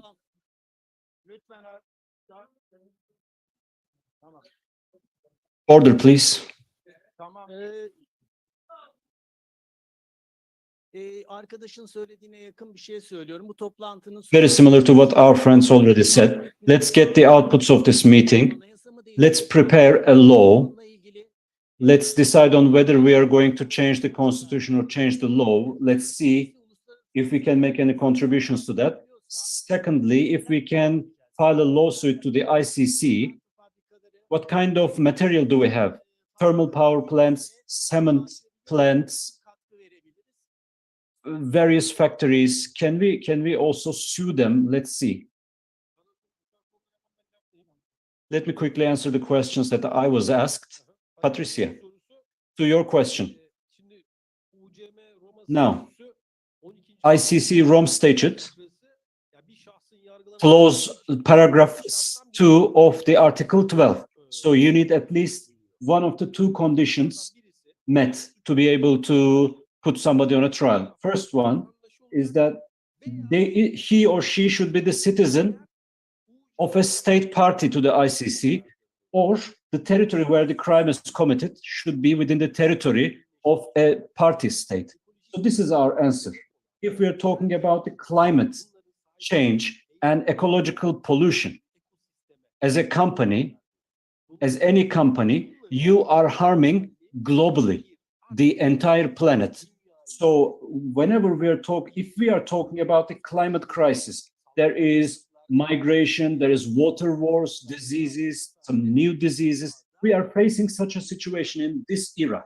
And in this era, no crime could be limited with the territory that it is committed. We say that the crime scene should be the entire planet, regardless of whether they are party to the ICC or not. The ICC is able to put 6 billion people on a trial if he or she harms the environment. Now, another question. In İliç, they punctured the cyanide pipeline. As it was shown in the slides, Sedat went to the crime scene. He shot a video and informed the gendarmerie forces about this. And the public officers, if you have some patriotic public officers, if they can find the opportunity to operate the procedures they have, they don't miss the opportunity because there is a pressure by the government, by their supervisors, from the district governor, from the governor, they are being oppressed. The gendarmerie forces in the region collected the testimonies of the board members of the company, taking this as an opportunity, and for 3.5 hours, it became clear that for 3.5 hours, the board members of the company accepted that they participated in harming the environment, and they admitted that they willingly released 8 kilograms of cyanide into the nature. And then we made a point. In this point, we said that the construction engineer saw that cyanide pipeline that flew for 3.5 hours, and construction engineer identified that it has a certain flow. According to the expert report, it was 60 cubic meters. This is contrary to what the company said. The company said that they have 8 kilograms of cyanide released to the soil, but according to the expert report, the flow of the waste was so high that it corresponded to the 80 kilogram. So whenever these enemies of humanity, the capitalists, say something, you have to multiply that value with 10 at least. There is another question. Yes, we can sue them in ICC if they are causing greenhouse gases, if they are creating ecological pollution as mining companies, cement companies, or thermal power plants. More petitions ICC gets, better it would be. We can share our petitions with you, and you can make your own preparations according to the region that you are in. So we can say, for example, to the ICC, if the ruling party has its own judges, then we have our own ICC. Our friend from Zonguldak said that he gave a call to the State Hydraulic Affairs, to the complaint mechanism of Presidential Office, and to the Public Prosecutor's Office. He said there is a contradiction between what they say. This is what we see all the time. It is only up to the conscience of the public officers working in that region to what extent they can resist to the oppression by the government. But in all the stages, we are trying to operate the legal means to get a record. Why? Because in case the existing political power changes, we can at least have the infrastructure of putting the former public officers on a trial. At least we have made our application, we have our written records so that we can sue them in the future. Now, the fact that Turkey did not recognize the ICC is up to the fact that there is not enough pressure on the Turkish government's shoulders. We have some public officers who committed crimes, but whenever the political party they support lose the elections, they can't even leave the country and go abroad. The coupist Kenan Evren, who conducted the military coup of 1980, for example, towards the later stages of his life, he was really afraid to leave the country. So this can happen if we can have the ecocide recognized by the ICC, then the power of ICC could even increase, they can even be stronger.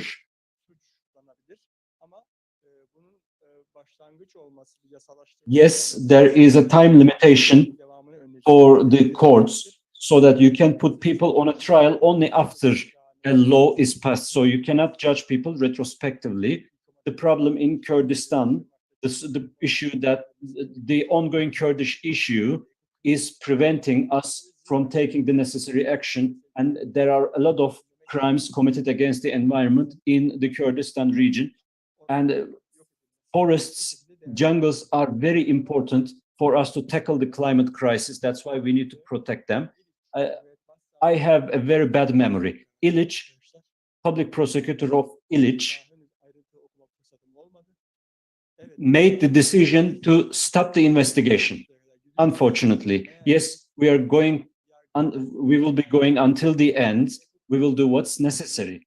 And if we can get a single line saying that this is an ecocide crime, then this would be a gain. So for us to be able to make such kind of gains, we need to have some lawyers and judges have this consciousness to call some acts as ecocides. May I add something? The capitalism is creating this ecological crisis, and only this struggle for ecology could stand against this destruction waged by the capitalism. Thanks to our efforts, the Ministry of Environment was forced to shut the mining company. And in that same day, they lost a value of $100 million. And they had more than $1 billion losses in the period of 88 days when they were shut down. Toplanıyoruz arkadaşlar. Dayanışma seansımız var. Our solidarity session. 10 dakikamız var. We have 10 more minutes. Almost 4-ish. Saat 4 gibi. Evet.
Bilgisayar başındalar mı bilmiyorsunuz. Anlamsız mı? Yani bilgisayar başında değillerse duymazlar. Yansın. Hadi iki tanesi aktif bile. İki tanesi aktif değil. Kimler var? Meryem var. Sen onlarla Kim adaleti, Çiğdem, Interpreter, Lucy, başka gelen Jojo Kore'den. bunlar onaylayanlar şu an. Diğerleri onaylamadı mı? Yani seçtikleri Su ve Nam da gelecek bir de. Tamam, onlar yok ama. Tamam. Onu Lucy'ye söylemek istedim de benim telefonun şeyi bozuldu. Buradan yazı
we are all in the same position.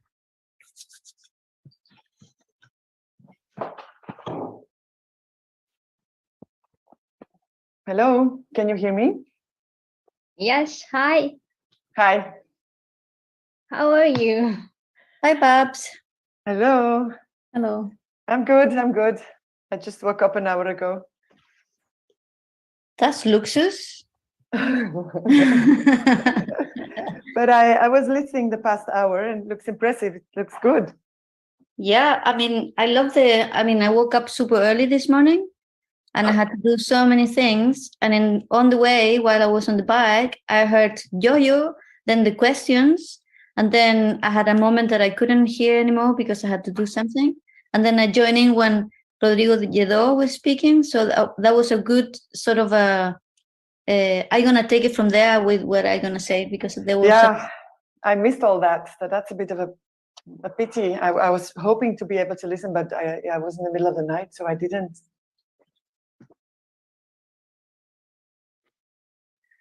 Yeah. What do you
Osean. Dayanışma. Kayıt oluyor değil mi bu? Yani YouTube'da bu kayıt, Hep kayıt. yani izlenebilecek. Hani Evet. kayıttan sonra izlenebilecek. Deneme. Evet başlıyoruz ama gelmezseniz başlayamayız. Kapın gelin. Hadi gelin. Sizi bekliyorum. İçeriye girin ki konuşma başlasın. Oturunuz.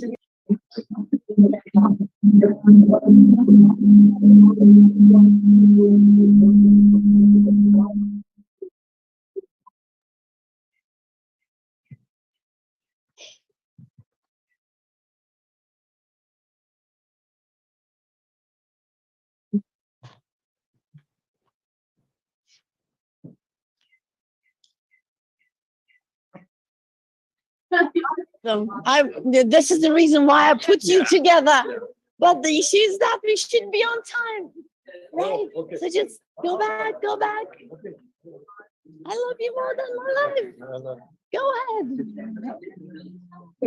Evet, hazır mıyız? Hanımlar, beyler. Ladies and gentlemen. We have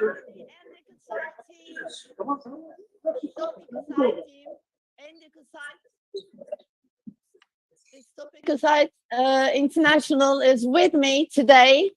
Uluslararası EndEcocide platformu bizimle.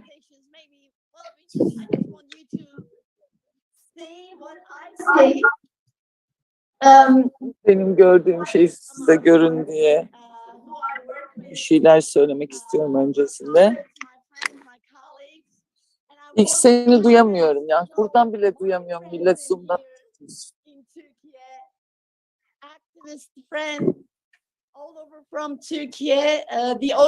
Türkiye'nin her yerinden arkadaşlarımız da burada. Çok önemli bir dinleyici grubumuz var. Sizlerin buluşmasını istiyorum. İki tarafında birbirini görmesi çok önemli. Önce Ecocide,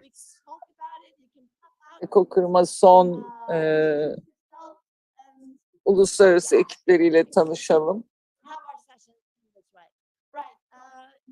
I'll leave the floor to simultaneous interpretation. We can start. Simultane çeviriye bırakacağım.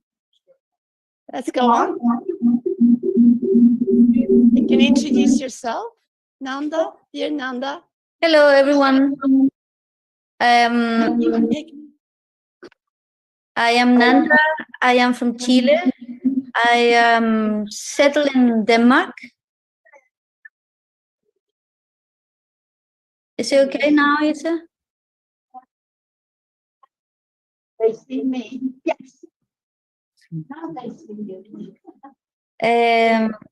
So I'm gonna repeat. I am Nanda. I'm from Chile. I lived in Denmark, and I am the founder and coordinator of Chile's Ecocide. And I think that's my presentation. Or you want me to continue with what I wanted to say? Together, Lucy, carry on, please. Hi, my name's Lucy Rees and I'm based in the UK and I work for StopEcocide International, helping to set up teams. Thank you. And Sue, please. Sue, you hear me? I'm on mute. I realise. No. I have a dog here, and I didn't want the dog to bark. My name is Sue Miller, and I'm based in Bristol in the UK, and I work with the sort of central team at StopEcocide International. Great. And Babs, dear Babs. Hi everyone, my name is Babs. I am based in Panama, but I work with a legal team. I work with a team in the Netherlands. And Mariam, please carry on. Hi everyone, my name is Mariam Kalsan-Kanyawa. I'm part of EndEcocide on Earth since 2015, and I'm the former country coordinator for Sweden. So happy to be here.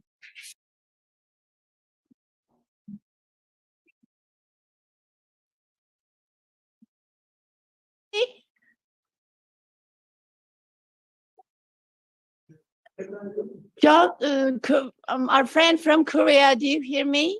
Oh yeah, I can hear you. Sorry, I just can't hear you now. Hi. Well, hi.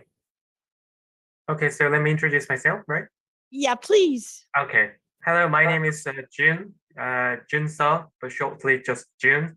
So I'm a co-founder of EndEcocide Korea. I'm working with 2 other activists in South Korea, and we're trying to organize a campaign to endorse the introduction of a law of ecocide at the ICC, but also we are trying to make a law for our own in South Korea.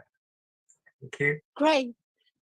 Now I want to just to cover a little bit of more issues. I want to give the floor to first Nanda and then to Babs, because Nanda is in Chile, and just like Turkey, Chile is not part of ICC countries, and the legislation that they're dealing with are very valuable to us to hear about. And also, I want to have some opinion of Babs about their process of writing a proposal for their legislation. I mean, these are hands-on experiments, so I believe that even just sharing some few tips and ongoings will inspire us a lot. And then we're going to go on talking to each other by introducing ourselves. Leslie. Right. Nanda, maybe you can start if you like. Sure. Well, Leslie.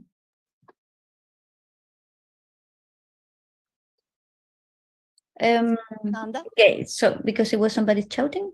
Okay, so I just want to correct something to Ixe, is that Chile is a member of the ICC. But it's okay. I mean, so we had a process last year. We formed our group in the beginning of the year while there have been an election process for the constituents, like the people who will write the constitution. So then we had the group, the 150 people, if I don't mistake, 130, I don't remember exactly the number.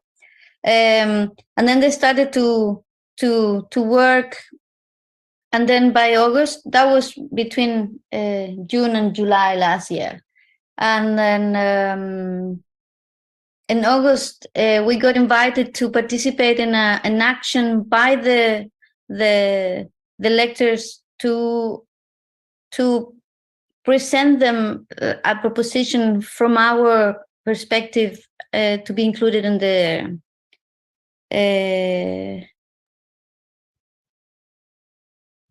the Constitution. So then we started to work into how to introduce something that is conceived as a law inside the Constitution and not create so much noise about that kind of like perception or understanding of ecocide as is related to genocide. And so people think about it has to be a crime and you need to have a penal code and etc., etc. And it is, but we want to have symbolically been recognized inside the Constitution together with the rights of nature and etc., etc. So we were from August till last February in this process where we got to the point to defend our proposal and got approved in the first instance, and then very quickly went down the hill. So it didn't get to the top level of discussion. But with all this experience, we, if I could rescue a little quick to finish there, I think the experience to have worked for this process, it gives us a lot more understanding of how to work the law within our country as well, but also to understand how important is the value that we need to give to nature as a right, because within all that work and also many other organizations getting involved in the process, we realize that the current constitution doesn't protect nature as it should. I mean, we have a law that protects the environment, but it's not really enforced as it should. So we need to work on that enforcement. So right now we decided, after the constitution got defeated by the rejection of the majority, we gather ourselves and we said we need to go for the law. And in parallel, we also are trying to move forward with the government so they can also recognize Ecocide and the Rome Statute. That is a different work process. It's more government level, and now we are into kind of the law level. So that's very, very broad. You've made a great summary of the whole big story. So thank you very much. And can I move on to Babs, please? That she's a lawyer. Maybe she can comment on that, the other side of the coin, maybe. Yeah, the floor is yours, Babs. Hi, everyone. Thank you very much for inviting us. First of all, lksen, I've only been joining this conference for the past hour and a half because I'm based in Panama, so it's early morning here.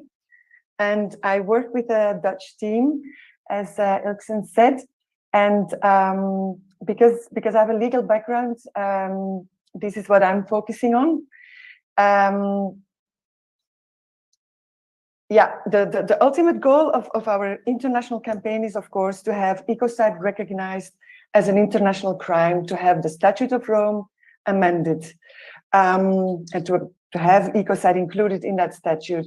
And of course, as this has been explained this morning, this is a long process. You need 82 member states to approve. This has advantages because that means a state doesn't have to do it on its own. But it also has a downside. It takes a long time.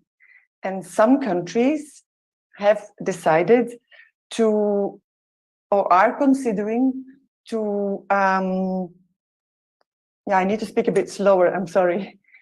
Some countries are considering to include a crime of ecocide in their national penal code because some think it's hard to support an international initiative if you haven't got a crime of ecocide in your own penal code. And that is, for instance, the position of the Netherlands. Other countries think we do both at the same time, and that is equally a good strategy, of course. Others think we need to revise our own environmental law system or our system of environmental crimes. And this is then a very good time to include ecocide while we are doing this. This is actually a strategy chosen by our strategy for the European Union. And in the Netherlands, it's a bit of everything. There is a need to change the environmental enforcement, the enforcement of environmental crimes. And that is a good time to also include a crime of ecocide. And we have been approached by one political party to help draft the actual text. And why is this? I think it's because the team in the Netherlands has been very active raising public awareness since 2017. So ecocide is quite, the concept of ecocide is already quite known.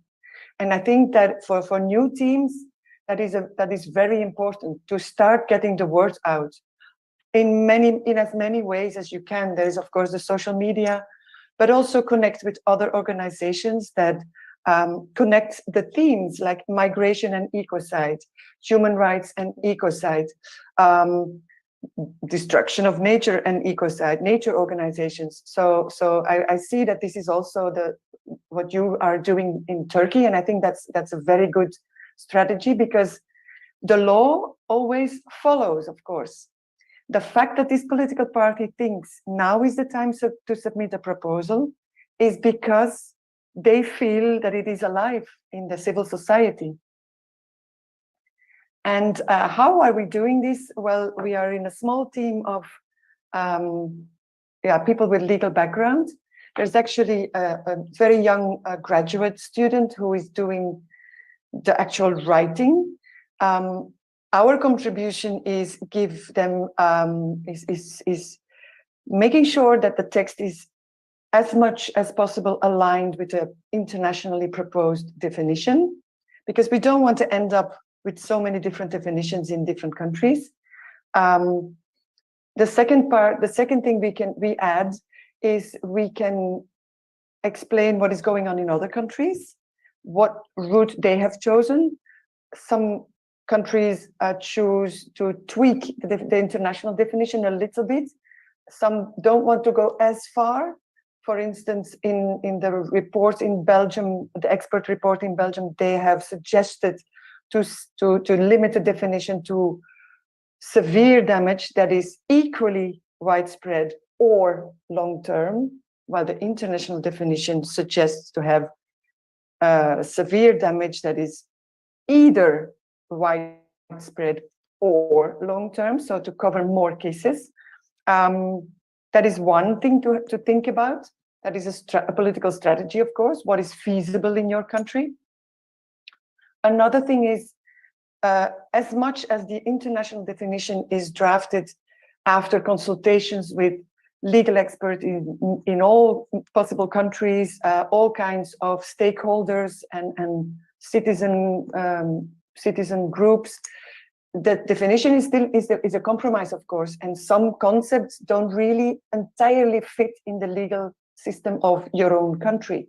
So in the Netherlands, for instance, there is a discussion now going on about the definition, the word wanton in the English language international definition, and concepts like negligence, precautionary, duty of care that are very familiar in the Dutch legal system. So, yeah, what else can I add? I think that's about it. Far so good. I mean, these explanations are very enlightening in our pursuit of having ecocide incorporated into our constitution and penal code and so forth. And may I have from the audience, arkadaşlar merhaba demek isteyen var mı? Kendini tanıtmak isteyen? Evet.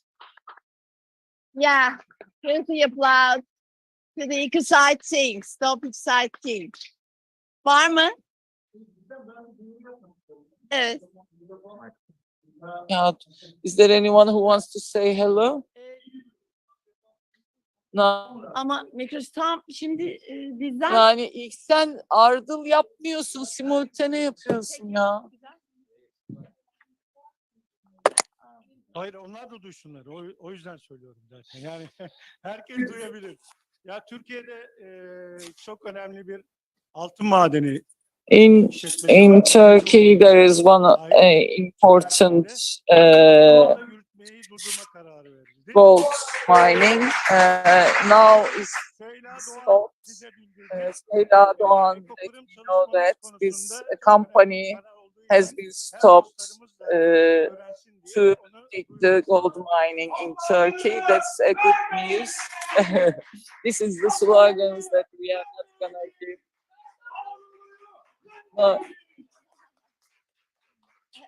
Harika. Great news. Var mı arkadaşlar? Şey yapmak isteyen?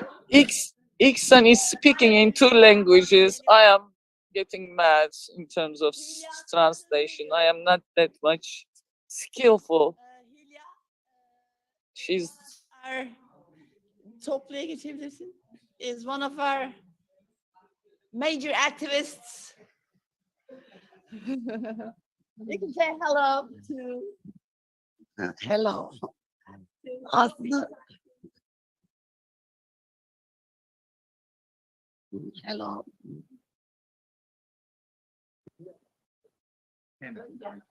After the camera. Ben Çanakkale'den. I'm from Çanakkale. I'm coming from thermal power plant Paradise. and I am one of the activists from Kaz Dağları Mountains. My internet is going. I can't hear her voice coming to the hall.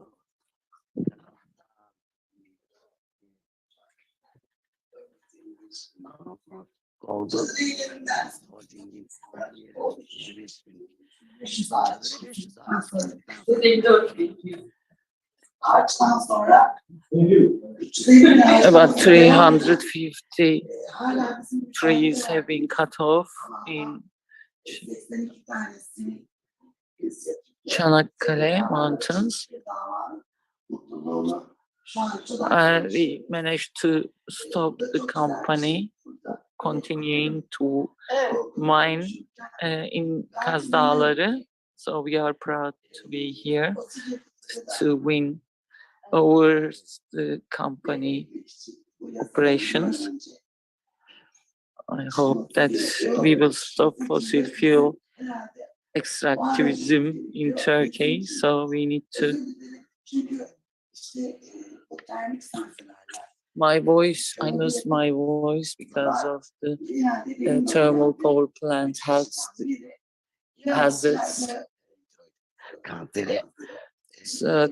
Thyroid cancer I have due to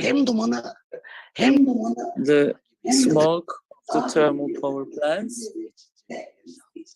and waste is being produced by the thermal power plants. They uses our water and sea. Çanakkale has been defended by international defense. We would like to benefit from the soil and air and water, but I became ill due to all this health effects of the thermal power plants. I would like to thank all of you to be here with you. My dear StopEcocide team, would you like to pop in and say something about any contribution, any participation? Miriam has very nice articles written about a certain area which is very similar to what we had here.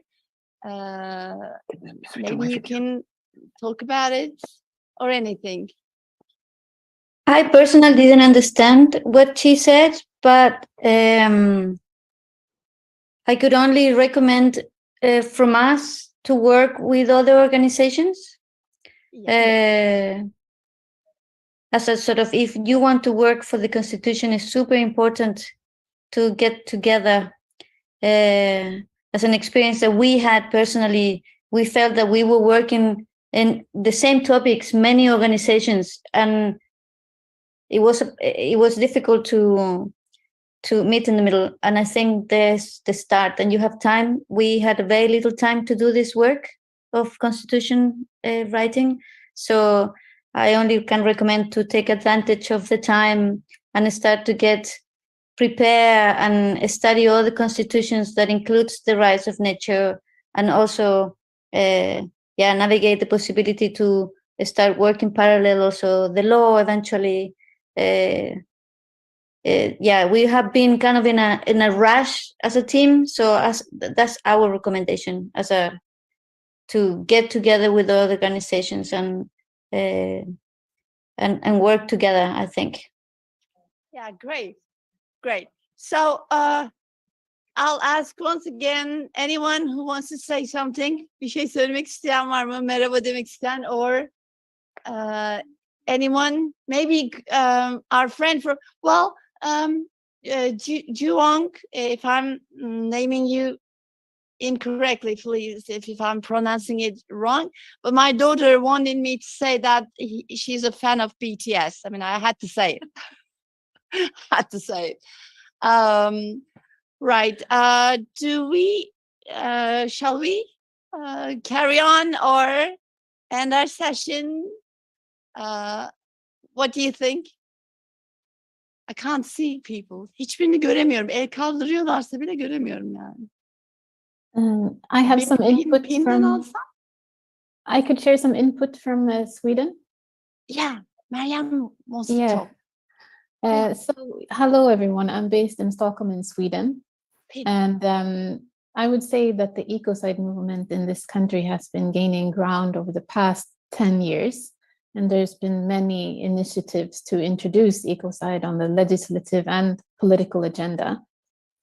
I think what the movement in Sweden has failed in doing is to connect human rights with ecocide in a sufficient manner. And one example of that is our failure to connect to the rights of indigenous peoples in this country and the struggle for their self-determination. The Sami are the only indigenous peoples in Europe, and they occupy northern Norway, Sweden, Finland, and parts of Russia. So over the past 10 years, there's been many initiatives by parliamentarians to introduce ecocide into the Swedish legal system. There was one motion in 2014 and another motion in 2017. Both by leftist center parties, leftist and green parties. And in this year, ahead of one of the major environmental conferences, Stockholm Plus 50, which was held to commemorate the environmental conference on sustainable development in 1972, 26 organizations in Sweden and all of the bishops who are part of the Swedish church called for the Swedish state to recognize ecocide as a crime and also urged the Swedish government to take the lead in battling ecocide. So it's wonderful to see that sort of support among popular support essentially for ecocide. However, as of October this year, there's a new government in this country. It's a new center-right government supported by a far-right party. And they have decided to shut down the Ministry of Environment, and they have shelved all environmental matters to the Ministry of Enterprise and Innovation. And that's unfortunate. And so we're expecting to see a rollback of environmental policies. So that's why it's so important to be part of a global network in this work, because we're not going to be able to reach to implement ecocide and to recognize the rights of nature unless we do it together, because we will have to face anti-environmental and frankly anti-earth policies in our own respective jurisdictions. Yeah, it's just wonderful to be able to be part of a movement that can transcend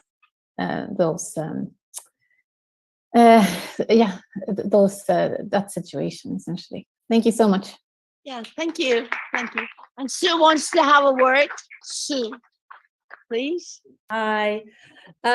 Yes, really as a sort of a counterbalance to what Mariam has said. I obviously work for the Central International team, but I'm based in the UK.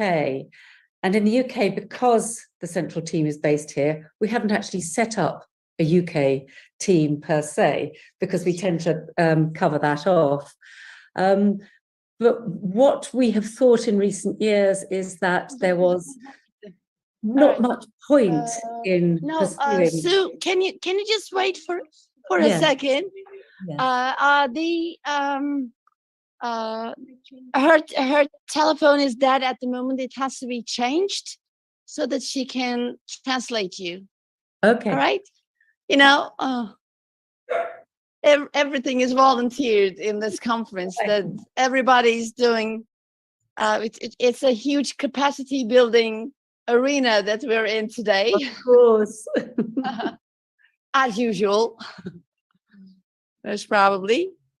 So when she changes her phone, yeah, our interpreter has taken over. Yeah, now you can go on. Carry on, Sue. Where did you get to? Yeah, start from the beginning. Start from the beginning. From the beginning. Okay. Yeah. I just wanted to follow on from what Mariam was saying. I am obviously based in the UK and I'm part of the StopEcocide international team. So we are the hub for all the groups globally. But in the UK, we don't have a specific... Birleşik Krallık'ta bizim Birleşik Krallık ekibimiz yok. Birleşik Krallık'ta olduğumuz için olabilir. Bu türden meseleleri zaten kendi içimizde hallediyoruz diye düşünüyor olabiliriz. Ama bir yandan da geride bıraktığımız 12 yıldır muhafazakar bir hükümet tarafından yönetilmekteyiz. Birleşik Krallık'ta hükümetimiz So there hasn't been much point in putting too much energy into the UK specific campaign. However, I don't know how closely you've been following United Kingdom politics and have seen that our current government is in some disarray. And it's looking increasingly likely that at our next general election, there is a very good chance that there will be a change of government and that we will have a Labour socialist government in place. Now, we have been speaking to other politicians, Green politicians and Labour politicians, and we have been told by the Labour Party informally, and now it's been announced at the most recent Labour Party conference that they will support Ecocide if they win the election. So that's really good news for that point of view. All of a sudden, a change of politics just changes everything. And I think that the thing is that you can't be there to take advantage of these changes in the political environment unless it's been done. So whatever situation you're in, if the groundwork has been done, you're ready. Exactly. I totally agree with you. Yeah, great job.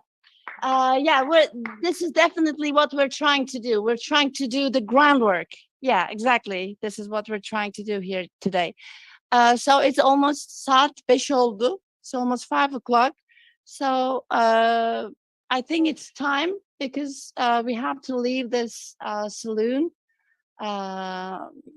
for next. So, anyone? Yeah, okay. Please go on. Somebody raise the hand. Babs, was that you? Hi. Please? I totally agree that the groundwork is crucial, and I would also like to say that ecocide is a concept that really speaks to the young people. They find it logical that ecocide should become a crime, and they can really support the campaign. So I would definitely advise to include young people's organizations because they can really be of help, and it's about their future. Yeah, and I just want to give a remark. Az önce konuşan bir arkadaşımız vardı ya, genç bir arkadaşımız. We had a young friend who used to speak. She was from the Doha College. And she asked me to help to spread this concept. In the previous session, I want to confirm that a young person, a young gentleman, came up and listened to what we are doing here. And then in the end, he came up and said that he's got an access of 1,000 students, that he wants to be involved in it. As just Bab said, they will be very active because after all, it's going to be their future rather than we olds. Evet, efendim, hemen. Tamam. Ne dediğimi de. Alright. Now, eğer sorumuz varsa arkadaşlar şey yapabiliriz. benim dediklerim de şey. Who? Lucy. Lucy, evet. Lütfen. Lucy'ye bak. Hi, my name's Lucy Rees and I'm based in the UK and I'm volunteered for EndEcocide on Earth since 2012 and I work for StopEcocide, helping to set up and support teams in different countries around the world. And I think the point that I wanted to make was just around, looking at all these global teams that we have. So we've got around 30 teams around the world right now, and that's from countries such as Finland to New Zealand, from Ghana to Chile to Korea, as we see here today. And the one thing that's really clear is that where we've got a team, a country-based team on the ground, we see a correlation between that and the kind of conversations that we want to see happening at government level, whether that's about national legislation or whether that's about supporting the international legislation. So I just really wanted to encourage you and to say that, this campaign is very much about the public support as much as it is about the law. And I felt like that's a really important point for this group to hear. So thank you. Yeah, thank you so much. Brilliant remark. Thank you. So shall we end our session, if you don't mind? Kapatalım mı? Bugünkü konferansımızı nihayetlendirelim mi? İzniniz? Evet. All right then. Thank you so much for your attention. Hangi dilde konuşmam gerekiyor bilmiyorum şu anda. Yarın görüşmek üzere diyoruz arkadaşlar. See you later. Un abrazo. Un abrazo. A bientôt.